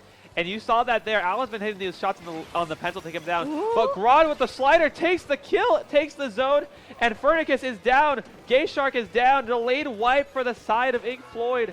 And now Meow Meow, 1 minute left and a lot of penalty to go through. But they are looking to go towards the knockout here. Yeah, Ink Floyd has realistically 1 opportunity left, maybe 2 if they're wise to re-engage here. The Booyah Bomb comes out from Simpson on that right side, and that's going to force the members of Meow to back. They are 2 down. Ink Floyd caps, and miraculously, they have these strikes and Reef Slider left out of that as they start looking towards this ramp. This is a player I would not want with that Reef Slider in my spawn, but Gay Shark does slide in and gets picked very quickly. So Ink Floyd going to have to survive with 2 players left in their opponent's courts. They're almost clear of that penalty. It is right here, right now. Simpsonism tries to go in, manages to trade out Bubble with the assist, with the help from a teammate as we are getting to 15 ticks remaining with Meow Meow 2 down. They're not going to be able to cap in this situation. 8, the 7, lead swap! too late! Lead swap, and still Ink Floyd has so much paint. 6 ticks left, not able to get it. 10 seconds left. This is going to go into overtime here. And every time Ink Floyd has taken the zone, they have strikes, Reach Slider, and Booyah Bomb, and they have used those so well to also get the picks they need to push forward. But the strikes have been taken away from them. They were not cooler. They have the cooler now, though. 15 ticks left in this overtime. This Booyah Bomb is down. They have no more retake. The Reach Slider is canceled. No specials for the side of Ink Floyd. Pencil on Hint is trying all they can. Meow Meow takes this game in over.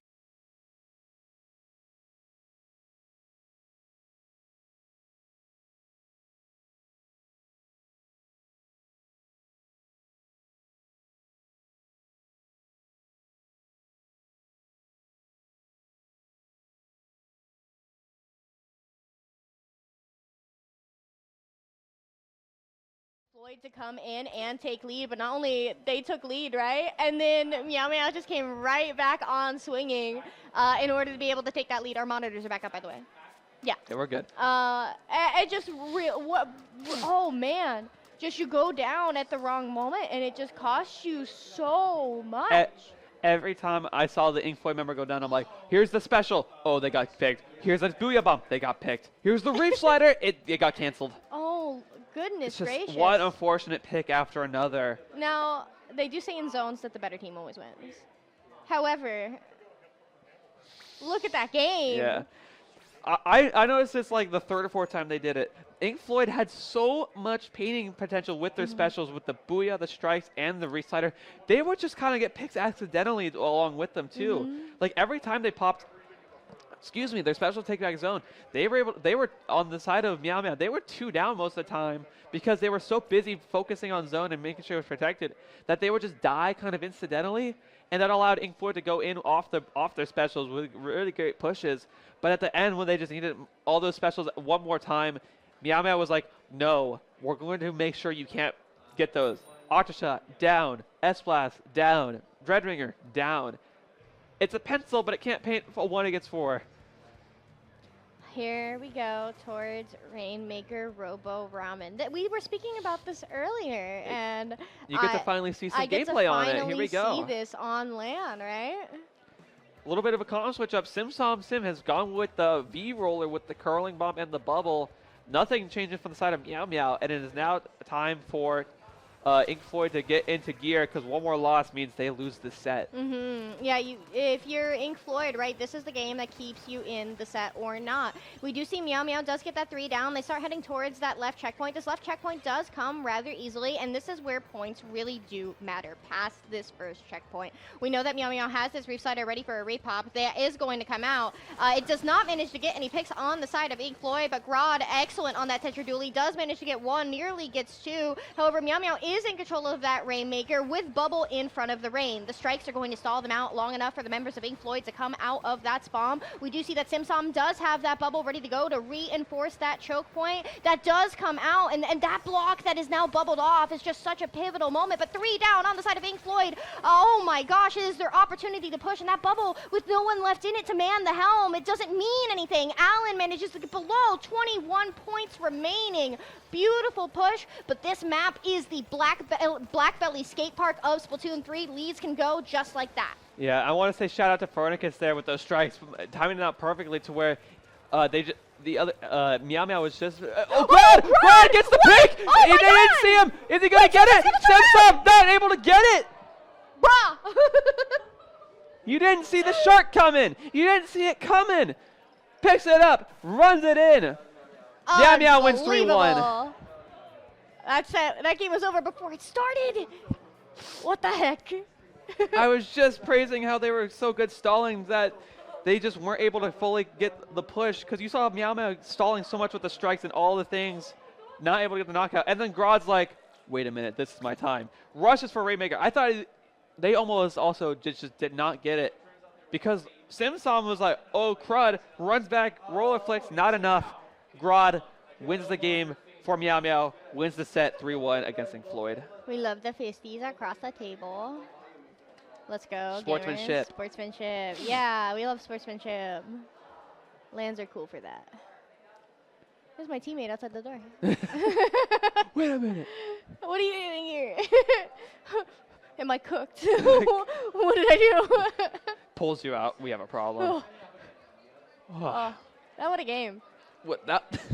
As you said, I was like waiting for it to go more because I was like, all right, that's the first push. Here we go. We're going in for. locking in. We're going. Remember what I said about Black Belly Skate Park? Yeah, anything, because that's the same thing that happens. I see sometimes on when we were talking about Rainmaker Humpback, because that left side is so innocuous that I was like, oh, no one's going over there. There are times where I've been able to like just grab Rainmaker and grab it and go, because you're just like, oh, no one's gonna come from that direction, but you could never be too sure sometimes. It's such a cheesable mode in a good way. I saw this analysis and it was like splat zones is like the fundamentals of the game. Like tower control is like your ability to like push in front of objective, and like Rainmaker is like your ability to respond quickly to changes in game state. Clem Blitz is like how well you play with your actual team. And I like, speaking of responding to changes in game state, like holy smokes, you gotta turn like.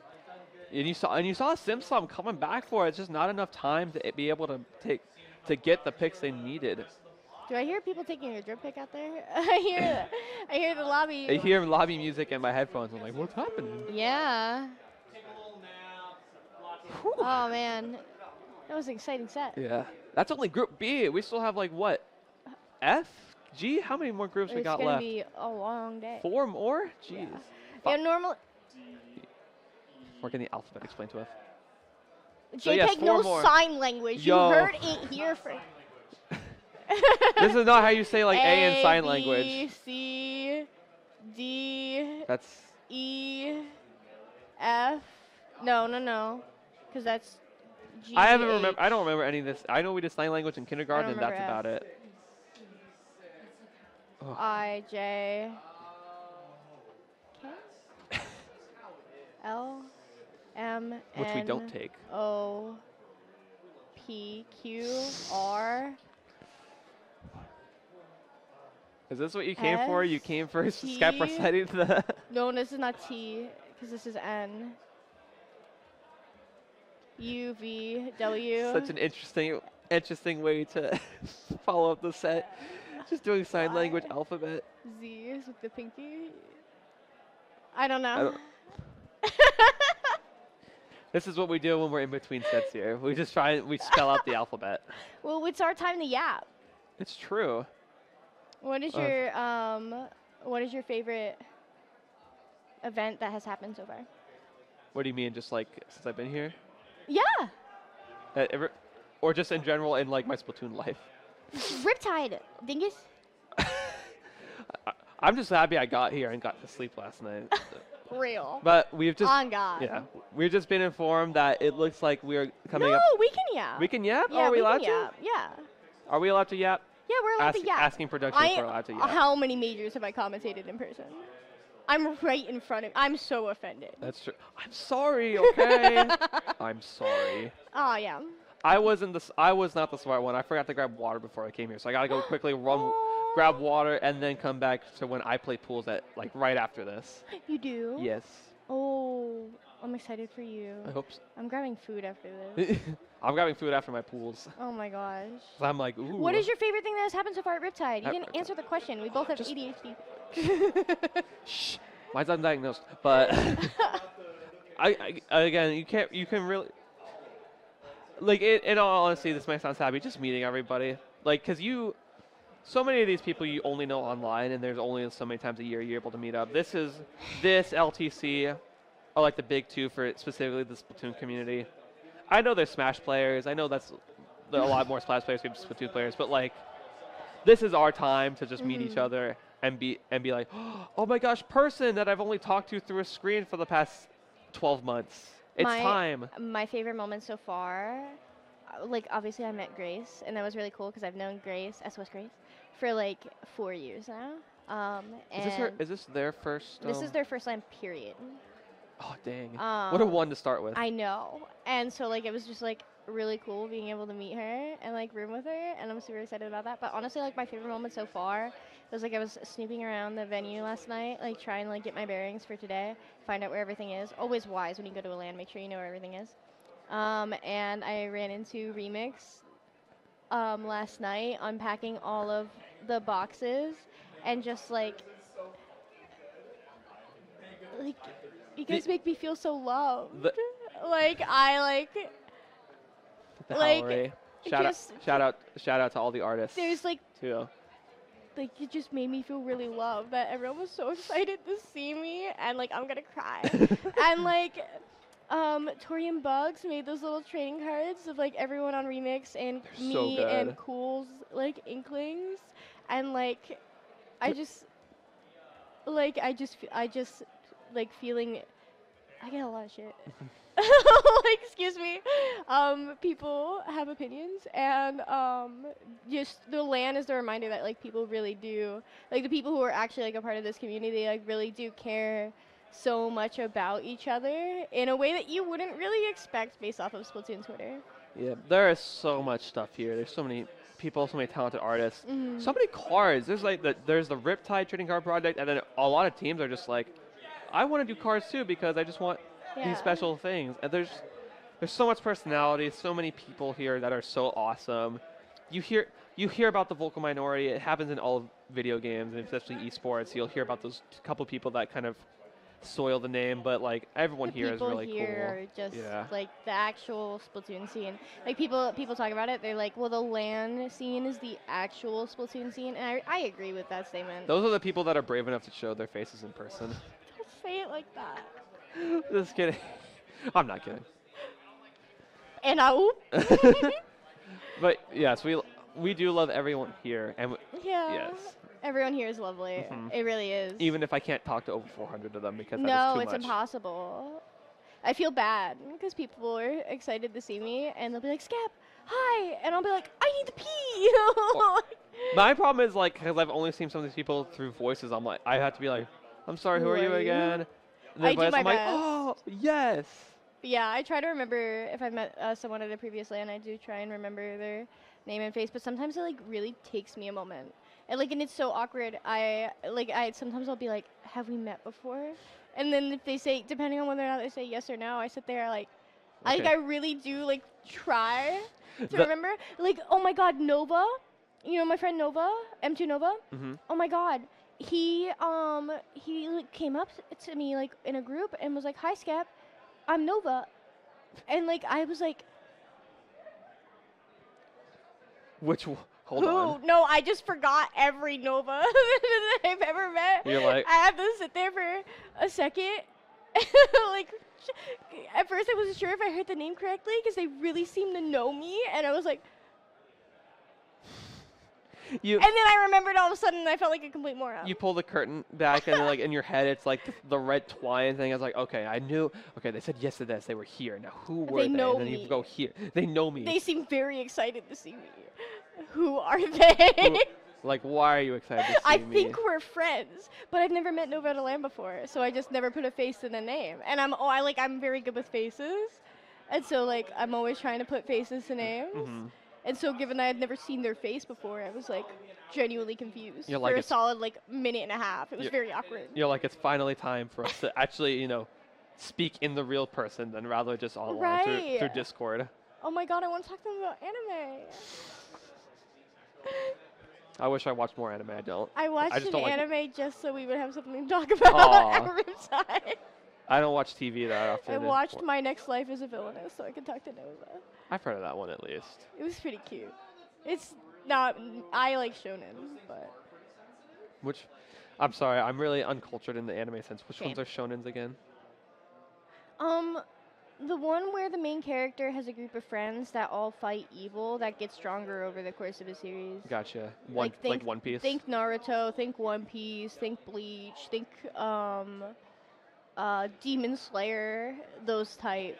I need to keep watching Demon Slayer. Demon Slayer is really good. I watched the first couple episodes to where I forgot which episode it was. I know it's the one where they go into like a weird house and Zenitsu's on the outside. I'm just like, it's really good and I really like the art That's style. like season 1. I know. I only got to season 1. I had to like really think long. My girlfriend introduced it to me and she was like, okay, now it's season 1 and then like season 2 is like a movie. It's really weird or like they break it apart in a weird way. Where but the anime has more content than the movie. yeah. I recommend watching it. Is the movie canon? Yeah, it's the same thing as the season, except the anime has some additional scenes. Gotcha. I think. I never watched the movie. I just So watched. interesting. That's Yeah. weird. And season 5 is coming out as 3 separate movies. I got spoiled for some of it, and I genuinely feel really sad. Oh no. Like, yeah. You Jujutsu Kaisen fans are crazy with those spoilers. I was not expecting a full manga page to end up on Twitter.com. Like a full ad page for Right. for Demon Slayer. And or I thought, Jujutsu? like, wow, what beautiful art. And then I really looked at it, and I was like, wait a second. I think this is, like, Well, I know it's. I think really I know what's important. happening here. and I am very sad because it involves my favorite character in Demon Slayer. Oh no, and the Yeah. deaths actually happen. Yeah, but I'm not going to say. just spoil it real quick for people who are looking forward to it. No. That'd be really funny That would though. be really messed up. Anyway, yeah, that was my favorite moment of Riptide so far. What's your favorite moment? Divulges into talking about Demon Slayer, Mm-hmm. and that's my favorite. Making gosh. people making me feel loved is my favorite. Watching anime, so I know I have something to talk about with another person. Right, I did. I care. It's so interesting to see what like everyone's into because like everyone's like, oh, you're a Splatoon, you're a gamer. It's like no, these people have like full jobs. Like because so much of the Splatoon community is like I feel like is really young, like late high school or college. But the people years. who come to LANs are adults. Yeah, that can actually afford it. Yeah, there's some younger people Who come with their Who come with parents. their parents, but like most of the people here are adults, which is fun because you get to interact with the part of the Splatoon scene that has fully developed frontal lobes. I think True. that's like a really important distinction. Mm-hmm. It's probably why LANs are so fun. Like everyone has brain cells. Everyone, Like, you're like, oh, I can talk to you like you're a human and not yeah. like you're a child. Especially because I'm one of the older Splatoon players. Oh my gosh, we get to notice that Wave C's are starting soon. Wow. I can't wait to go play in those after I get some water so I can actually feel Thrive. revitalized for a little bit. Thrive. Thrive. Live, yes. laugh, love. Live, laugh, love, and learn. That's the Yeah. 4th L I learned recently. Oh. How millennial core. Oh my god. I'm not even a millennial. I knew Grace. I think it was Grace. No. Joanna, Curling Bombs. Mhm. She has a backpack that's like the zebra stripe. It's like purple and blue. And I looked at that and I was like, Joanna, like how old is that backpack? And she was like, I've had it since 4th grade. And I was like, I had a backpack just like that in 4th grade. That is so millennial core. And she got really offended. One, I had to explain out it. of It was a good out of thing. respect for your age, when were you in 4th grade?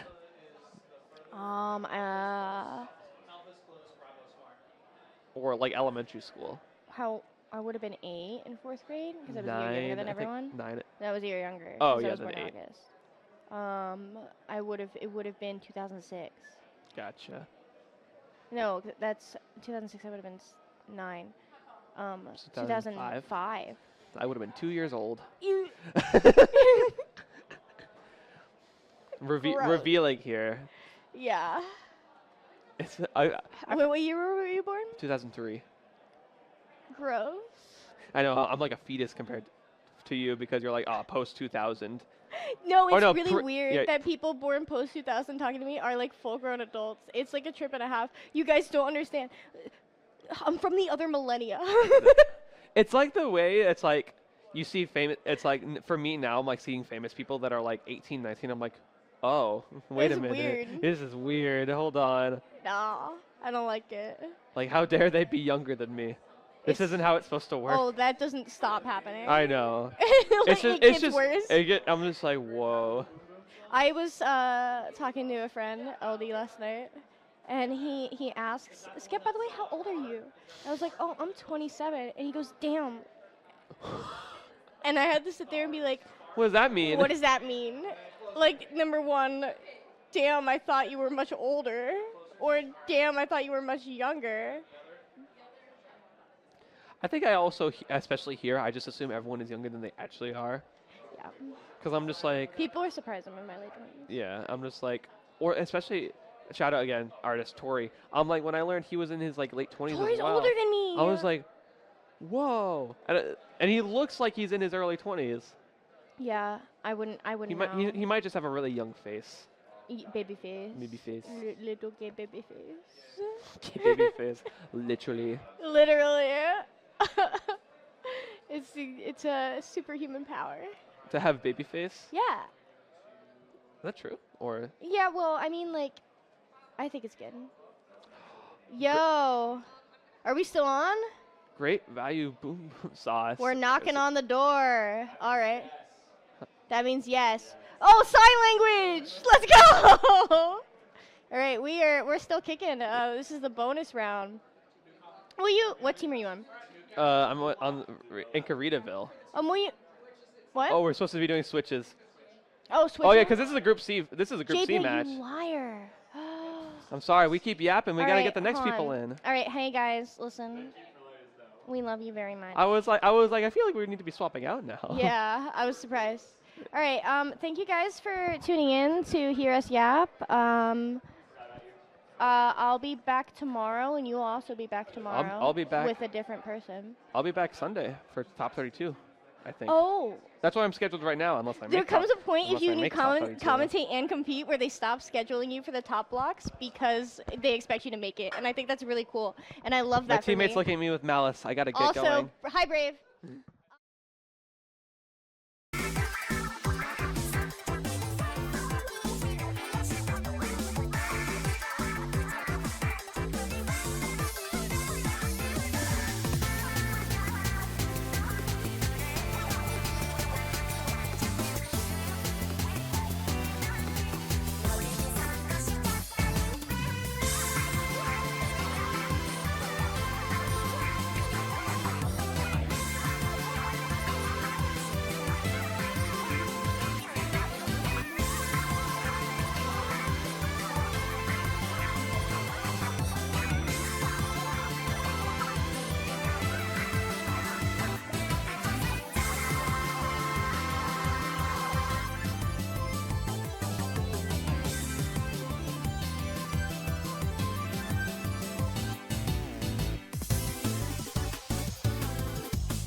Welcome back to Riptide.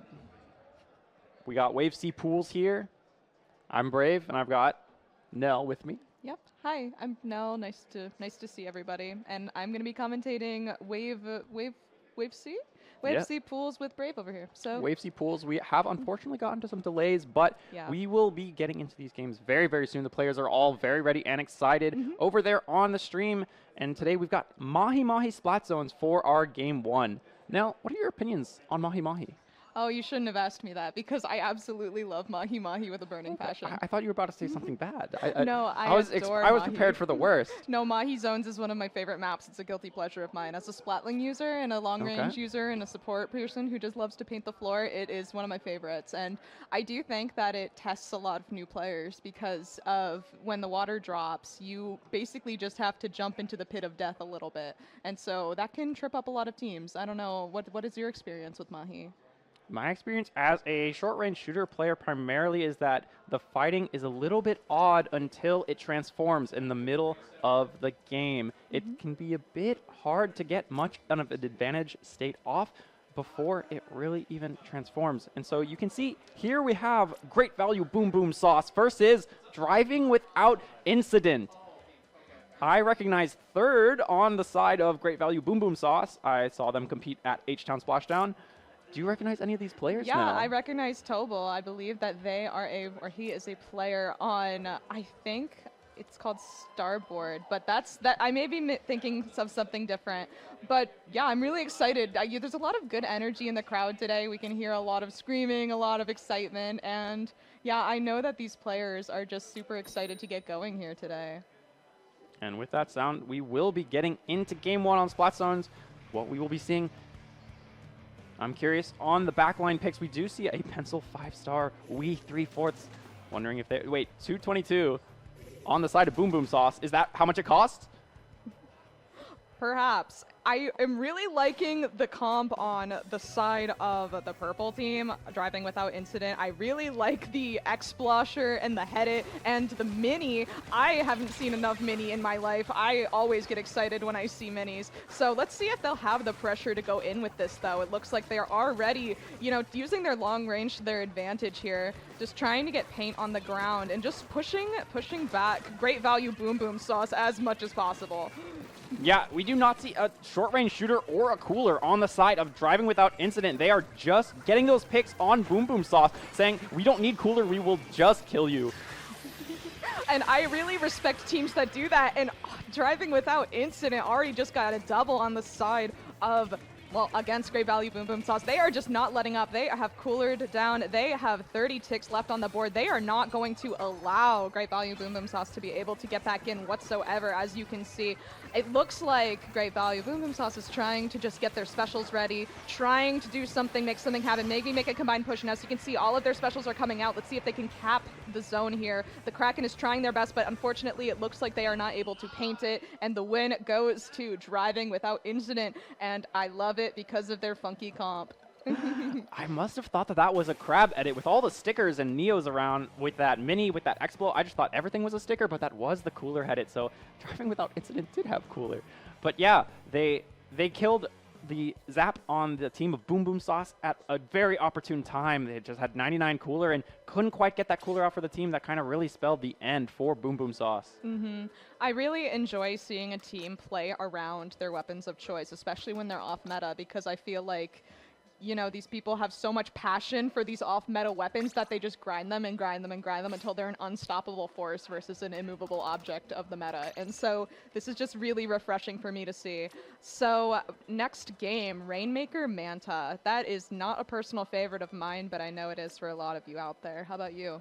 For Rainmaker, I feel very few maps very strongly about liking to play on them. I personally like Splat Zones and Glamblitz myself. On Manta, though, the one thing that I do like about this Rainmaker stage is that once you get past the check, you have the freedom to just kind of wait there and kind of go for picks before you really push into that pit, into that final check area. I think it really shows off how well you're able to hold advantage, how well you're able to get the picks in order to move the Rainmaker forward. It isn't very cheesy. It's very, very wholehearted.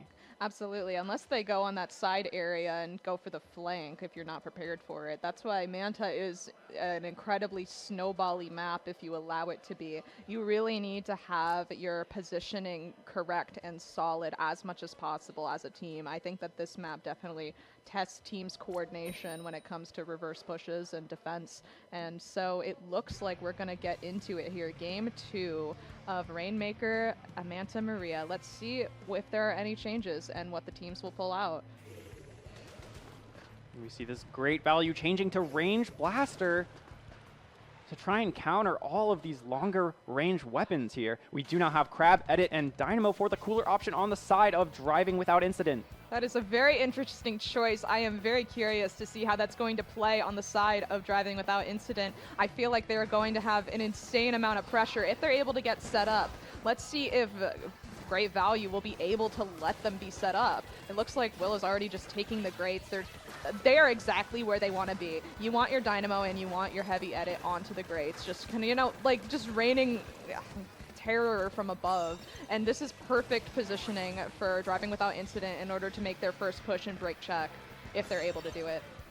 But the Whale and the shots from the Gal are going to not quite allow Ooh. driving without incident to get that check. And now they are going to get so many picks on Great Value. They are going to have all this control. They just need someone to grab that Rainmaker and bring it over to the check so they can continue later. Well, they did have an incredible triple there. Huge pressure. They were all in position, but it seemed like there was a little bit of autopilot going on and that people forgot to grab the Rainmaker, but it looks like they're back into position again, but no.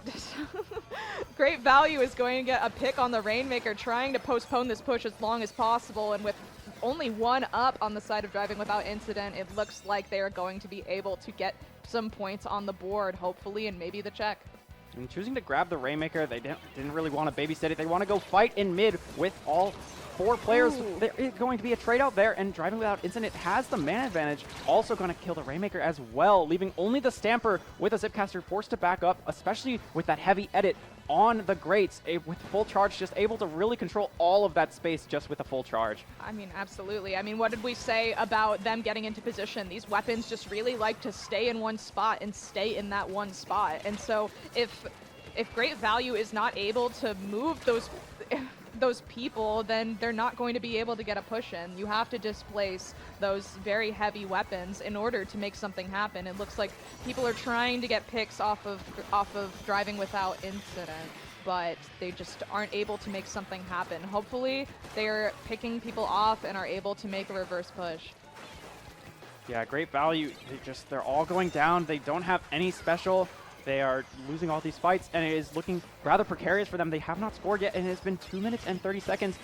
Pushing this Booyah Bloomin is going to get the trade out there with the Stamper. And now we have Tobal sharking here. Gal is going to decide to just go ahead and control that space. And if I am Great Value here, I'm not really sure how I'm supposed to be getting points or check here with this Crab on the side of driving. Absolutely. If I were Great Value, I think I personally would coordinate my specials a little bit more and kind of aim them towards the Heavy Edit and also towards the Dynamo, because I think that those two in their positions are able to just hold the map and really dictate the pace of the battle. I think that Great Value really needs to set their own pace for the match, if possible. As you can see, they're in a precarious spot and are jumping out. This gives driving without incident ample time to be able to just hold the Rainmaker and honestly play the game to their own pace, because they have the lead at 16. It doesn't seem like they're in too much of a rush in order to give this up. And we are going to see driving without incident just kind of have the Rainmaker in that bottom right pit area, just kind of making all those full charges and just holding that space. They're just kind of sitting. They don't need to score any points. They just need to ensure that the enemy team isn't scoring. So they will be going for these picks. And this Rainmaker is in such a terrible spot. They are going to get 5 more points there, though. Mm-hmm. A beautifully timed Kraken was able to nail off the Rainmaker with a huge bomb kill. That was satisfying to watch. Hopefully, Great Value is going to be able to put some points on the board, but they need to get this push over. It looks like driving without incident is just continuing with the push. They keep jumping in. They keep just getting men in, and they can't be doing that. Somebody may need to reset it if possible, or just grab and make a hero play. I do think that Great Value needs a hero in this situation. Perhaps the Stamper or Gal, but all the way to one! Just with 1 point left on the board. I could hear them from outside yelling about that. And there we go. There's the reset that's going to happen. So trying to make something happen, trying to get the playing field a little bit more level. And, oh, this Viper is not going down without a fight whatsoever. It's just a barrage of every single member of the team going for it. They're like bloodthirsty. Yeah, great skirmishing work from the Viper on the team. Right now we have third on Stamper Sharking, able to support teammate there. But the Rainmaker's being camped right now far, far right. And with that, Zipcaster's going to have to be popped just to kill the Rainmaker and get overtime started. But with still no points on the board, it is going to be very difficult for Great Value to get this win. I do not envy Great Value right now, and as you can see, the Viper is just kind of throwing themselves at Great Value right now. They really need to just, honestly, if Driving Without Incident throws themselves at Great Value, this may be what they need, because you can just get them picked off slowly. It looks like they're trying to do the right check.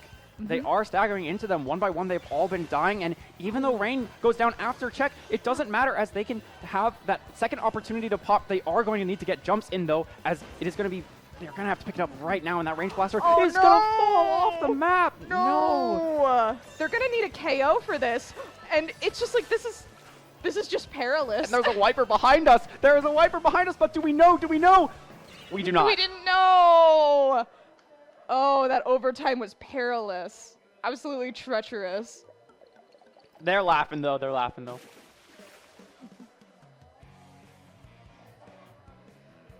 As you can see, there's look on relief from both sides. I think it's just ensuring that it's over, that they can just start fresh with a new map mode after this. So yeah, that was crazy. Honestly, Great Value put up a huge fight. They did not give up. They were able to kill off their pushes as much as possible to the extent where they just couldn't get the knockout, which is quite admirable in my opinion. Yep, they were, after that first push, getting to 16, they were pretty comfortable, pretty confident that this is a winning push and that we don't really need to get that many points anymore. A huge Rubik's Cube here. That is a huge Rubik's Cube. That is a cartoonishly large Rubik's Cube. I like how it's in the colors of the Italian flag. Viva Italia, my brothers. It's larger than our head. That's just such a big cube. My favorite thing is when people bring little props up to, you know, for moral support and also just to fiddle with during matches, because I don't know, it could also just be kind of like a flashbang type thing where, oh, my opponent has a giant Rubik's Cube and it's all I can see. Yeah, I've never seen anything like it so much so in the Smash scene, but here in Splatoon we have people walking around with big Kraken plushes. I know Vivity's got that big Kraken plush. We've got the Brick from Pump. We've got just so many iconic mascots walking around this venue with their owners. Absolutely. Thank you, Twitter and Blue Sky, for enlightening me on the beauty of the Brick. And Pump is a good friend of mine, and so of course I had to get a Brick selfie with that famous Brick. That Brick took a tour at LTC 2024 with just everybody and anybody taking a photo with the Brick. There's no further context if you've seen any on Twitter. That's just one Brick, and he's making the rounds amongst the Splatoon players as a huge VIP. Yep, this is the Brick's third LAN, and I'm sure it will not be the final. We will be continuing to see so long as Pump is in the community. Who keeps letting that Brick on the plane? Ask TSA. I'm sad that the Brick doesn't have a name or a Twitter account. A whole Twitter account. I feel like he deserves the Twitter account. You know, that's one thing the Smash community doesn't have. They don't have the Brick. They do not know. We, of course, love our Smash community here as well. We've got them in a separate room. Splatoon, we've got our own room at Riptide currently, and so we are very separated. Don't really see them unless you go over into the other room. The energy is crazy, though. Like, I personally am not a part of the Smash community, but it's really, people gather around and form huge crowds over these matches, and I don't get it, but I'm very supportive of it, and it makes me happy just to see a bunch of gamer nerds coming together. Yeah, absolutely. It's great to see all these gaming scenes here. I saw we will be going into Clamblitz Robo Ramen, and boy, do I have stuff to talk about with Clamblitz. There are 4 clams that spawn on the left of this map, and I'm wanting to see if either of these teams will be grabbing. It does look like Driving Without Incident knows, and they are going to be grabbing those left, but it does not look like Driving is going to grab those 2 clams. We have just 2 clams sitting on their right flank, and I love using those clams on this map in particular to do a sneaky little flank with the ball. As you can see, Brave is a very strong advocate for those few clams on the left. Unfortunately, those few clams on the left will be ignored in favor of just raw pushing power from Driving Without Incident. As you can see, they are wasting no time getting onto their ramp, giving crab pressure, but I think they have a lot of clams, but do they have the economy to make a push happen? It looks like they're just non-stop pushing. They're not giving Great Value the time to breathe at all. Absolutely not. They are getting picks over and over, and that is going to be the first score for Driving. There's going to be points on the board right now, and I don't think they're trying very, very, very hard to get them out of their base, but unfortunately, this is quite a snowbally map when you're being bombarded like this at this close range. Your options are either he's alive! Okay. Oh, thank God. Sorry, got a little heated there. Yeah, so the points are now at 53. Yep, and that is going to be the end of that push for Driving. They had really good advantage there. They kept it for a really long time, but unfortunately that crab falling was going to kind of be the end of it. Could no longer secure any more picks. And the Kraken punishes the jump out on the head it. That's beautiful to watch. There's a lot of jumping here today. As you can see, Great Value is trying to get some paint in the middle. They are just barely able to. It seems like they're a bit separated. They aren't really taking the same fights, but as you can see, one goes down. There's a lot of jump outs, as you can see. I'm curious as to what is triggering the jump outs. I feel like they need to come together to create a significant push.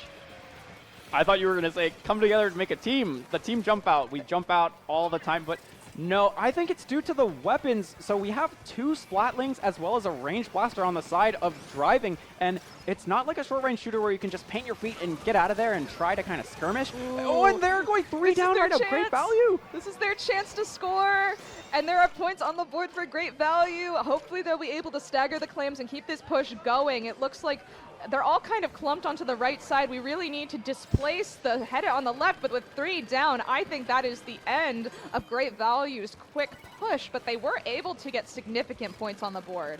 Yeah, no, unfortunately for Great Value, no one really went for clams. They all kind of went up. They went to the drop, tried to like shark out some stuff, but quickly taken care of by bombs, and that was just spelling the end for them. They got tripled all the way, all down by that drop with no more clams to try and get that lead. For sure, and they're trying to just play defensive here. Right after they push, they can't get a breath of fresh air. They can't breathe for just a second because Driving Without Incident is just in their zone already. I'm not too sure what that Kraken was doing. I think they were trying to protect the jump, but actually they were just there to get the clam in. That's crazy. That's very interesting. And there you're able to score if the clam has survived, but the clam has broken. And there's a triple on the side of Driving Without Incident. This blaster was hungry for the 4th, but they were not able to get the team wipe. Oh, they missed! Oh no, they got it. Yeah, the pencil dove, going back in to get that, and I think they got to jump out as well. They still have, they're like 70 to cooler. Absolutely. I'm pretty sure that Driving Without Incident really wanted more points on the board with that push, but they were only able to get a few towards their penalty. If I were Driving Without Incident, I wouldn't feel too safe with this lead. I would, keep my opponents at arm's reach. I would say, hey, even though we have really long-range weapons, we have to give them some space. We have to treat them like equals, because even though we have the lead, it's quite possible for this lead to switch ASAP. And this Kraken going in and getting a double, providing so much value for the team, being able to move up, just going straight into mid and using that, splitting up the team fight, and really just making Driving Without Incident have great advantage. But unfortunately, then they do go 2 down and have to back up into mid. Driving Without Incident has incredible clam economy right now. They are able to pass clams around and make power clams as quickly as possible, and that's quite a difficult feat for most teams, at least in lower level. That's what I have experience with. So it's admirable to see them, handle their clam economy and also handle their pushes quite well. It looks like they're really trying to get in there, but with their Great Value is trying to get all of their displacement specials out as fast as possible in order to make something happen, but they're just being countered left and right. We've got the Headit holding the Crab until just now. They do not get any Kraken jump. No score off of that Kraken, and now it's going to be a difficult 3v4, especially with Crab having held the space of mid for so long. They are going to be running out of time extremely quickly here. It has to be a miracle in order for Great Value to make something happen. Looks like the Zap, the Zap has a power clam, and they're able to make something happen if they're able to get in, but nope, there's the timer. And so the win goes to Driving Without Incident. A very, very strong 3-0 from Driving Without Incident, just so convincingly showing that they deserve this W, and they'll be moving on to the next round of Swiss in kind of like a 1-0 fashion. They'll have to also play another team that went 1-0. Sounds good. Well, I'm sure that Driving Without Incident is taking a breath of air, and they're like, wow, okay, we were able to do that. That was a good warm-up, and as you can see, there's GGs all around. I love the sportsmanship. That's why I love LAN events. There's no bad blood. It's all good games. And, you know, I was playing matches this morning, and you can learn a thing or two about your own play style based on what other people are saying and how you can get advice and feedback from them. And so it's just really amazing and a great opportunity to be here today at Riptide. Yeah, all of our attendees very, very excited, especially for the water park. Whenever you're done with pools, today, Friday, is only pools, and so you only really play once, and then you have kind of the rest of the day to go enjoy the water park, enjoy this Kalahari Resort, and everyone at Riptide's quite happy to be here. Absolutely. I personally am quite excited to go to the pool. I'm not a big water slide fan, although I will say in Splatoon 1, around 2015, my first Splatfest was roller coasters versus water slides, and I picked water slide without ever being on a water slide before. And so since going on a water slide, I realized that I hate them. And so I think about this decision I made in 2015 at all times, and I'm like, oh my God, how could I have changed in 9 years? Oh my God, I'm old. I was going to say roller coasters versus water slides. I definitely picked roller coasters for that, as I was also playing during Splatoon 1. Really? Yeah, we're, of course, in Sandusky, Ohio, is where Riptide and this Kalahari is located. We are right by Cedar Point, which is kind of known as like one of the top 3 roller coaster, if not the best roller coaster amusement park in the nation. It's very exciting. It's very exciting. If you are a roller coaster enthusiast, you can just hop over there. It's only a 20-minute drive. Very, very convenient. If you're able to rent a car, I kind of wish I had rented a car just so that I would have been able to drive to Walmart and drive to Cedar Point and just really enjoy my time here in Sandusky. But I'm not complaining. I love Splatoon and I love the venue. This is my second Riptide currently. So it's just a wonderful place. I love the theming. There's little gorillas and monkeys and elephants everywhere, and it's really fun. I feel like I'm in a little safari. Yeah, that's one thing that me and my teammates were really noticing, as well as my roommates, is that we noticed the theming around the convention center is a lot more noticeable to us, a lot more prevalent than when we're at the Kalahari LTC. Really? And Austin, yeah. We thought that all of the walkway leading up to it, it may be an older Kalahari, but it kind of has a more homey feel, or like more cozy vibes. I may agree, but that's just because I've been to this Kalahari twice. I have gone to the other Kalahari in Pennsylvania in the Poconos for Colossal Con East. Okay. I used to be an anime cosplayer. Not anymore, unfortunately. Now I have reverted to competitive video gaming. Oh no. But yeah, so I have been to another Kalahari resort, and they're just all awesome. They're all so much fun, especially when you're surrounded by friends. And, you know, I've already met so many wonderful people here at Riptide. You know, I met you, and we're buddies now, right? Yeah, absolutely. I mean, we didn't even know each other like an hour ago. Absolutely. Wait, maybe 2 hours. Maybe 2 hours ago. I don't know. That's the joys that yapping does, am I right? Yeah, talking is a pretty great way to get to know people. One would think. Unless you're just hiding everything like an imposter would do. So true. But yeah. So what are you looking forward to for the rest of this round? I saw a Headit, and you know, I personally really like Headits. I am curious to see if we see any Splash gameplay, as I like Splash My boy a lot. loves splashes. Yes, absolutely. It's just, with the perfect accuracy, I just really love the weapon. It's great to see it. Mm-hmm. It's a lot. I will say Splash is one of my favorite weapons, just because I used it during crab meta, and I still miss crab meta a little bit, at least in comparison to what we have now. We brought it back, sort of. My team Yeah. went double crab on stream on the mainstream IPL for the first Really? first set of the day. Yeah, How did that go? we did. It went well. Nice. We did win that set. Great. It was actually on Clam's Robo, and the reason I'm so obsessed with that flank, not just today, but because like a lot of my playstyle revolves around flanking, getting around the opponent, and on Clam Blitz, you get rewarded with scoring, and we actually like flipped the lead just because I sat under the basket with 7 clams on Robo. It's very, very easy to get under the basket unnoticed. It's just a game of patience, really. I think Clams is a true testament as to how well a team can work together. Because Absolutely. obviously, if you're a pickup and you haven't played that frequently, it's going to be quite difficult because you need that communication. You need to know what your teammates are going to do, what you need to look out for, and how you can support your teammates. And I've frequently had pushes where it's like, okay, we're good. Where's the power clam? Because of the clan economy. So it's just difficult. Yep, sometimes it's important to calm that we don't really have the clam economy, and we have to hold this space and honestly get picks to be able to hold the space for another 30 seconds so that we can grab some clams, make a power. Yeah. In the case of my team, I've definitely had a lot of players be very taken aback, thrown off by my play style, like flanking, and like how do I take advantage of this? It's just like he's just feeding. And He's just feeding. We had a lot of practice. My team, Lemming Blast. We had a lot of practice, and we've gotten a good handle of it now. And so Yeah. I mean, once you play with people, the same people over and over again, you learn their little quirks, you learn what mix pushes work, and you know how to support it. I recently started a new team. It's called YouTube to MP4 Free Online Converter, and beautiful name, by the way. is there a story behind this? No, it was our pickup team name, and Okay. we were like, all right, let's go with it, even though it should be YouTube to MP3, but that's when we're missing one, and we have a sub that's YouTube to MP3. Oh my gosh. That I take pride in the fact that our team name is a nightmare for commentators. So, but so it took us a little bit to get to know how we play with each other, and it's been about a month or two, and we're still learning about, what one person needs in order to make their push happen and what I need in order to assist you as a support, Yep.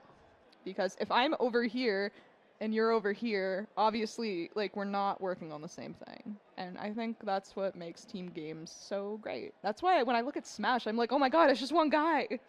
It's just one guy. Yeah, there is no calming in 1v1 Smash. You're just really focusing on everything that the opponent's doing, everything that you can do in order to take their stocks. It's a lot different than the team environment. Getting 8 people around one setup at a LAN is pretty an impressive feat. It's really impressive what TOs of LANs have done with Splatoon because it's so many wires, so many potential disconnections, so many issues, and we're still here. We're here, over 400 people at this event, just having a great time. I do not envy our amazing TOs. I admire our amazing TOs. You guys are amazing, stellar. You guys do everything for the community, and it is incredibly appreciated. But God, I do not envy your work.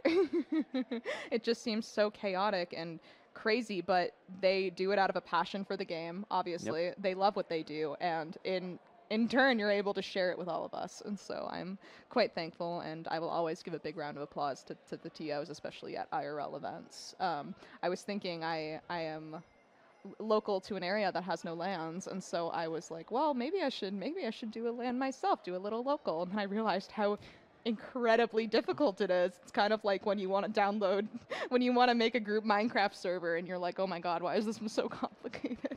Yeah, you need like a team of people. You need so much for a LAN to You just need go backup. perfectly smooth, perfectly great. Absolutely. So I'm from Houston. We did not have a LAN for the longest time. And Dio has actually put together a team and has now got a LAN in Houston, so I'm happy. Was that Houston? Yes, that is like the that is their Twitter or like their brand or Yeah, whatever. a few of my buddies went to Houston and they loved it. I know the Brick went to Houston. We did see the Brick. Yes, Brick's made it out. That was Brick's second LAN. Yeah. So I am excited to see more brick pictures, and so if you ever go on Twitter or Blue Sky and you see a few brick photos with some Splatoon people, that's exactly what that is. It's just a brick. But I hope he creates his own team someday.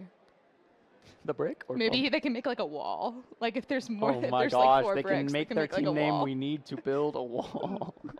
Oh no. I've said something I shouldn't have. Anyways, I think that we should transition to a little bit of a break so that everybody is able to, you know, chill out. Yep. We'll be right back with the next match. Stay tuned.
Welcome back to Riptide 2024 at the beautiful Kalahari Resort in Sandusky, Ohio. My name is Nell, aka Nellfire, and I am joined today by Brave. Brave, would you like to reintroduce yourself? Yeah, absolutely. My tag's Brave. Hello, everyone. We are actually, this is going to be our last set. To get back on schedule, we are going to, yeah, sad face. We are going to do this second set. It is Wave C, round 3. We have got an exciting set. I know one of the teams, Meow Meow Meow, not to be confused with Meow Catface or Meow Meow Meow Meow Meow. Yeah, so there is a pickup team called Meow Meow Meow Meow Meow Meow Meow. And then there's also a team which we are watching today called Meow Meow Meow. Not to be confused. They're Don't get them confused. Do not get them confused. We'll be very upset with you. And so I'm actually quite excited to see Meow Meow Meow play, honestly, because in their additional info they said meow, and I think that's kind of cool. You know, it's kind of a controversial thing to say, but I'm very glad that they said it. I love cats. Do you have any cats? I do have a cat. Really? Yes, her name is Delilah. Oh my goodness. See, my cat is named Peter, and he's stinky. That's all. That sounds like an orange cat name. He is. Oh my gosh. Yes, so I have an orange my cat gosh. named Pete, and he's fat, and I like him. That's wonderful. I So, like mine as well. She's here- also getting a little bit chunkier. Oh my goodness, My plush. fluffy cat Delilah. She's just a baby. I like how girl cats can have the most beautiful, like, fancy names ever, and the boy cats are like, this is dump truck. This is my little poo-poo boy dump truck. So, yeah, I'm curious to see if Meow Meow Meow's claws are going to come out and if they are going to win this round.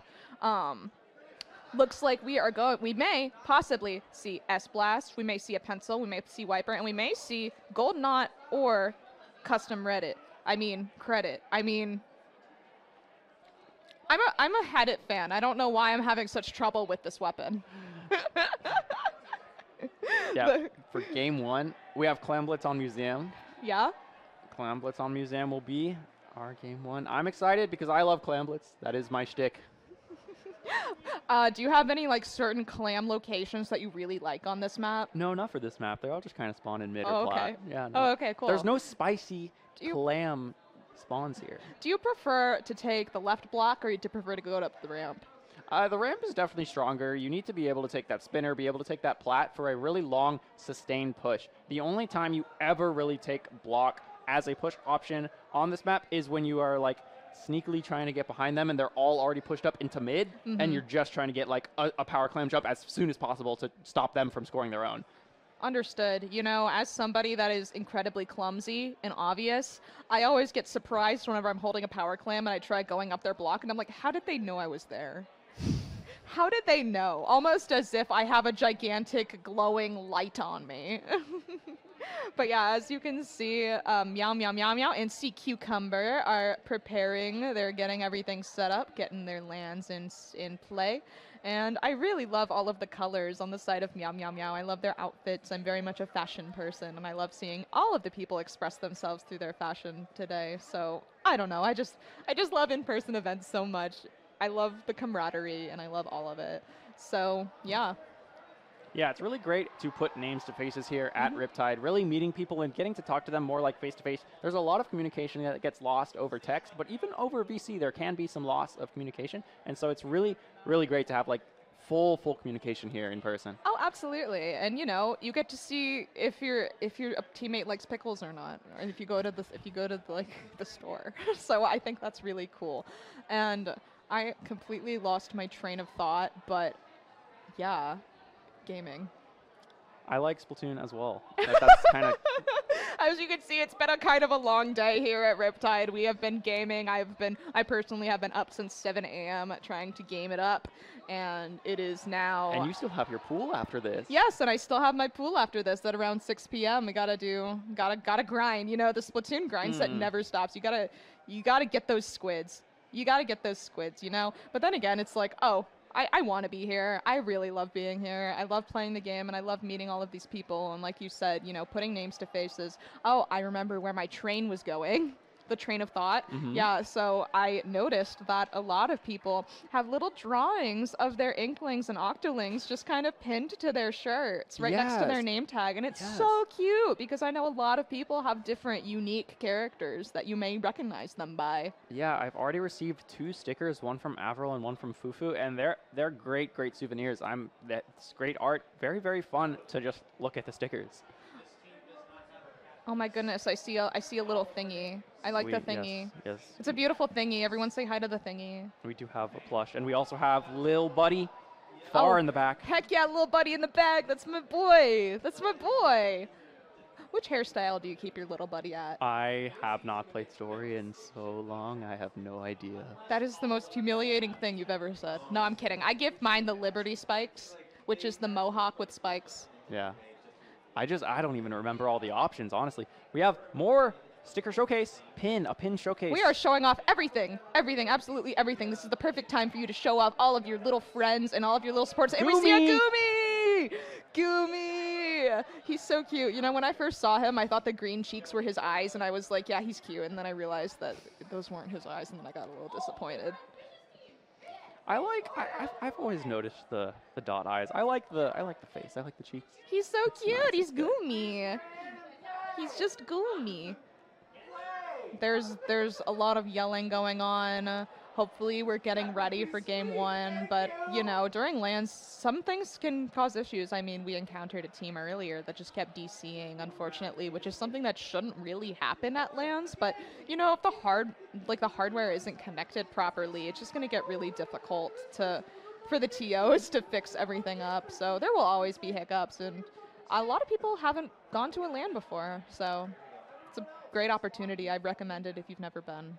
Yeah, I recommend it as well. We, on my team, even have one member who has never been to a LAN before, and very, very thankful that he was able to come out and be on our team here. Oh, that's fantastic. I'm really Yeah. glad you were able to meet them. Yeah. I know one of my teammates is like, I've never been to a LAN, and I don't foresee myself ever being able to. And I'm like, don't think that way. You can go to a LAN too eventually. But yeah, it's basically just a convention for your shared hobby, and it's incredibly fun. Even if you're not participating or you're just a spectator, it's so much fun to have the energy, and yeah, it's really just a gift. I love being able to meet people, and I'm such a people person, so I'm just the yapper. That's why I'm here. Awesome. On this commentary blog, on this round 3 of Wave C, we may be getting into the match soon-ish, but we have Clan Blitz Museum. Kind of want to circle back on to talking about this map mode. You asked me if I should push ramp or block and my opinions on that, but how do you feel about the mid spinner block and how that really impacts fights in mid? So I love the mid spinner block, especially if I'm on pencil or if I'm on heavy edit. I think it is an incredibly powerful position, but you do have to be wary because being out in the open like that is very not good for splatlings because you're basically just a sitting duck while you're charging. But if you outrange people, it's... Sorry, I'm just distracted by somebody yapping on the camera. We are very excited here, see Cuecumber and Meow Meow Meow, to be on stream. So many smiling faces out there. And of course, gotta tweet out to the homies that you are on stream. Yes. Come look at me. If my mom is watching, I want her to know that I love you, and I hope you're proud of me. And I hope that everyone else's loved ones here are watching, and they are proud of them too. My mom raised a little gamer. Mine too. I don't know what they're showing. It's not even like, it's too bright on the camera, but trust me, if you're watching the VOD, just know that I appreciate whatever you showed me. We appreciate the energy here at Kalahari, and Absolutely. we all appreciate the funny squid game. Yeah, as you can see, it looks like a TO is trying to fix the setup. Like I said before, if there's any hardware issues at a LAN, it will, kind of stall the matches pretty quickly. But thankfully, we have very, very, very cool TOs that are able to just jump in whenever they're needed and seemingly, fix everything up in a breeze. So hopefully we'll be able to get into this game soon. Right now, it looks like everybody's just kind of relaxing, getting into the moment. I don't see much practicing or aim drilling. I think both of these teams are just kind of ready to go whenever. It looks like they're just troubleshooting right now. Yep, there are so many moving parts to all these setups. You've, of course, got the monitor, all of the wires connecting all the switch, and the audio mixers as well can be a huge issue as well. You can have no audio. That can be, there are just so many potential issues at these LANs. Yeah, I mean, my favorite thing that happens is when the game audio is incredibly quiet and then the my teammates are incredibly loud, or if one teammate is incredibly loud and the other ones are incredibly quiet. But yeah, hopefully we're able to get this hardware issue solved soon. That way everybody can get where they need to be and the bracket won't be slowed down at all. Cuecumber just wants to play. They just want to smile and send hearts at the camera and play the squids. Meanwhile, Meow Meow Meow would probably like to meow, I would guess. No. I don't think so. I'll ask him. Should I go ask them? I think they like cats. Do you think they like cats? They might like cats. Their profile picture is a cat, superimposed on a cat. I really like that profile picture. The team, it looks like the team is just a pickup for this LAN, but I mean, it seems like a few of them are long-term friends, as they noted here in their bio. They also are quite happy that their Riptide seed is 69th. Wow, that is nice. That is nice. They're showing each other memes. I'm glad that the sportsmanship is still good. And, you know, spirits are being kept up despite, you know, the round being delayed a little bit just due to technical LAN issues. It seems like everybody's just happy to be here and, you know, able to play with each other.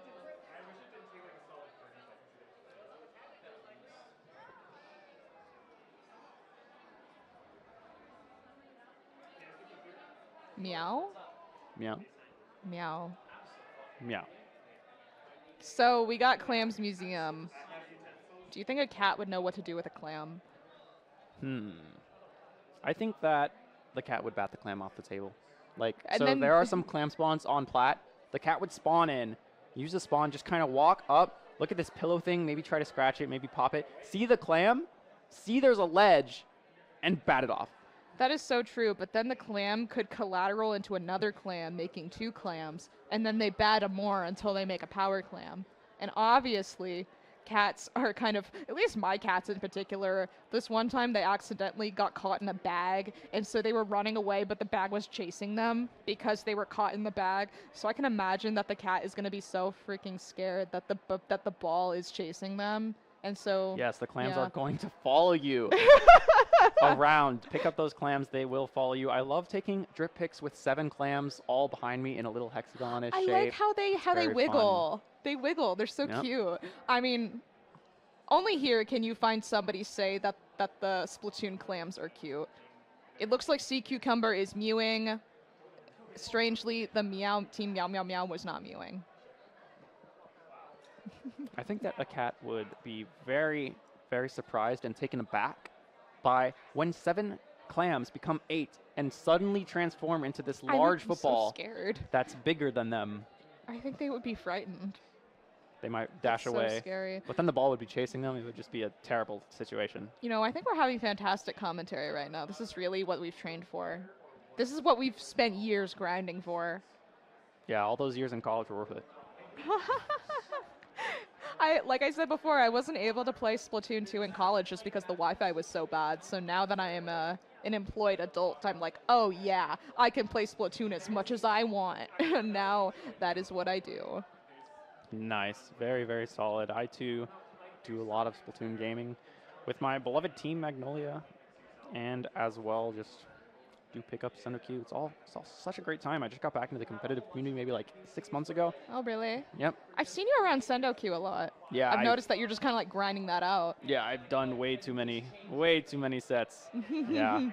Well, I'm glad that you're kind of exploring your horizons. I know a lot of folks, me included, when I first started out, I was afraid of playing Sandusky just because of new people. But I Yeah. think that it'll teach you a lot about your gameplay, just kind of doing pickups and playing with different folks. You know, like I said before, I'm on a new team now, and I've learned so much just by being in a different environment than you're not used to. So it's all about the people you're with. Everybody here knows something different about the game, and you'll learn something new. Yeah, all it takes is some questions, some probing, and also a lot of people, of course, on established teams aren't necessarily wanting to do send a queue with anyone else other than their teams, which is understandable, but it is a great website and resource to find a team. It is actually how I found mine, and it sparks so many team building, like just sparks so many finding friends. It's a great website. Absolutely. So it looked like they were force resetting that person's switch. Unfortunately, it seems like there's a lot of technical issues going on here, which is quite unfortunate, especially at this point in the day when they're almost done with their round. I think this is round 3. Am I correct? Yeah. Yeah. Should be. So I'm pretty sure they just want to be done with their block as much as possible. Just get this done and over with. But Go to the walk park before some Family Feud. oh, absolutely. I want to go to the water park so badly, but the lazy river is closed for repairs. But you know what? We'll just have to go next year. Yeah, that is very tragic, though we do have those extra hours due to that. Absolutely. I am quite excited to spend time with everybody. And, you know, last year when we were waiting in line for the water park, not the water park, for one of the water slides, I made friends with some Smash players, and I figured out what their equivalent to divs are. And I'm like, wow, that's so cool. And so I was like, oh, so that's like divs. And they're like, yeah. Was it PR? I think so. Yeah. I don't know. I don't know much about Super Smash Brothers, but I do know that I just button smash and hope for the best. I don't know the combos. Whenever I play, this is not a flex, by the way. This is embarrassing for me. And the Smash Ball is out. I don't know how to break it or activate it. Wait, what do you mean? The Smash Ball, you know, like the glowing Yeah, one? yeah, the glowing I don't ball. know how to, like, get it. Like, how to hit it? Yeah. What do you mean? As you can see, there is a Smash veteran here talking to a Smash newbie, and I'm like, I don't know. Sometimes, and then when I have it, then I'm equipped with my ultimate. Yes. That's what that's called, right? Yeah, I sort of. don't know how to turn it on. Okay, well, you press the B button, so... Or rather, the special... Whoa, we have some Whoa, cheering! it looks like it's fixed! We no may way! have an 8th in the PB. Where is your 4th? Where is your 4th? Yay! We have They're just gotten finally word that it here. looks like they are able to start playing, and we can stop yapping about how bad I am at video games. Smashy Bros. Smash Brothers. Yeah. Back to Splatoon gaming. Thank God, something I know. I know a lot about the squids. And you can talk a lot about, you know, there's so much to talk about with Splatoon. You have 8 players here. They all have their own stories, their own competitive journeys, their own teams, their own weapon choices, and of course, so much roles and flexibility with this game gives their like limitless possibilities to talk about here. Mm-hmm. So I'm looking at cuecumber, you know, the team with all of the technical issues, and it looks like they've known each other for only a couple of months, but they met through one member, and this will be their very first time formally playing with one another. So that's quite exciting. This is a great opportunity to, you know, meet new people and all of that stuff. I personally don't know anybody from this team, but I am very, very excited to see them play and see what they're going to bring to the table. Yeah, it's a really, really great place to meet people just all of the Splatoon lands. The community is so very welcoming, and I have pretty much played with like new teammates every single LAN I've been to. There's always been at least one new person that I've kind of played with, and it's been great. It's been very, very great to meet people. Absolutely. I mean, for example, on the shuttle here, I sat next to somebody, and I'm just full of stories, aren't I? I sat next to somebody, and it turns out they were somebody that's in our div and on a team that I know of. And so I'm like, oh, hey, we can yap. And so I yapped to them for about 45 minutes, and then boom, you have a new friend. Nice. And then, yeah, then the shuttle ride's over, you're here. And then you're here, and then you Glorious. wave at them awkwardly for the rest of the weekend. I do love waving at people from afar that I have just recently met. Humans are funny. I hear the ding. That is a ding. Are we able to Red play the game or playing alert. the game? Yes. All right, Riptide 2024, Pool C, Swiss Round 3. Let's see what these teams are bringing Ink to the brush. table. Ink Clam brush. Blish. And a decaf, 2 wipers, and a blaster. Let's see what they're able to bring to the table here. It looks like we have the early cooler on the side of cuecumber. Got Zap just painting spawn, but that is a bit trade from both teams in mid. Yep, 2 down on the side of cuecumber. This is a great opportunity for Meow to be able to take space. It looks like there's somebody on the plat just trying to postpone their push as much as possible, but Meow is very relentlessly trying to make something happen, but as you can see, there's someone still on their plat. They're throwing specials, but they are pretty separated. Let's see if there's any jumps to the bubble. It does not seem like it. I'm pretty sure they're going to opt. Oh, and that's a very, very rough bomb with the pencil that had about 7 clams. So even though Meow has enough paint on the floor, they're really going to have to rush to make something happen. And with 3 down on the side of cuecumber, this is their opportunity to make a push. Yeah, they do not have the clam economy. They do finally get 2 balls, one of them being able to be scored, but they had just taken advantage.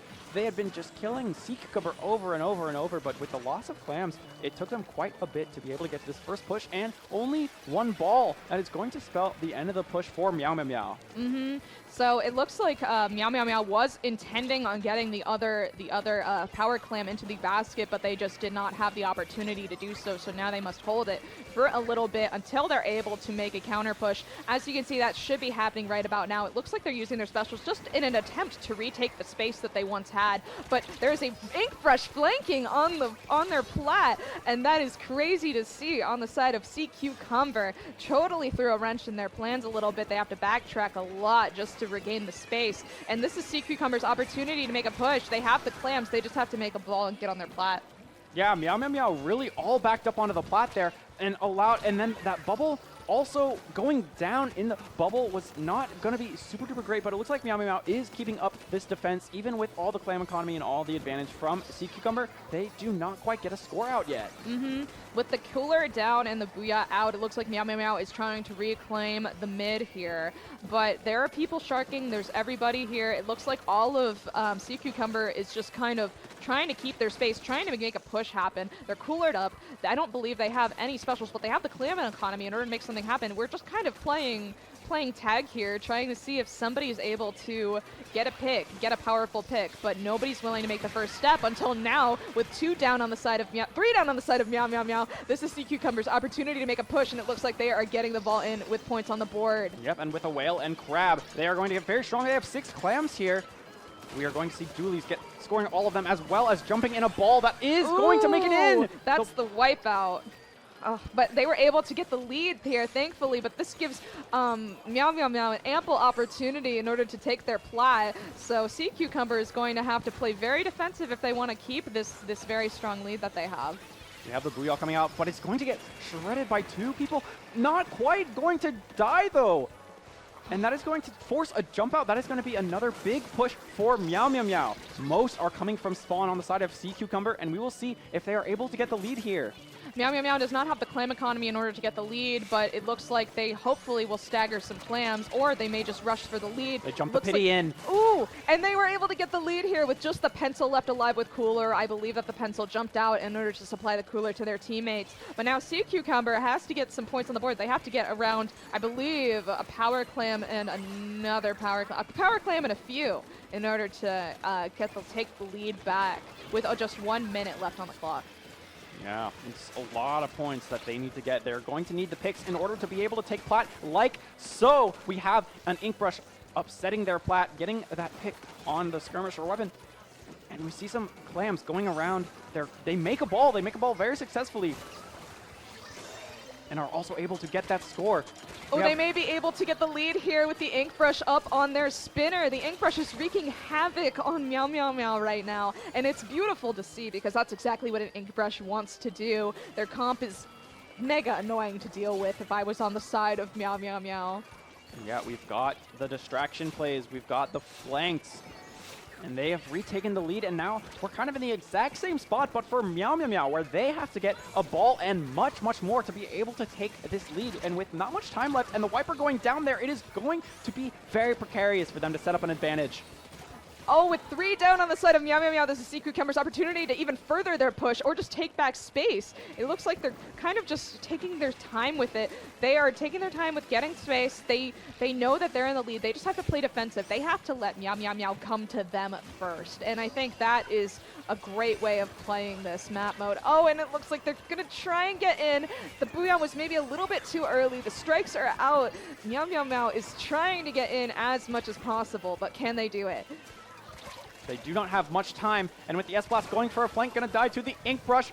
There's only one person under basket guarding it. Oh, they were almost able to get in with a jump, but no, it wasn't. It was just barely able to. As you can see, Meow Meow Meow was saying that it hit on their side, but it just wasn't able to do it, even with the no latency land. Yeah, they just ran out of time. They had 2 balls. They had the first ball almost penetrate the basket, and it did hit the basket, but the time just ran out right before the score counted. And with that jump-in ball, that would have been lead as well, but they were just one second or two too short. It's amazing to me that we just saw the person jump with the ball and we knew exactly what was happening. And then you hear it, but no, if they had about 2 more seconds, they would have been able to make something happen with a reverse push. But as you can see, these teams are very evenly balanced, even though we're only in pools. Yeah, this is a very, it was just so back and forth. Lead just transitioned so many times that game. We are seeing 2 very evenly matched teams. Absolutely. It's really entertaining to see 2 evenly matched teams like that, where you can never really be too comfortable with a push. I think that's the key takeaway to a good Clams game. You can never be too comfortable. You just have to always prepare for the next push, even if you're so sure that your lead is enough to make it happen. Yep. Yep, absolutely. So next is Tower Control Undertow Spillway. I know this map has a lot of haters, frankly, but I am kind of neutral towards it. I don't have many strong appealings towards Undertow. Me, I'm the hater. I don't like playing crab on this map, and so I dislike it. I need to play 52 gal deco. Yeah, you have to change out your arsenal a little bit for this one. So with Tower Control, I personally really like this map mode, and it looks like we're actually getting into it pretty quickly. I heard them ready up. Let's see if we see any changes to comps, if we're going to see that Ink Brush come back out with flank opportunities or not. And yep, the Ink Brush is returning, absolutely. And there's not a lot of changes on the side of either team. They're going to roll with what they were given. Same comps. It looks like we have some potential one tricks in the lobby, but we have Meow Meow Meow going to, of course, have that pencil. Much stronger, cooler option than Zap, than cuecumber. We will see if they are able to dominate more so on this map. One is already down on the side of cuecumber due to an unfortunate bomb. And, you know, the first, I will say that Undertow is a very stally map. Somebody has to make the first step in order to just make something happen. And that looks like it's going to be the Ink Brush, getting 2 down on the side of Meow Meow Meow.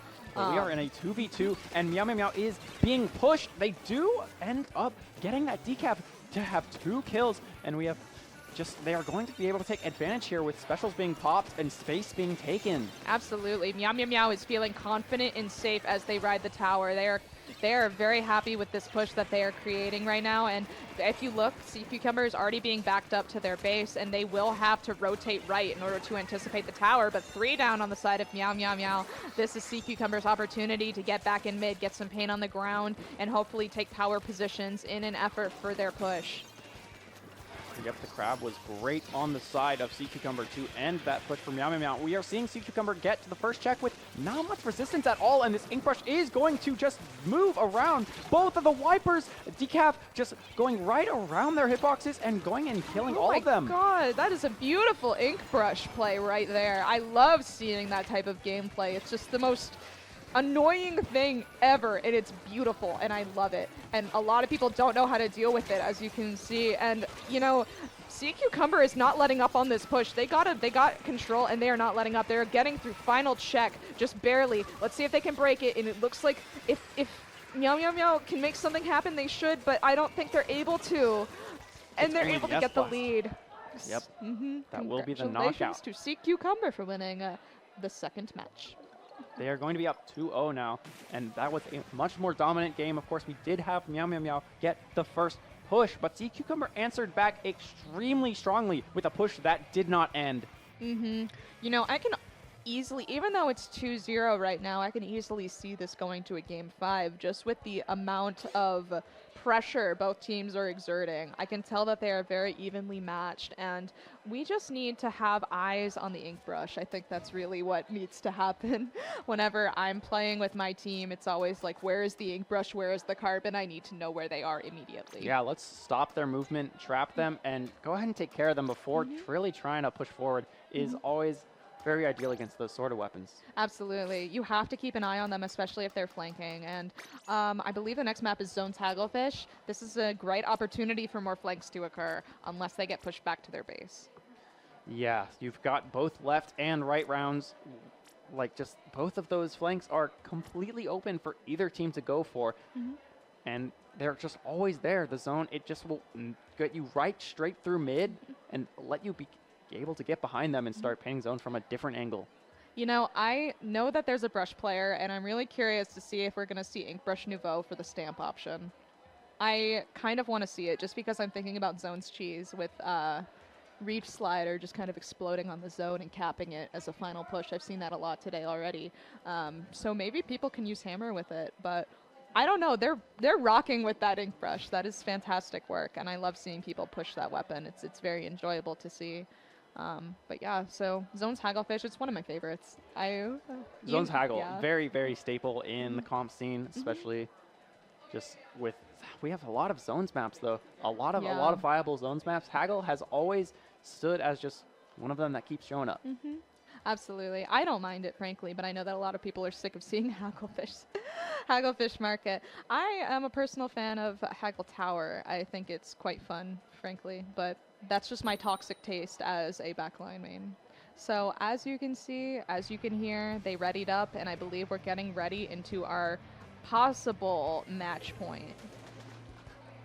We've got the same weapon selects from Cuecumber, and no change on the side of Meow Meow Meow either. They are confident in their picks, and I am also confident in their picks, and I am excited to see how they are going to play. It looks like the Zap is just farming for Cooler as quickly as possible, and the Pencil is just trying to get to Snipe. They're both trying to make things happen. Let's see who's